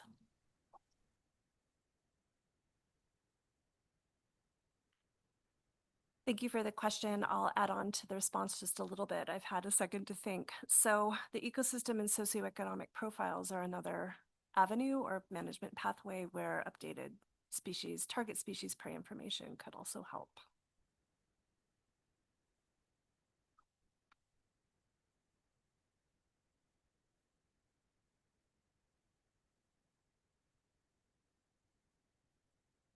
Moving on to component 8, habitat areas of particular concern, HAPC. EFH regulations provide a means for the council to identify HAPC within FMPs. HAPC are areas within EFH that are rare and are either ecologically important, sensitive to disturbance, or may be stressed. Specific to fishery actions, HAPC are site-specific management tool for federally managed species, and they may require additional protection from adverse fishing effects. The council may choose to identify priorities for HAPC consideration and request proposals for specific sites at any time. New information identified during an EFH review may support this decision. Analysis and potential FMP amendments for EFH conservation measures or HAPC occurs as a separate process from an EFH review. A summary of the council's HAPC process and EFH conservation enhancement measures that have been implemented are provided in section 2.8 of the discussion paper and are summarized in the summary report from the last review.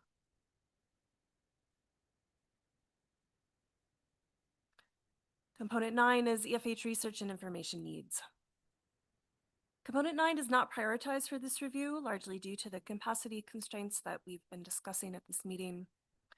However, if new research and information needs are identified from this review that are not already included in the FMPs, the council may consider updating the FMPs with that information.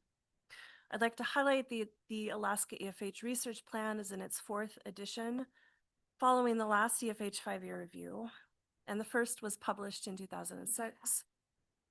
These plans guide research development for the next and future EFH reviews, and the timely objectives for each plan are based on input received during the 5-year reviews. We are the only region with an EFH research plan and accompanying annual RFP, and that's how we get the new research projects and information, such as for crabs and prey species, as well as our other target species. So together, these represent a 20-year legacy of science advancements applied to habitat research supporting sustainable fisheries and healthy ecosystems in the North Pacific and the Arctic. Component 10 is the EFH review.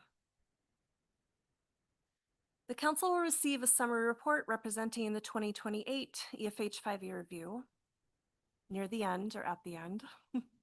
Appropriate analysis will follow if the council recommends to amend the FMPs with new information.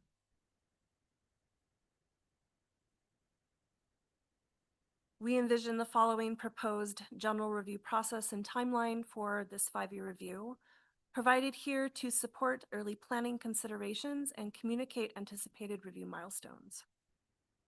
This is a streamlined overview and may not reflect all council bodies who should be included at each stage of the review, or all stages that may occur pending review outcomes along the way from launch to summary.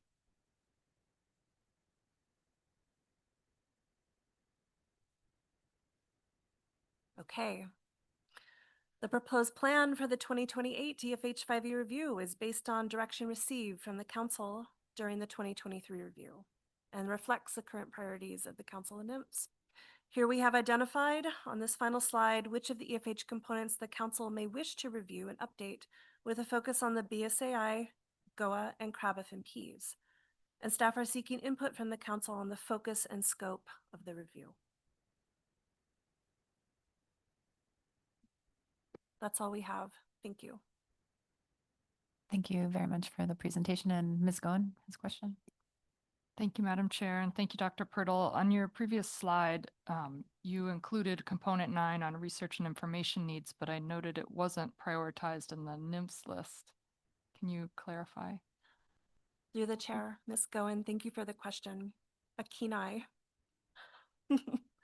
So I chose to include a slide on component 9 in this presentation, and that is why I included it here as a bullet, although it is not one of the components that we are prioritizing from the NIMS side for this review, largely again due to capacity constraints. But if there are new research and information needs that come out of this review and the council wishes to update their FMPs with that information, it's available, and I wanted to reflect that here. Thank you. And Ms. Kimball.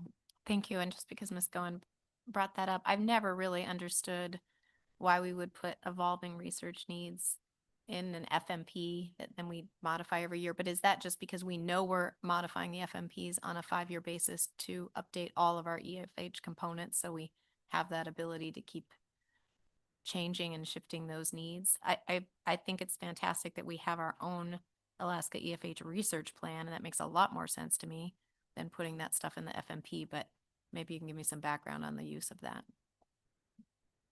Through the chair, Ms. Kimball, thank you for the question. I wish that I could comment more on the original intent of that component among the suite of EFH components and fishery management plans. On the operational side at NOAA Fisheries, I greatly appreciate that we have the opportunity to, that the council takes the opportunity to include EFH research and information needs in the fishery management plans. And because EFH 5-year reviews are an iterative process, we update this information in the plans, and our region has long prioritized doing an EFH 5-year review on the schedule proposed in the regs at least every 5 years. And so I propose it's a nice way to keep the information fresh, although there are other ways that we highlight research needs. Is there anybody else who would like to comment on this? Just through the chair, just to add to Dr. Pirtle's response, the reason we put it in our fishery management plans is that's a part of the guidelines for implementing EFH. So we're responsive to the guidelines for that provision as part of the Magnuson Act. But I think there are several requirements for information to put in the FMPs that we tend to find go stale quickly. Research priorities are one of them. We also include status of stocks in our FMPs, which we update every year through our safe reports, which is a much more relevant source than our fishery management plans that do not get updated unless we do a big housekeeping amendment. But it's something we do to comply with the guidelines with respect to Magnuson. I think we try to identify in our fishery management plans that a more relevant and current source is our council research priorities that we identify, which also reflects the National Marine Fisheries Service regional plan for Alaska Regional Office plan for EFH as well. So we try to make sure that the public is aware of where those more current documents are, but we do it because it's part of the guidelines. Through the chair, thanks. I really appreciate that explanation. I'm not trying to change the whole system, but I did want to confirm that the EFH, any of those EFH research recommendations are encompassed in our bigger research priorities document. So people could have a one-stop shop for research priorities from the council. Through the chair, Ms. Kimball, yes, we do. Whenever we do an EFH 5-year review, we make sure that that information is available to the SSC when they're developing our research priorities as the habitat components of that, and that goes into the SSCs and then the council's subsequent deliberation for the research priorities that we set as a council. Thank you. And through the chair, I'd like just to comment, a little tiny comment to add on. The research for recommendations and information needs in the FMPs are quite succinct, and our Alaska EFH research plan is comprehensive and is a wonderful source to refer to for a comprehensive overview of those recommendations.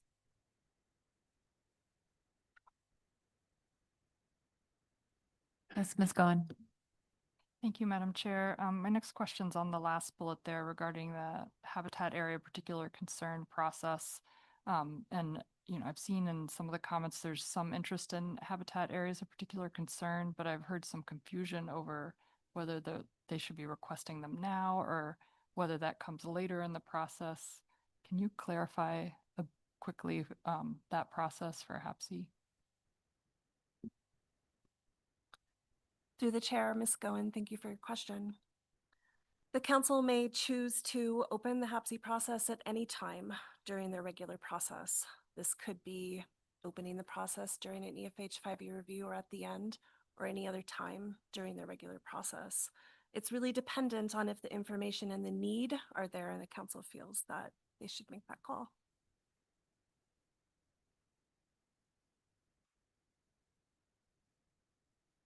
Any other questions? Thanks. Thank you very much, Dr. Pirtle.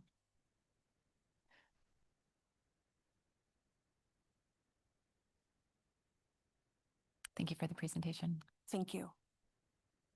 Okay, that brings us to our AP report on D2. And we will be taking up public testimony after the completion of the AP report. So please sign up if you'd like to testify on D2. Thanks. Hello again, Madam Chair, members of the council. Just wait for the presentation to get up. For the record, my name is Kelsi Ivanoff. I'm Vice Chair of the Advisory Panel, and I'm here today to give you the Advisory Panel report for D2 EFH 5-year review.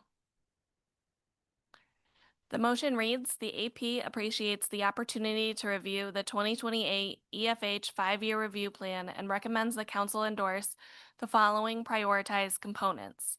Component 1, EFH descriptions and identification.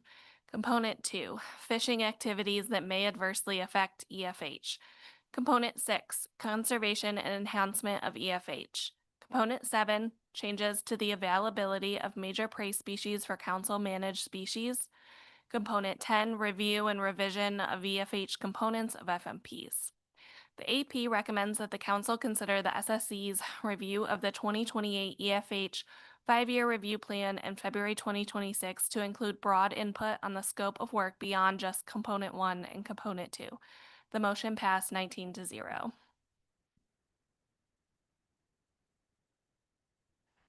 Thank you for the motion and the report.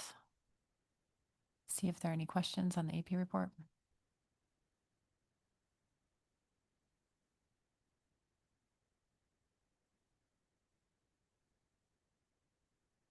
Okay, seeing none, thank you very much.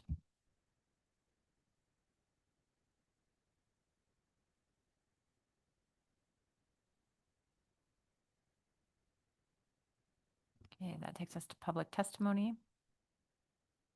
I'll just bring up our testimony list here.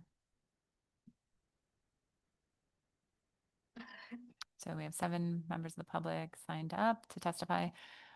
Just a reminder, individuals and companies will have 3 minutes to testify, organizations and associations 6 minutes. We'll begin with Caitlin Yeager, followed by Jamie O'Connor.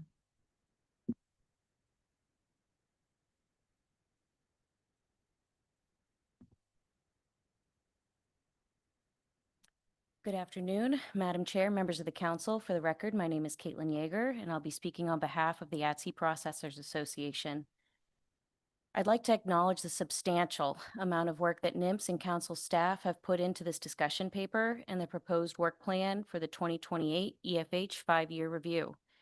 Given the level of disruption that the agency has faced this year and the growing list of demands that are placed on a small number of people, this work plan reflects a pragmatic and focused approach to meeting the council's EFH obligations under the Magnuson-Stevens Act. I'd like to start off by highlighting how much is actually included in this EFH review cycle. So this work plan proposes updates to components 1, 2, 6, 7, and 10, including substantial improvements to EFH descriptions and maps for a subset of groundfish species, as well as all 5 crab species. This also includes new Level 2 and Level 3 EFH maps, as well as sex and maturity-specific EFH for crab for the very first time. I'd also note the incorporation of underwater imagery from the Alaska Coral and Sponge Initiative. Another highlight is the development of species temporal models, linking EFH to stock assessment indicators in a meaningful way, helping inform our annual specifications process. So quite simply, this is a robust EFH update that directly addresses cumulative impacts to habitat as well as sensitive life stage data. Turning over to Component 2 regarding the fishing effects evaluation, the FE model remains the only peer-reviewed and vetted tool for assessing fishing-related impacts and this work plan proposes significant upgrades to this model, including refined bottom contact estimates, updated recovery and susceptibility parameters, expanded benthic features, and integration with the latest SDM maps you heard regarding Component 1. This is the appropriate scientific pathway for evaluating impacts of fishing activities on habitat by using quantitative and spatially explicit models to capture the cumulative disturbance over time. So now I'd like to switch gears and talk about some context on items that are not being addressed this cycle and maybe why. Non-fishing impacts were comprehensively updated in 2023, including a revised consultation document and updated FMP appendices. Component 3, covering non-MSA fishing activities, was also reviewed in 2023 and does not need to be reopened because it's absent new information. Regarding Component 9, the Alaska EFH Research Plan, it was revised in 23 and does not preclude any new research needs being identified from this EFH review. And most importantly, HAPC designation is always available to the Council, but it is intentionally a separate process, and we feel by design.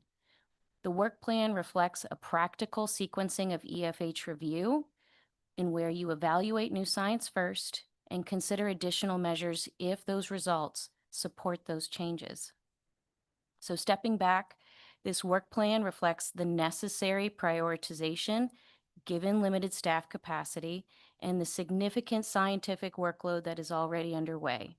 Again, we'd like to thank NMFS and the Council for presenting a work plan that meets MSA requirements and recognizes the constraints that they're operating with under.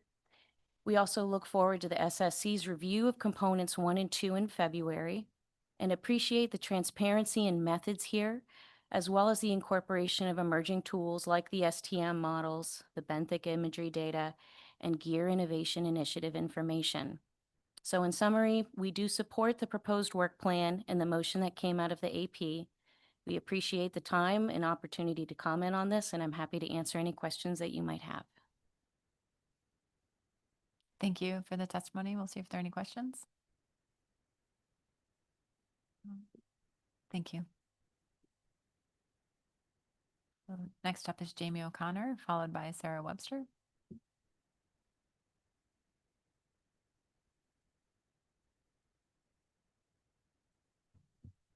Good afternoon. Hello, Chair Drobnica and members of the Council. My name is Jamie O'Connor, and I am an active Bristol Bay salmon harvester based in Ecock and Homer.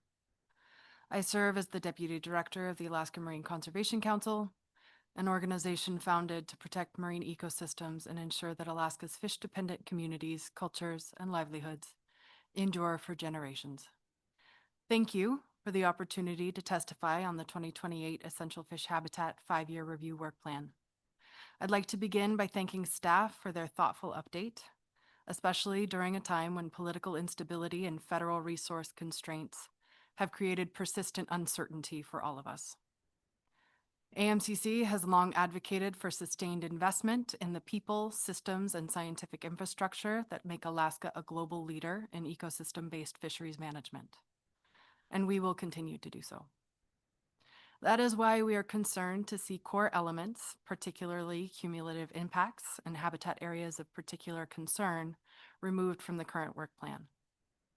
The FH review is intentionally comprehensive because it informs decisions that shape the long-term resilience of our fisheries. When important components are dropped, even temporarily, we risk making decisions with an incomplete picture of the ecosystem we rely on. We understand and respect the real capacity constraints described in the staff report. Given those constraints, it becomes even more important to over-communicate the opportunities for public engagement and to be clear about what this mini EFH review will and will not cover.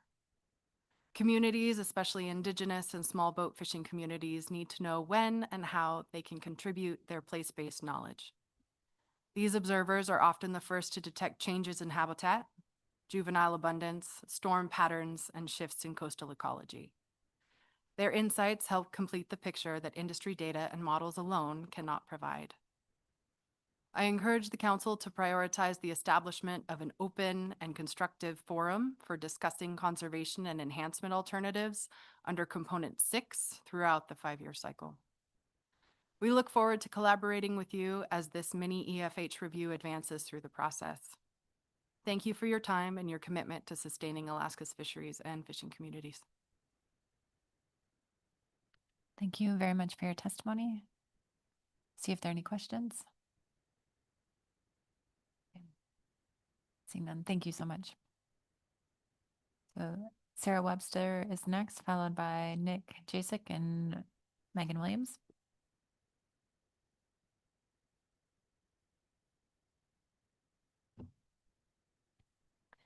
Good afternoon, Madam Chair and members of the council. For the record, my name is Sarah Webster, and I am the Science Projects Director for the Alaska Seafood Cooperative. The Alaska Seafood Cooperative is the fishing cooperative and research body for the Amendment 80 sector, which fishes for flatfish, rockfish, Atka mackerel, and Pacific cod in the Bering Sea, Aleutian Islands, and Gulf of Alaska, so across much of the North Pacific. We submitted a letter under this agenda item that I'd like to just highlight several parts of that letter, and I'm largely going to reflect many of the same sentiments that were shared by Ms. Yeager. First, we support the EFH 5-year review work plan as outlined by staff. We appreciate the effort that went into delivering a timely and well-developed work plan for the 2028 EFH 5-year review, especially in light of recent budget constraints and a government shutdown that reduced staff capacity. We recognize that this reflects a reduced scope, and we appreciate the thoughtful prioritization under those limitations, including council direction from 2023. Many of the components that were not included in this review cycle were addressed in 2023. They are unlikely to benefit from substantial new information at this time or remain available to be addressed through separate future actions such as HAPC considerations. Based on that, we believe that this is an appropriately focused work plan that meets the council's EFH obligations. More specifically, we want to emphasize the importance of the planned upgrades to components 1 and 2, and the updates to EFH descriptions, including new level 2 maps for multiple groundfish species and for all 5 crab stocks, as well as the new and revised level 3 maps, represent meaningful progress. Similarly, the fishing effects evaluation, including updated effort information and improvements to the fishing effects model, are critically important. These upgrades, particularly refinements to biological, geological, and gear parameters, will significantly strengthen the technical aspects of the EFH review. Collectively, these improvements represent meaningful scientific progress. I would also like to briefly address the process. My understanding is that under a typical schedule, the Scientific and Statistical Committee would review the full work plan prior to council action. That sequencing helps to ensure that the EFH process remains scientifically durable, transparent, and defensible. I appreciate that in this case, the altered timeline reflects an effort to balance staff and SSC workloads. Still, rigorous scientific review is a hallmark of fisheries management in the North Pacific, and EFH benefits from that same standard of scrutiny. While I understand the workload constraints that affected SSC timing this year, I want to emphasize how important it is that the SSC's February review not be viewed as narrowly limited to the technical details within components 1 and 2. My understanding is that they will receive a full presentation on the entire work plan, and while they may focus primarily on those 2 components, I respectfully ask that the council encourage a broader scientific evaluation, including whether the scope, methods, assumptions, and trade-offs of the full work plan are appropriate given the available staff, available data, and scientific capacity at this time. That type of holistic scientific feedback would strengthen the process and provide confidence that the EFH review remains robust even under constrained conditions.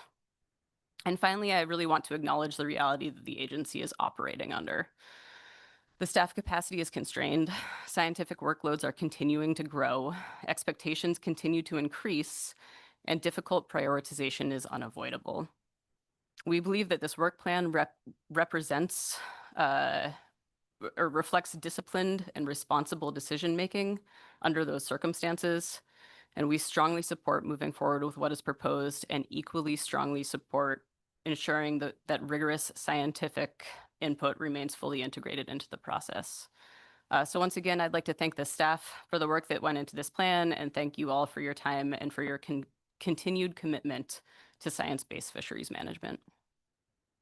Thank you very much for your testimony. See if there are any questions. Yes, Ms. Kimball. Thank you, Madam Chair. Thank you, Ms. Webster, for your testimony. On the point about asking the SSC, my understanding is the SSC will have the full plan in front of them and asking them in particular to focus on 2 components, but they are able to comment on any part of the plan. Is the difference in what we expect to happen and what you want to happen that you'd like explicit direction to the SSC to review the whole plan, or just to make them very well aware they can review the whole plan? That's what I'd like to understand. Through the chair, thank you, Ms. Kimball. My understanding would be the same, and I think making that very explicit would be appropriate. In the details in the work plan, the detailed tables at the end, the timelines highlight that the SSC will be reviewing the technical aspects of component 1 and 2, and they don't actually highlight that they will receive the full plan. So when we first submitted our letter, we didn't even realize that they would see the entire work plan. But beyond that, I do just think it would be very, very good if there is explicit direction that they provide broad guidance given the reduced scope of the plan and the capacity constraints at this time.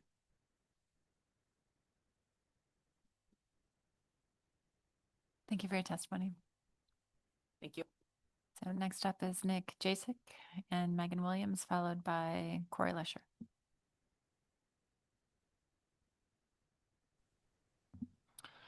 Good afternoon, Madam Chair and members of the council. My name is Nick Jacuk. I live in Kenai, Alaska. I'm also a citizen of the Kinneen Indian tribe, but today I am here speaking as the Fisheries Policy Manager for Ocean Conservancy. And also with me today is Megan Williams, who is online. Megan, can you hear us? Yep, just checking. I'm here and good afternoon. My name is Megan Williams, fisheries scientist with Ocean Conservancy, and we are both part of the Arctic and Northern Waters program. Thanks, Megan. Yes, we would like to, start off our testimony by thanking NIMS and the council staff for all the work that they've done, throughout this process and also with today's presentation. And as well, want to acknowledge upfront the current constraints on staff capacity.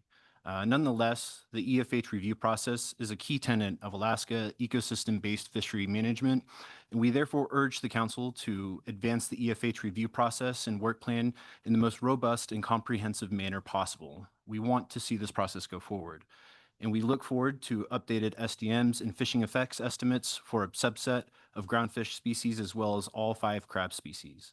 However, we would like to flag the EFH review process should not be a practice of updating species distribution map information, but rather it should be used as a tool that helps identify new areas or issues or species of conservation concern such that we can best ensure the viability of benthic habitats.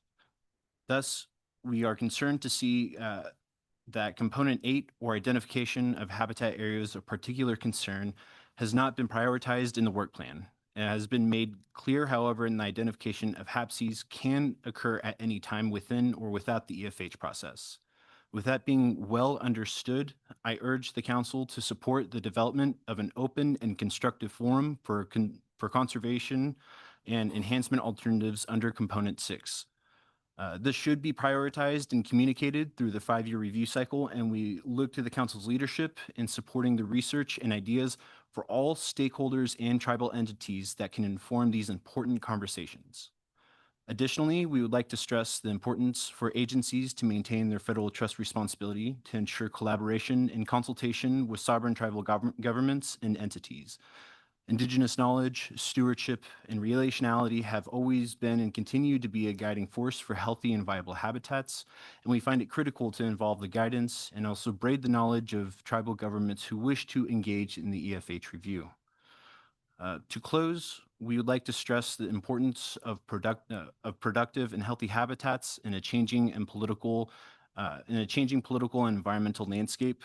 We want to see the EFH review cycle move forward despite agency constraints. We hope to review and bring forward new information on more localized impacts on habitat, new genetic information for crab, as well as the consideration of gear type specific impacts to habitat. We look forward to working on this issue and making more specific recommendations when the SSC takes us up in February. I appreciate your time for listening, and we'll take questions. Thank you very much for your testimony. See if there are any questions. Yes, Ms. Vanderhoven. Thank you, Madam Chair. Thank you, Mr. Jacuk. Some people would consider this an open forum where people could bring that. We have committees. I think most of the agencies and people in the process are pretty open to conversations outside. So I don't have a clear idea what you're looking for and what you referred to as an open forum. So my question is, what does that look like to you? Yeah, thank you for the question, Ms. Vanderhoven. Through the chair, this thinking about the EFH process, and specifically thinking for HAPCs as well, it has been seen as not well-defined process. We find it essential for the council to identify and transparently communicate these opportunities for the public and for stock assessment authors to bring forward, specific conservation proposals, and as well for the council to communicate the process needed to advance these proposals, not just in the not just through the proposal phase, but also through the regulatory phase. And if Megan has any questions as well, I also extend that to her. Sure, through the chair. Thanks, Ms. Vanderhoven. I'll sort of reiterate that. So I think the concern that we've heard in a couple testimonies now is that because we don't have the more formal HAPC process happening, and there is no targeted RFP at this point. I think from the stakeholder perception, it's a little less clear how to plug in with conservation and enhancement recommendations and proposals. So appreciating that we can come, I suppose, and testifying during EFH or potentially staff tasking as open areas, I think it would be helpful, and this ties into our recommendation for the council to communicate that if there are needed opportunities to sort of more formally open a dialogue via a workshop or getting more sort of proactive and having conversations about these enhancement opportunities, I recommend that absolutely. It's an important part of EFH, and it's even more important because it's this opportunity to take all the fantastic information that is collected during the whole process and the research and the updated SDMs, and then plug that into potential management outcomes, right? And that's where we want to see that bridge. And the on-ramps aren't as clear when HAPC isn't as prioritized as with this EFH. So we appreciate there will be opportunities, but we want to highlight the real need to make that communication as clear and transparent from the council as possible throughout.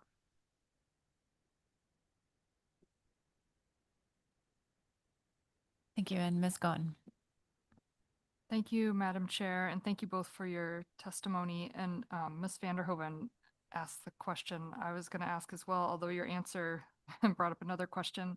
I think what I heard you say is that maybe the council offering a workshop as they're getting towards the end of the EFH review to allow more opportunity for stakeholders to formulate what they think might be recommendations for conservation enhancement before the council finalizes. Is that what you were recommending? Through the chair, thank you, Ms. Goen. That was something that I think as someone who's just starting to engage in this process, a target like that would be incredibly helpful.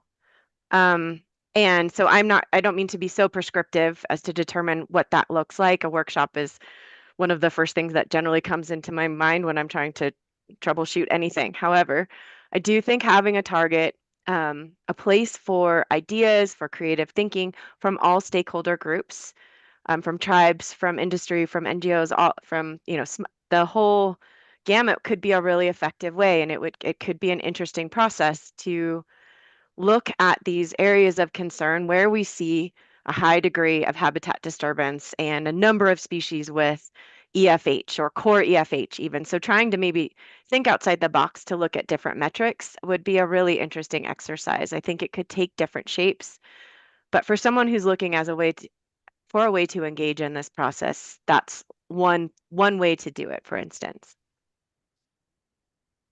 Thanks for that. Okay, thank you both for your testimony. Thank you. Thank you. Next up is Cory Lescher, followed by Linda Behnken.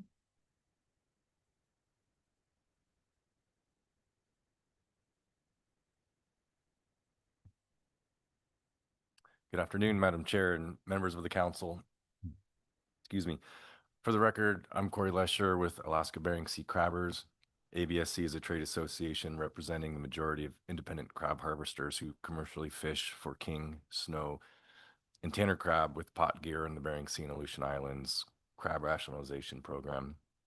ABSC submitted a written comment letter under this agenda item, and I'll be speaking to that today.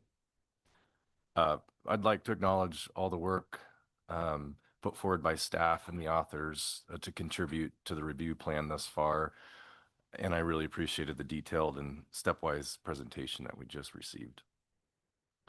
Understanding what essential fish habitat is and the habitat needs by each species and life stage is really an important component for us to effectively manage our stocks in the North Pacific.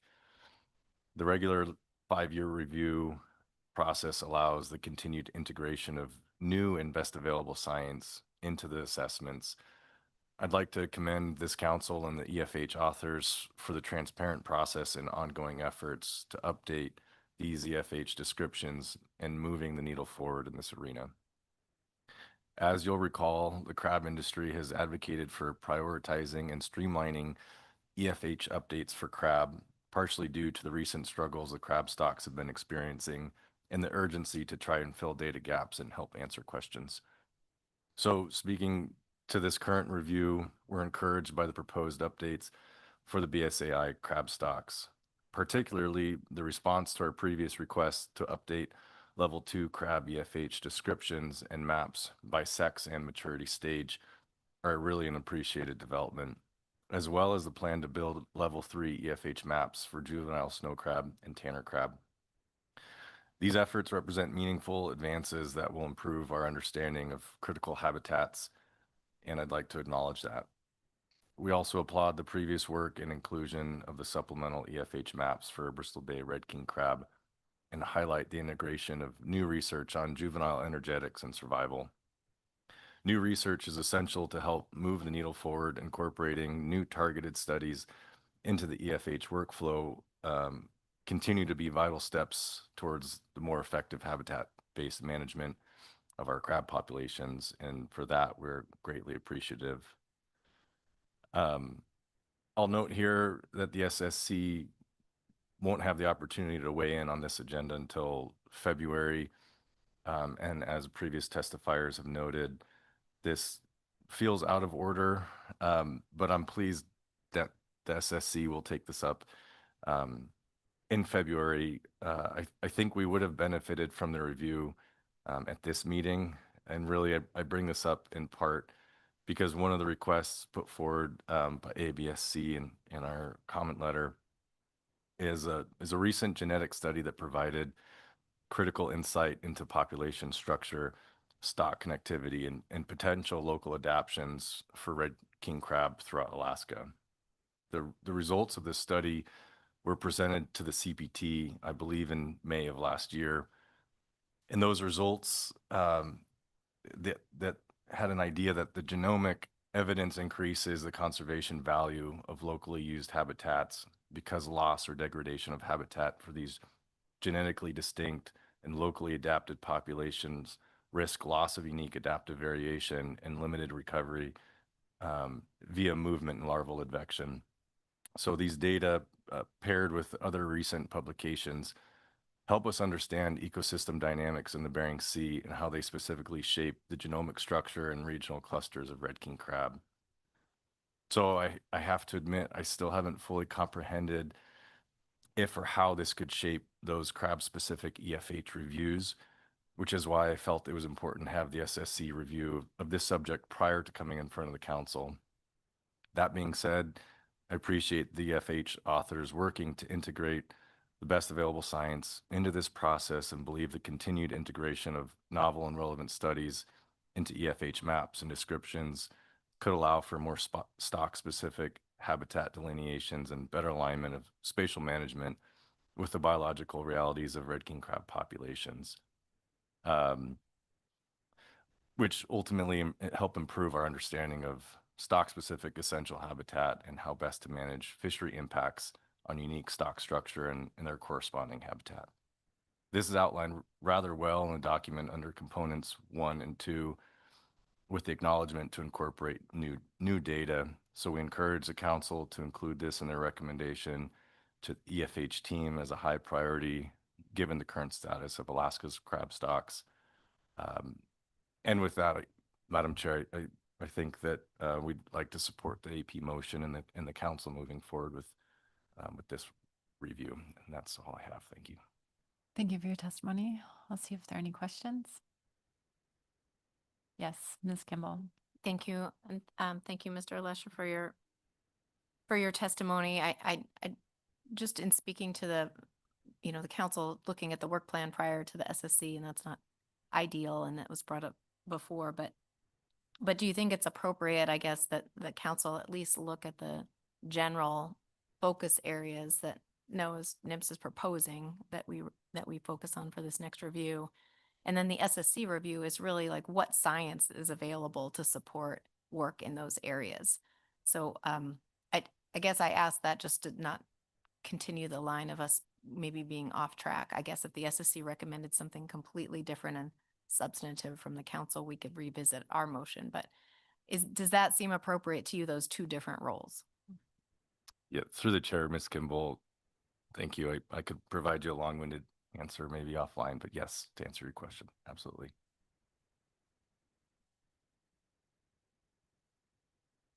Thank you. Okay, so our next testifier is Linda Behnken, followed by Lauren Hines. Thank you, Madam Chair, members of the council. I know it's been a long week and I appreciate the opportunity to testify. I wanted to start by thanking NOAA staff, council staff for all the work they've done on this EFH outline. We realize there's a lot of work that's gone into it and still a lot ahead. We understand that for the 28 review, the staff will significantly update multiple aspects of the council's EFH management policy.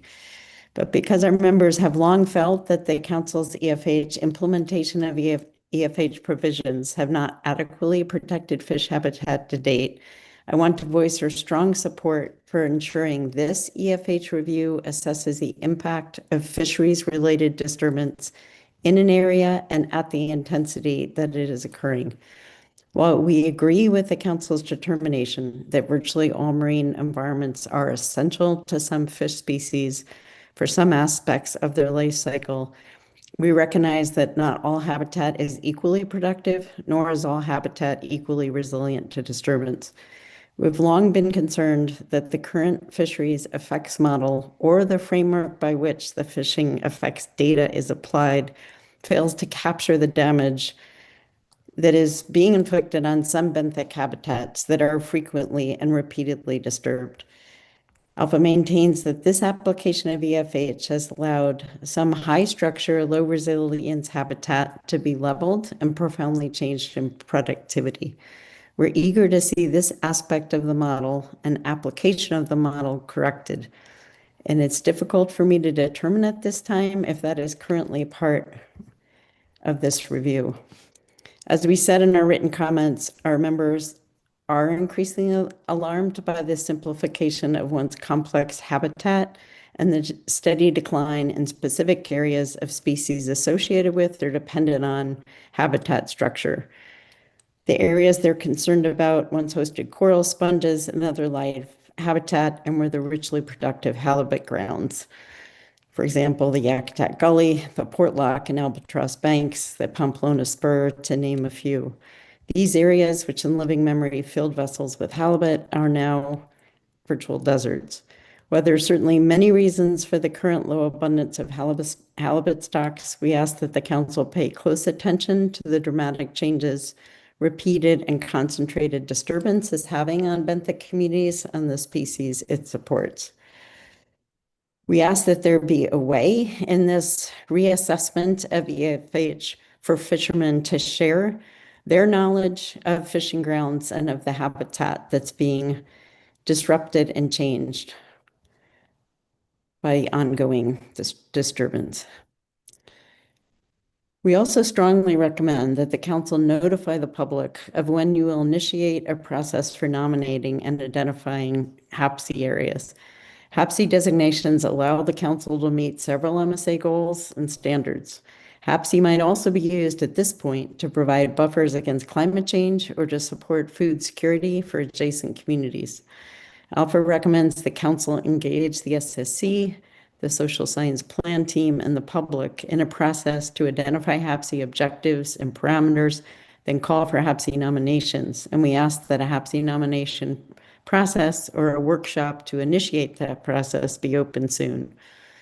We note that a HAPC nomination process was strongly supported and requested by the public several years ago, but at that time, the council postponed all considerations. And if I remember correctly, it was until we reached the CFH review. We believe that now would be a good time to initiate that process. Thank you again for the opportunity to comment. Thank you for your testimony, Ms. Behnken. We'll see if there are any questions. Okay, seeing none, thank you again. Thank you. Lauren Hines is our last testifier.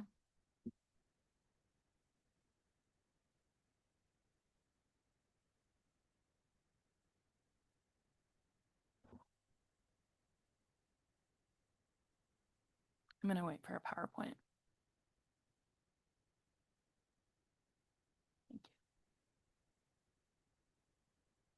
Perfect. Good afternoon, Chair and members of the council. First and foremost, I also want to say thank you for being here today and also for the opportunity to provide public testimony. My name is Lauren Hines and I am testifying today on behalf of Oceana.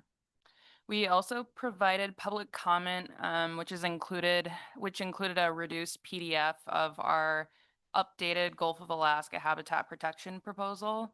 And I did try to share the full resolution version via email with all council members, but if anyone in this room or listening needs it, I am happy to email that to you.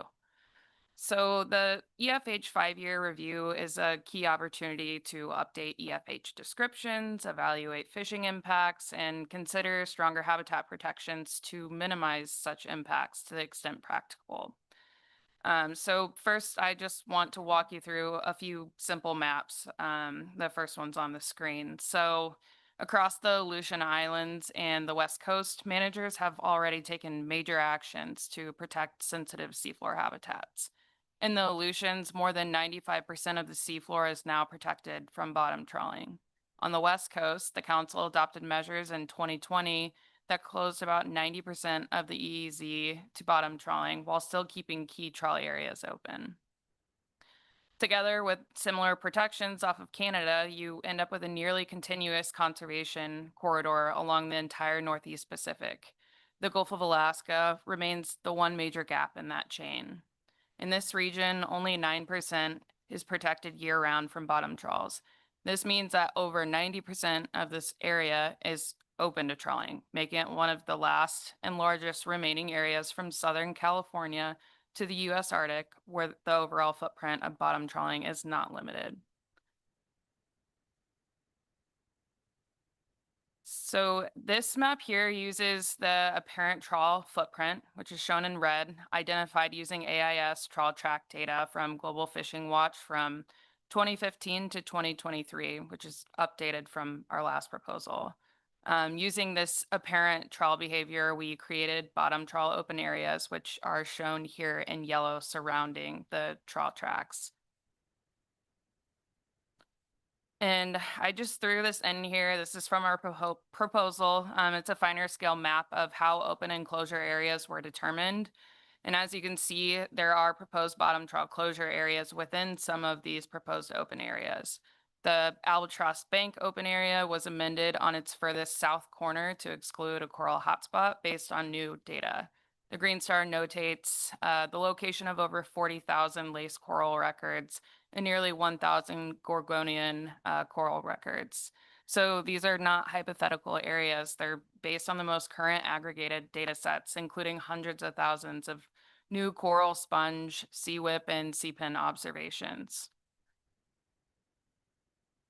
So we know that fishes, crabs, and other organisms are reliant on these seafloor habitat structures for feeding, breeding, spawning, and or growth to maturity.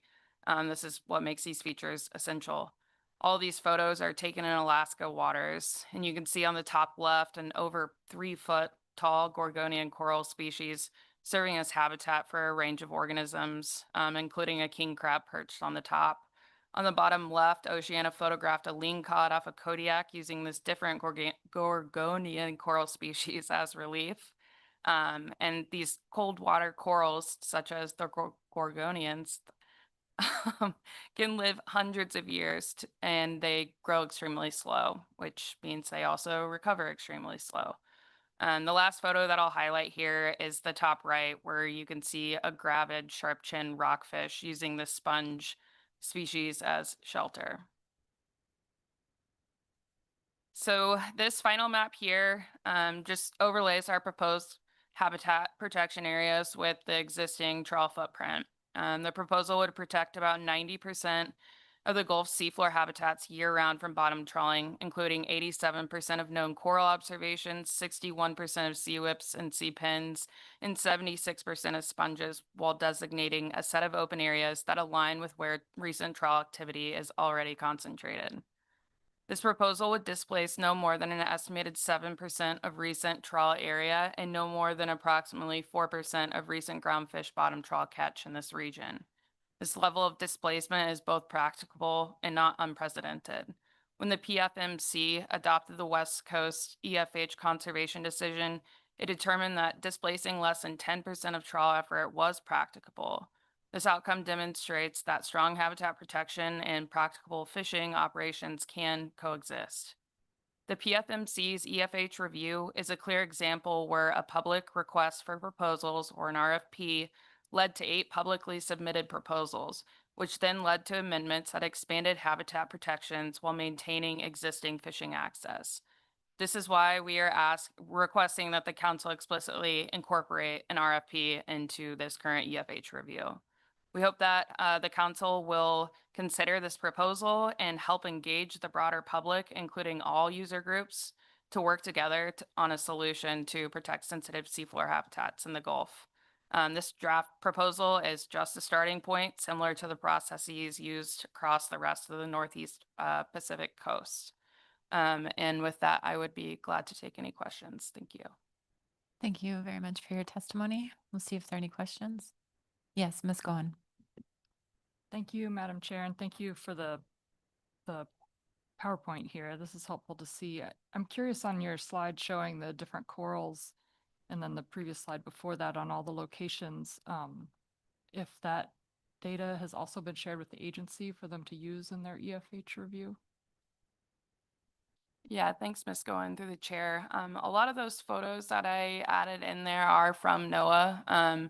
They just updated, they added hundreds of thousands of new observations just this year to their database. That data has not been incorporated into the current the fishing effects model because it hasn't gone through that process yet.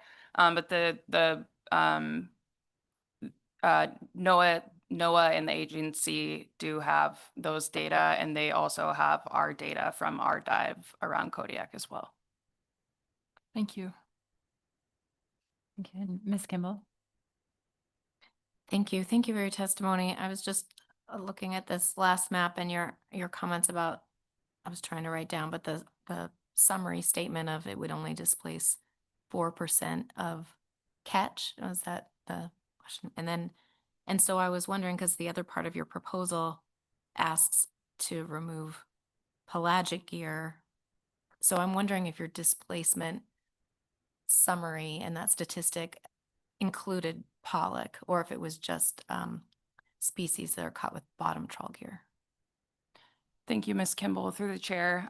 So the current displacement estimates that I provided are just for bottom trawl gear. We did try to attempt to keep pelagic separate from the bottom trawl data because when this proposal was created, the idea was that hopefully pelagic trawls wouldn't be operating on the seafloor within conservation areas that are already closed to bottom trawls. So I did chat with Shin and Carol briefly about this on the AP, and for me to go back through the data and look at just pelagic, I would have to do a new data poll because this is the only publicly available information we have. But that is something that we could do to additionally look at displacement if the pelagic trawl fleet is positive that they're not going to be able to remain off the seafloor. Thank you. I'm not asking you to do that, but the distinction is pretty important, I think, for that summary number. So I appreciate that clarification. Thanks. Thank you. Thank you for your testimony. Okay, so that concludes public testimony on D2. Let's take a 5-minute stand down and we will come back and see if the council would like to take action on D2. Thanks.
Okay. Welcome back, everyone. So we just completed our public testimony on D2. See if the council would like to take action. Oh, Ms. Goen. Thank you, Madam Chair. I have some questions of staff before we move into a motion, if that's possible, or should I do it after the motion? Can we make them brief? Is that okay? Okay. Go ahead, Ms. Goen. Thank you. I had just two quick questions for staff, questions of clarification, if I may. We heard from the Oceana proposal, and I'm curious if a proposal like that could be introduced under component 6 for conservation and enhancement.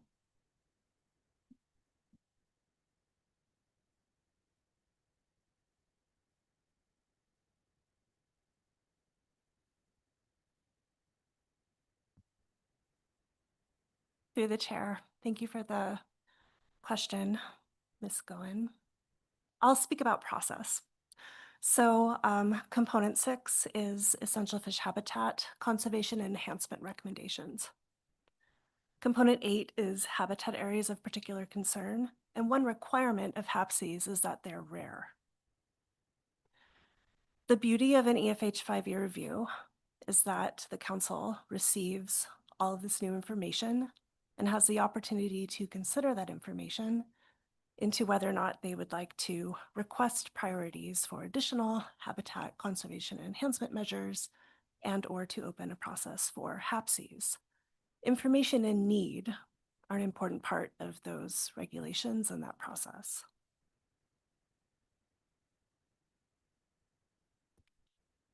Thank you, Dr. Purtle.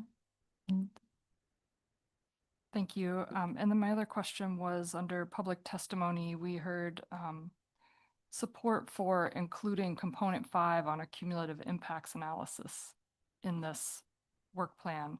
But we've heard concern from the agency on trade-offs between workload and getting this review done. So I'm just wondering if you can speak briefly to what that would take to do that cumulative impacts analysis, or if it's covered for fishing impacts under some of the other components. Thank you, Ms. Goen, for the question through the chair. Component 5, cumulative impacts to essential fish habitat. That is not currently prioritized by NIMS. It would take a lot of work to come up with a method to do that separately from what's already done to evaluate and assess cumulative impacts to EFH. And so let's remember that the fishing effects evaluation assesses impacts to EFH cumulatively over time from fishing.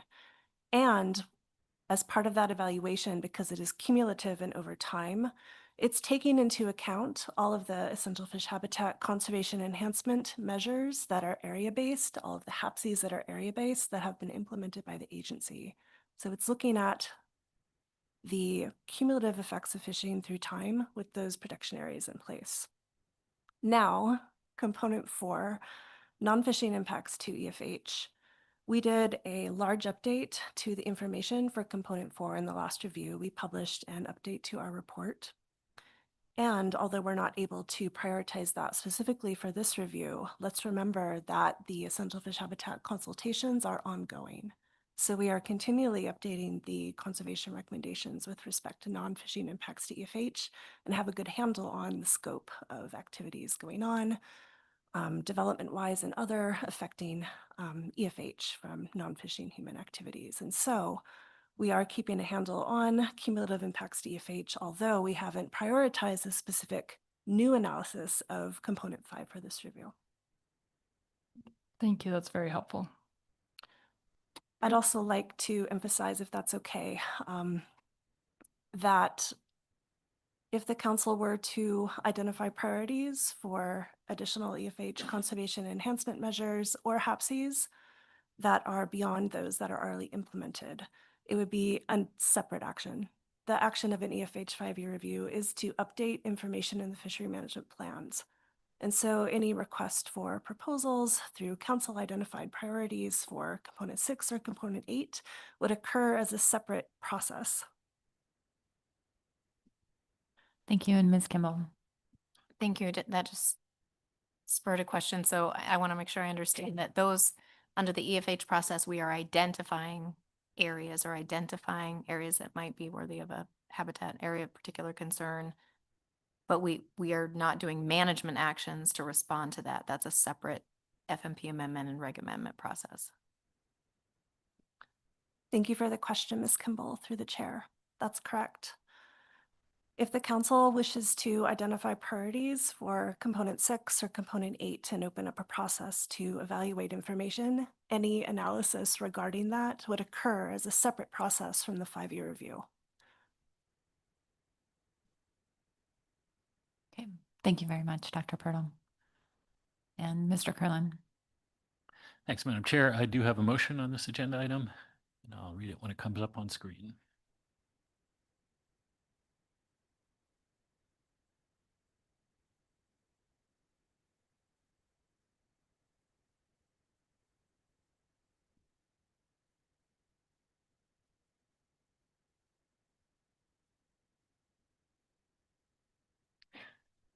Council supports the scope and plan for the 2028 Essential Fish Habitat 5-year review described in the discussion paper and presentation for this meeting.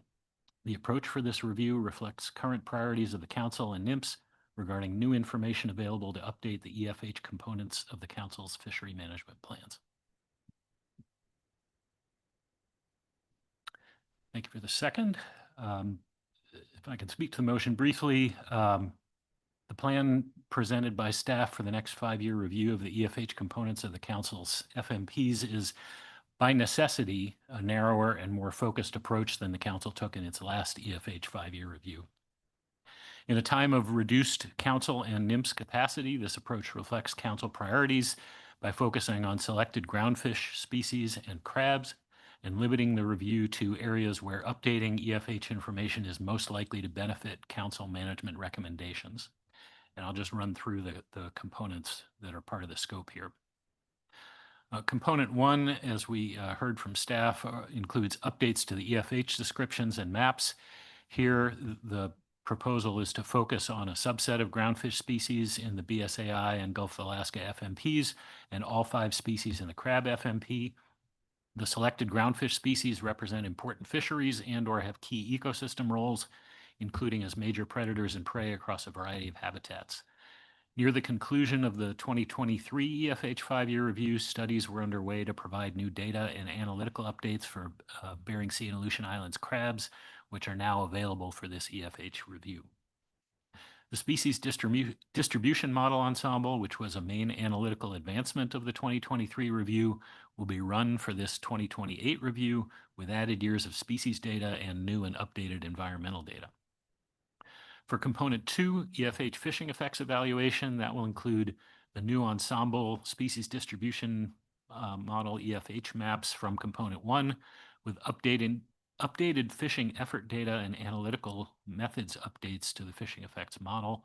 Several analytical advancements have been underway that will improve the EFH fishing effects evaluation. For component 6, EFH conservation and enhancement recommendations, the plan is to review the results of the new fishing effects evaluation along with existing conservation measures, as Dr. Purtle just noted, and assess whether additional measures should be recommended. For component 7, prey species, new data and habitat information will be presented for select prey species from recent studies that are now concluding. Several EFH components of Council FMPs would not be updated this cycle. The scope of this review does not include component 3, the non-Magnuson-Stevens Act fishing activities, because these are a relatively minor influence on EFH for Council managed species. It does not include updates to the non-fishing impacts to essential fish habitat, which is component 4, and that's because the 2023 review included an extensive update to this information. It would not include a standalone cumulative impacts analysis, component 5, and that's because other analyses examine cumulative effects, such as the annual supplemental information reports that the Council does for the groundfish FMPs. Component 8, habitat areas of particular concern, is a discretionary option that is available to the Council at any time, so the plan does not include getting into that unless the Council were to initiate that review specifically. Component 9, research and information needs, went through a comprehensive update recently and is not a priority for another update. My motion is consistent with the AP's recommendations, and per public testimony that we heard, my intent would be for the SSC review in February to include the full scope of the work plan for this EFH 5-year review, but focusing on the methods for components 1 and 2. And finally, I'd just like to recognize the innovation and leadership of the EFH staff team. As Dr. Pirtle noted, the North Pacific Council has really led the way nationally in many respects, including EFH modeling, mapping, and evaluation of potential adverse effects on EFH caused by fishing. And this proposal for the new review would continue that leadership while scaling down the overall scope in recognition of reduced staff capacity. And that's all I have, Madam Chair. Thank you, Mr. Curlin. Let me see if there are any questions on the motion. None. Any comments? Motion. Yes, Ms. Cohen. Thank you, Madam Chair, and thank you, Mr. Curlin, for the motion. I appreciate it and also understand the need to prioritize which elements are moving forward in this EFH work plan, given constraints that the agency and council are facing. I also just wanted to note that I appreciate the clarity on process that the agency provided here during this presentation, particularly around HAPCs and this component 6 on conservation and enhancement. Particularly the clarity that any new conservation and enhancement proposals for habitat might be considered after the EFH review work is done and would be a separate action. So just want to appreciate all the work the agency has done and look forward to this EFH review. Thanks. Thank you. Any other comments? Yes, Ms. Kimball. Thank you. I appreciate the motion, Mr. Curlin. I'll be supporting it. And I think what's been laid out by the agency is very comprehensive and actually has some really exciting new components. So I don't like saying that it's a scaled down approach because I think of the components that we are doing, there's so much more in them. So it's hard for me to look at it that way, but I definitely see why we're looking at it that way. I also, heard in public testimony about the HAPC process, and I am sympathetic to the idea of not knowing exactly when to weigh in on what that might look like. Doing it now doesn't make sense to me because the whole idea is you do this EFH 5-year review, you see if there's some identified concerns, and then you solicit for a process for a HAPC.